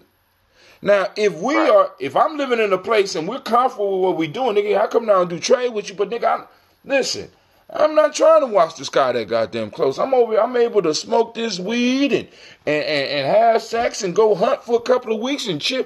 Listen, okay. I'm not trying to fuck with civilization. See, because we got to understand that civilization, do you know that because of how we live, we work more than people in the past? I mean, do motherfuckers not understand that civilization is hard work? This shit we call this shit is hard work. I want you to think about this. Quay said, me and you was Indians, and we lived in some rural area in Africa 300 years ago, or even some of them places right now, right? Me and your job would be out to be going hunting. Me and you would sit around. We get high and be like, yo, is meat running low in your house? Yes, brother, meat is running low in my house. Well, let's go and smoke this shit. Woman, bring me some more palm wine, god damn it. And we drink the palm wine and be like, look, nigga, I'm fucked up. I'm fucked up too, but meat is needed. Okay, well, we gonna go hunt and we go out and we catch something big enough that it would last as meat for 3 months, and me and you would be able to kick it. This is the lifestyle that motherfuckers that didn't have to deal with civilization were living.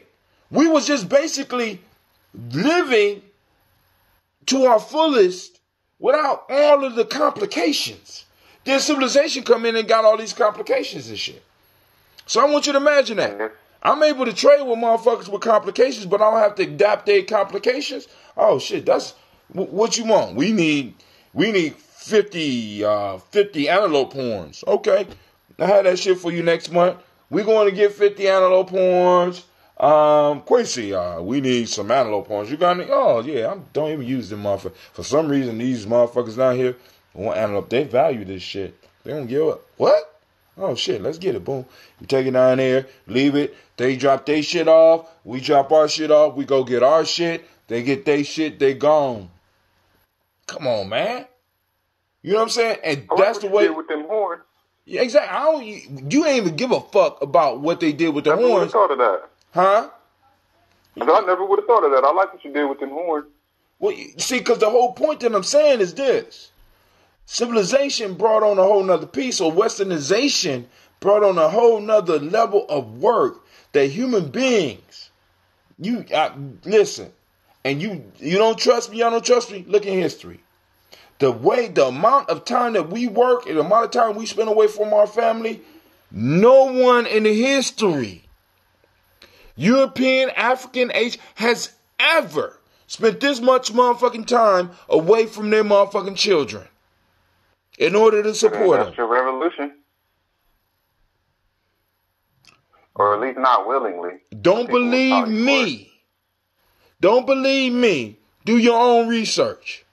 This way we are living right now is so slick because motherfuckers don't even realize they slaves. It's beautiful. These motherfuckers done erected some shit. And then on top of that, now these motherfuckers are so bold with it. They like, I'm going to take all the money up out this motherfucker. And you stupid motherfuckers is not even going to know. And y'all not even going to rebel. So, yeah. And then I'm going to let my dumbest cousin become the president, the most powerful supposed man in the world. I'm going to let my dumbest cousin become the president of the country. Give me That's a lot of work. Oh. Go Make ahead. him feel special. He feels bad. The nigga is special. I know a dude that worked, man. He got like 2-3 cars. He got some badass cars, man. He got like a fucking, like, one of them new ass Navigator trucks, Lincoln trucks. He got a couple nice cars, rims on them and shit. I don't know. He might do something extracurricular on the side, but I mean, he worked 2 jobs, like damn near full-time jobs, if I understand. And I think ultimately, that's why I'm not saying his name, because I don't know this man's life like that. But I know the conversations that this is a dude I used to work with, and I ran into him a few months ago. Well, a couple months ago, probably around Christmas. Well, about a month ago then. So, yeah, I ran into him. I was at Easton, and I ran into him, and I just was thinking, man, like, I know a lot of the conversations we talked about like women a lot, you know. I'm thinking, I don't know what his motivation could possibly be to want all of that stuff and to want to spend so much of his life buying, to make money to buy that stuff and to maintain that stuff. Yes, you do. Because when he started telling me the cars that he had, I was like, damn, you work here, bro. How could you even have that car? But then I seen him in it. Like, oh, okay, shit. I guess I think he might still live at home and all of that. And I'm not knocking. That's what, again, I'm choosing not to say a name. But it's like, you know, that shit doesn't sound like life to me. I don't make so much money at all, but you know what it is, Quasi? I get to be around people that I care about. So I get to I get to think a lot. Quasi, you got to understand, you do know that mind state. You existed with that mind state. You ran from that motherfucking mind state. That's called a slavery mind state, where I will do everything. See, now, instead of chains around your arms, it's chains on your pocket. Because more than likely, I'm going to tell you like this. I'm guaranteeing that the motherfucker ain't pay cash for those cars, unless he's doing something illegal. He had good enough credit because car notes for sure. He definitely paying on them. This is what people tell you: get your credit straight. And I'm listening to people tell me this shit. You need to get your credit. Get your credit. See, because what credit is another chain that they put on you, and motherfuckers just don't even realize it. You got chains on you now. You don't even understand it. I've never had a car payment. Listen, and motherfuckers be mad at me because when I did, I was able to do that shit in 1 year. And you know my wife kind of mad at me now because I'm like, no, I'll take your old car. If you like car payments, by all means you get that shit. I will take your old car. I don't want to pay for shit. I don't even want to do a mortgage because I seen how these motherfuckers hustle. I understand the hustle. And I understand that if I pay for some shit, but yet I still have payments on it after I get done paying for it, it's not really mine. Did y'all hear me? If I have payments for some shit after I pay that shit off, it's not really mine. So when I buy property and a motherfucker turn around and tell me that I got a tax on my shit and I got to pay that shit every year, what that's telling me is that shit is not really mine, because they could raise the tax up to a point where I can't afford it and they could come in and take my shit. No fault of my own, other than I can't afford the amount of tax that they charging. Come on now. But if we had 1,000 people there and we had a place, and we had, and we was like, nah, I'm not paying and I'm not leaving. They would, maybe if we was down to die for the shit, sure, they might kill us. But that's the ultimate currency is saying no. No, the ultimate currency is being able to defend your no. No, saying no. Exactly. You know what I'm saying? Absolutely. And this is why I have an issue with motherfuckers that come on my show talking about sovereignty. You can't have sovereignty if you can't defend that sovereignty. There is no sovereignty without the ability to defend what you claim is your sovereign right. Nigga, if you coming at me with fantasy and shit, there is no sovereignty. You know what I'm saying? And if you coming at me with depending on motherfuckers that stole shit from you to follow the rules, then it's not gonna work. Well, brother, I tell him you talking about motherfuckers. Oh, what shit? Politically, we still have access to the political process. I'm not telling motherfuckers to divorce themselves from the political process. I still have power in the political process. And when I recognize that there is no power in the political process, I and all the motherfuckers that's with me will recognize that shit. So then we will take action for that shit. Because that's taxation without representation, which means that we will throw this motherfucker over. Because there is enough of us to be like, well, damn, I'm paying taxes. I don't really have no representation. So why the fuck am I paying taxes? When motherfuckers tell me that me paying taxes has no effect on my status and what I'm able to claim, then that's when everybody else that's with me will be able to recognize that, well, damn, how Tim did this shit this way. And I'm willing to be the sacrifice for that. Because I know I got people that's going to look out for my daughters. I know I got people that's going to look out for my sons. And I know that my son will be old enough to rebel with y'all ass on that shit. Boom, they took his motherfucking life. If I have to be the martyr for that shit, because what I need to do is, if I'm going to martyr myself, and this is what a lot of people don't understand. If I'm going to martyr myself, I have to pick my battles. If I'm going to martyr myself, I'm not going to martyr myself because you, possibly as a black woman, want to run your goddamn mouth.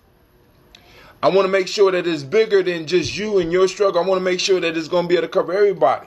So if I martyr myself, I'm martyring myself because of the influence that I have on something big enough that motherfuckers could be able to look that know me, that be like, hold on. That ain't making no sense for how Tim move. Hold on. Wait. Boom, boom, boom. I got to do some research. Wait. Wow. This motherfucker said on his last podcast, because he got 1,209 of these motherfuckers on his last podcast, that we are paying taxes without representation. And he got the documents to prove that shit. And all of a sudden now this nigga is in court and these motherfuckers is persecuting him and he just disappeared. If I'm gonna martyr myself, it's gonna be for some bigger shit than an individual motherfucker's rights. It's gonna be so that the group can see that nothing we talking about is gonna work, because these motherfuckers that have set it in their mind state that the only way they're gonna respect what we doing is if they die. And I'm saying, hey, if that's the way you want to play it, I have the remedy for you. Because I'm training motherfuckers. And what's even crazier, I'm not training motherfuckers to kill people. I'm training motherfuckers how to study how to kill people. So the motherfucker that you would least expect to know how to kill a motherfucker, they will be able to do the research to be able to set up a motherfucking bomb and blow your motherfucking ass up. I'm just saying, keep fucking with me. You left me out here. You got me out here broke. So I ain't got nothing else to talk about but this shit. You don't recognize what my ancestors did. You don't want nobody else to recognize what my ancestors did. You telling us we all the same when I know I'm part of a non-immigrant class because I didn't choose to come to this motherfucker. And I understand that I was forced here. I'm not on that. Those that's calling in and those that's listening, I'm not on that. I'm not on that indigenous shit. You gone. Y'all got your own show for that. This is not that indigenous shit. This show right here is specifically for Africans that are descendants of slaves in America. The non-immigrant class that has a special suit that we are going to launch against the United States federal government because these motherfuckers have been benefiting from our pain and our suffering since their inception. And if you don't belong in that shit, and what I want to do as far as Giame, Kwesi, because if something happened to me, I need you to hear this shit, right? But I hate to tell you, Kwesi, usually when I tell a young motherfucker that's younger than me, that I'm giving you this shit so that, you know what that means, right? What's that? So I'm going to take it back. I'll talk to you about that in private. Because I want you to think about my stories and when I told you about when I did that with younger people than me before. Mm-hmm. All right. Just think about that shit. I got the serious face on now. Right. You need to think. I'm curious. So I guess it's official, man. We going to the hookah tonight because I gotta know. They call me Gotta Know Jones. Well, you know if you think about like for example, when we listen to Revolutionary Minds. You remember the song Revolutionary Minds? Who made it? Jay Jones. You never met him, but you heard about him in Giame. Yeah, okay, I remember. All right, cool. Jamon? Yeah, I want you to think about, because the story I'm telling you now, and I'm taking all that shit back, because everybody that's younger than me, that I be like, get prepared just in case I leave. Something that always happens, and motherfuckers need to understand that shit. These motherfuckers is not playing. They'll allow certain motherfuckers to get old, but they won't allow certain motherfuckers to get old. I'm just saying. So we still on, man. I'm gonna go and cut this shit off because we've been on for over 3 hours. My kids is hungry and mad and shit. Yeah, I'm planning on going to Lollibella's and shit, so I'm... What's Lollibella's? I know some people's ears just perked up. What's Lollibella's? Did you just say what's Lollibella's? Yeah. Whoa. It just broke my heart. I'm old, nigga. I'm 50. Man. You ain't never been to Lollibella's? No, what the fuck is it? Happy or sad at the same time before. Yeah, I put sad face emoji. Look, Cam, look at Paco jumped right in like, hey, hold up, wait, y'all done went too far. I heard Lollibella's.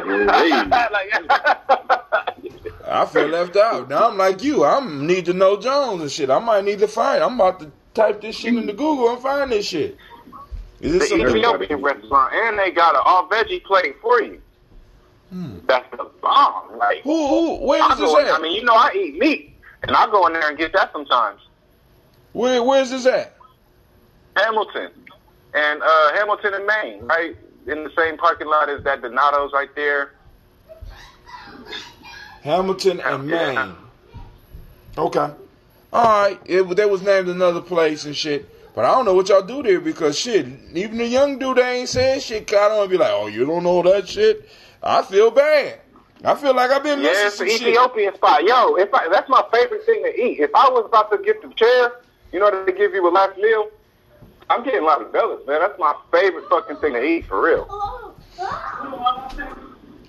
You want to play PUBG? Do you want to play PUBG? Yeah, give me 10 minutes. The Saints game is on. You playing.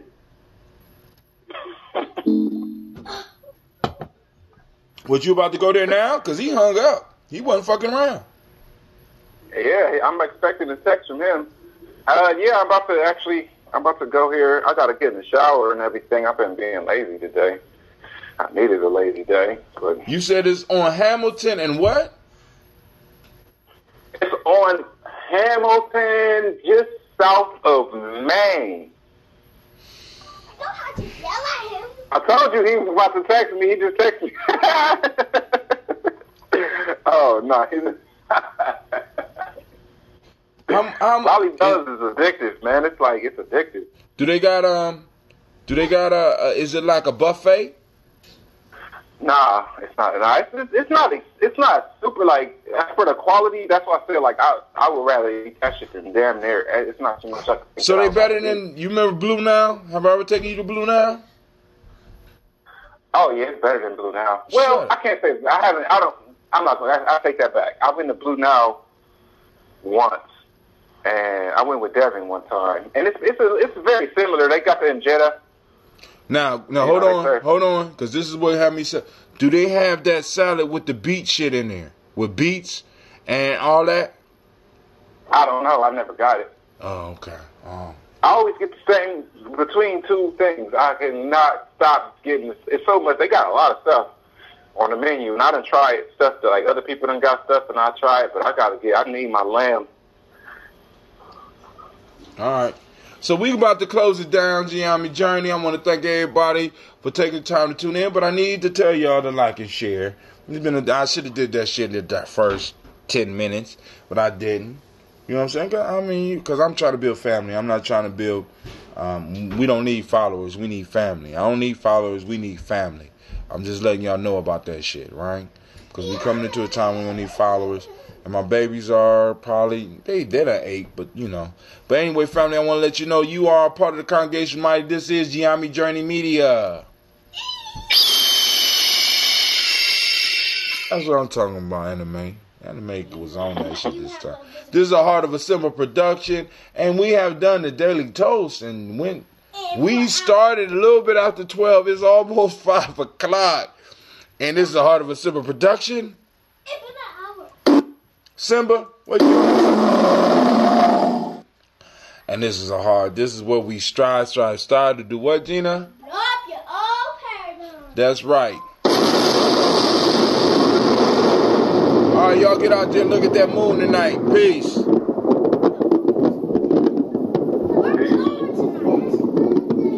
I ain't said we was going anywhere, baby. Well, you said, what? Nothing, baby. Don't worry about it. No, not done. Hey, y'all gotta get that up out the middle of the floor because you know how your mama is about that type of stuff. Alright, Quincy, what's up? It's not 7 o'clock and she comes home after work. And it's not dark and we still didn't go out to play in the snow yet. Yeah. No, somebody else cleaned the snow. Yeah. Somebody else cleaned the snow. Yeah, somebody cleared the snow in front of our door. Why? Well, you's a hater. Y'all haters. No, we're not. We love snow. Here, Sasha. Gina already done drunk some. Here. Drink that. Y'all share that. What is it? I'm burning. What else was it going to be? Nasty chocolate chips.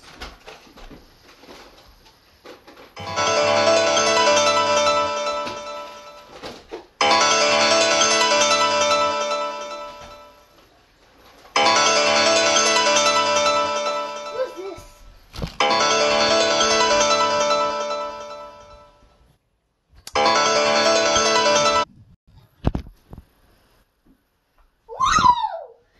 Mom, you better, sis, you better move before I jump on you.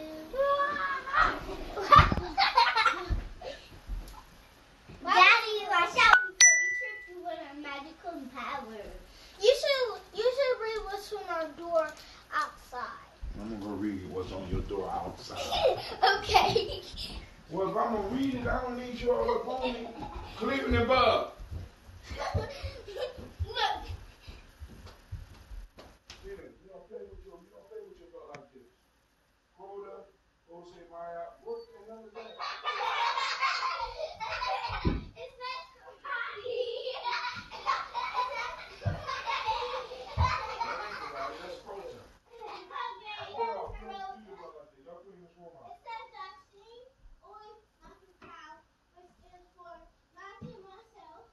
Oh, okay. Hey, it's a cardboard box and some paper right here on this landing. Y'all need to get that up. There's going to be some problems.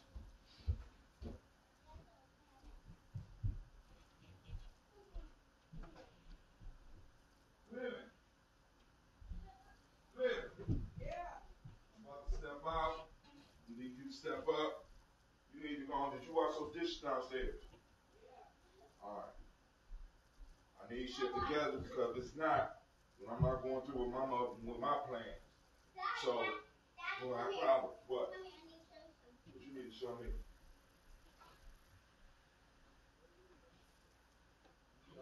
And then it says no food allowed except that. That is not a board. Come down here and get this cardboard box. Yes, cardboard box, man. Ooh. Ooh. Daddy, this is a noodle box. How did that get up there? Oh, I'm allowed because the floor. Oh, snap. All right.